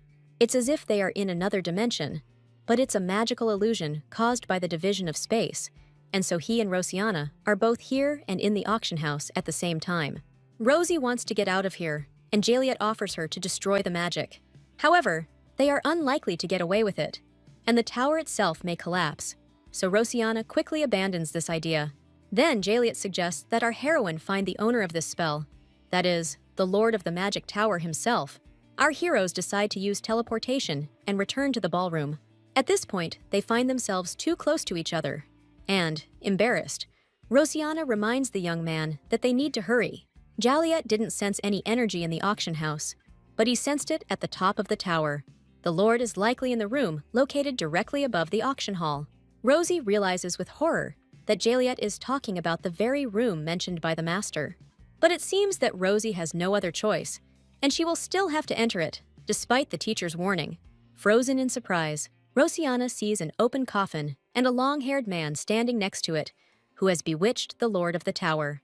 Not believing her own eyes, Rosie recognizes the man as Master Asil, and upon hearing her voice, the teacher immediately looks around.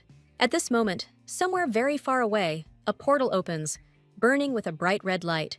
Coming out of it, Marquis Schwarlin smiles broadly, sighing with relief. He has finally found what he has been looking for so long, and with the wish-granting crystal in his possession, the Marquis plans to make everything he has dreamed of for so long come true.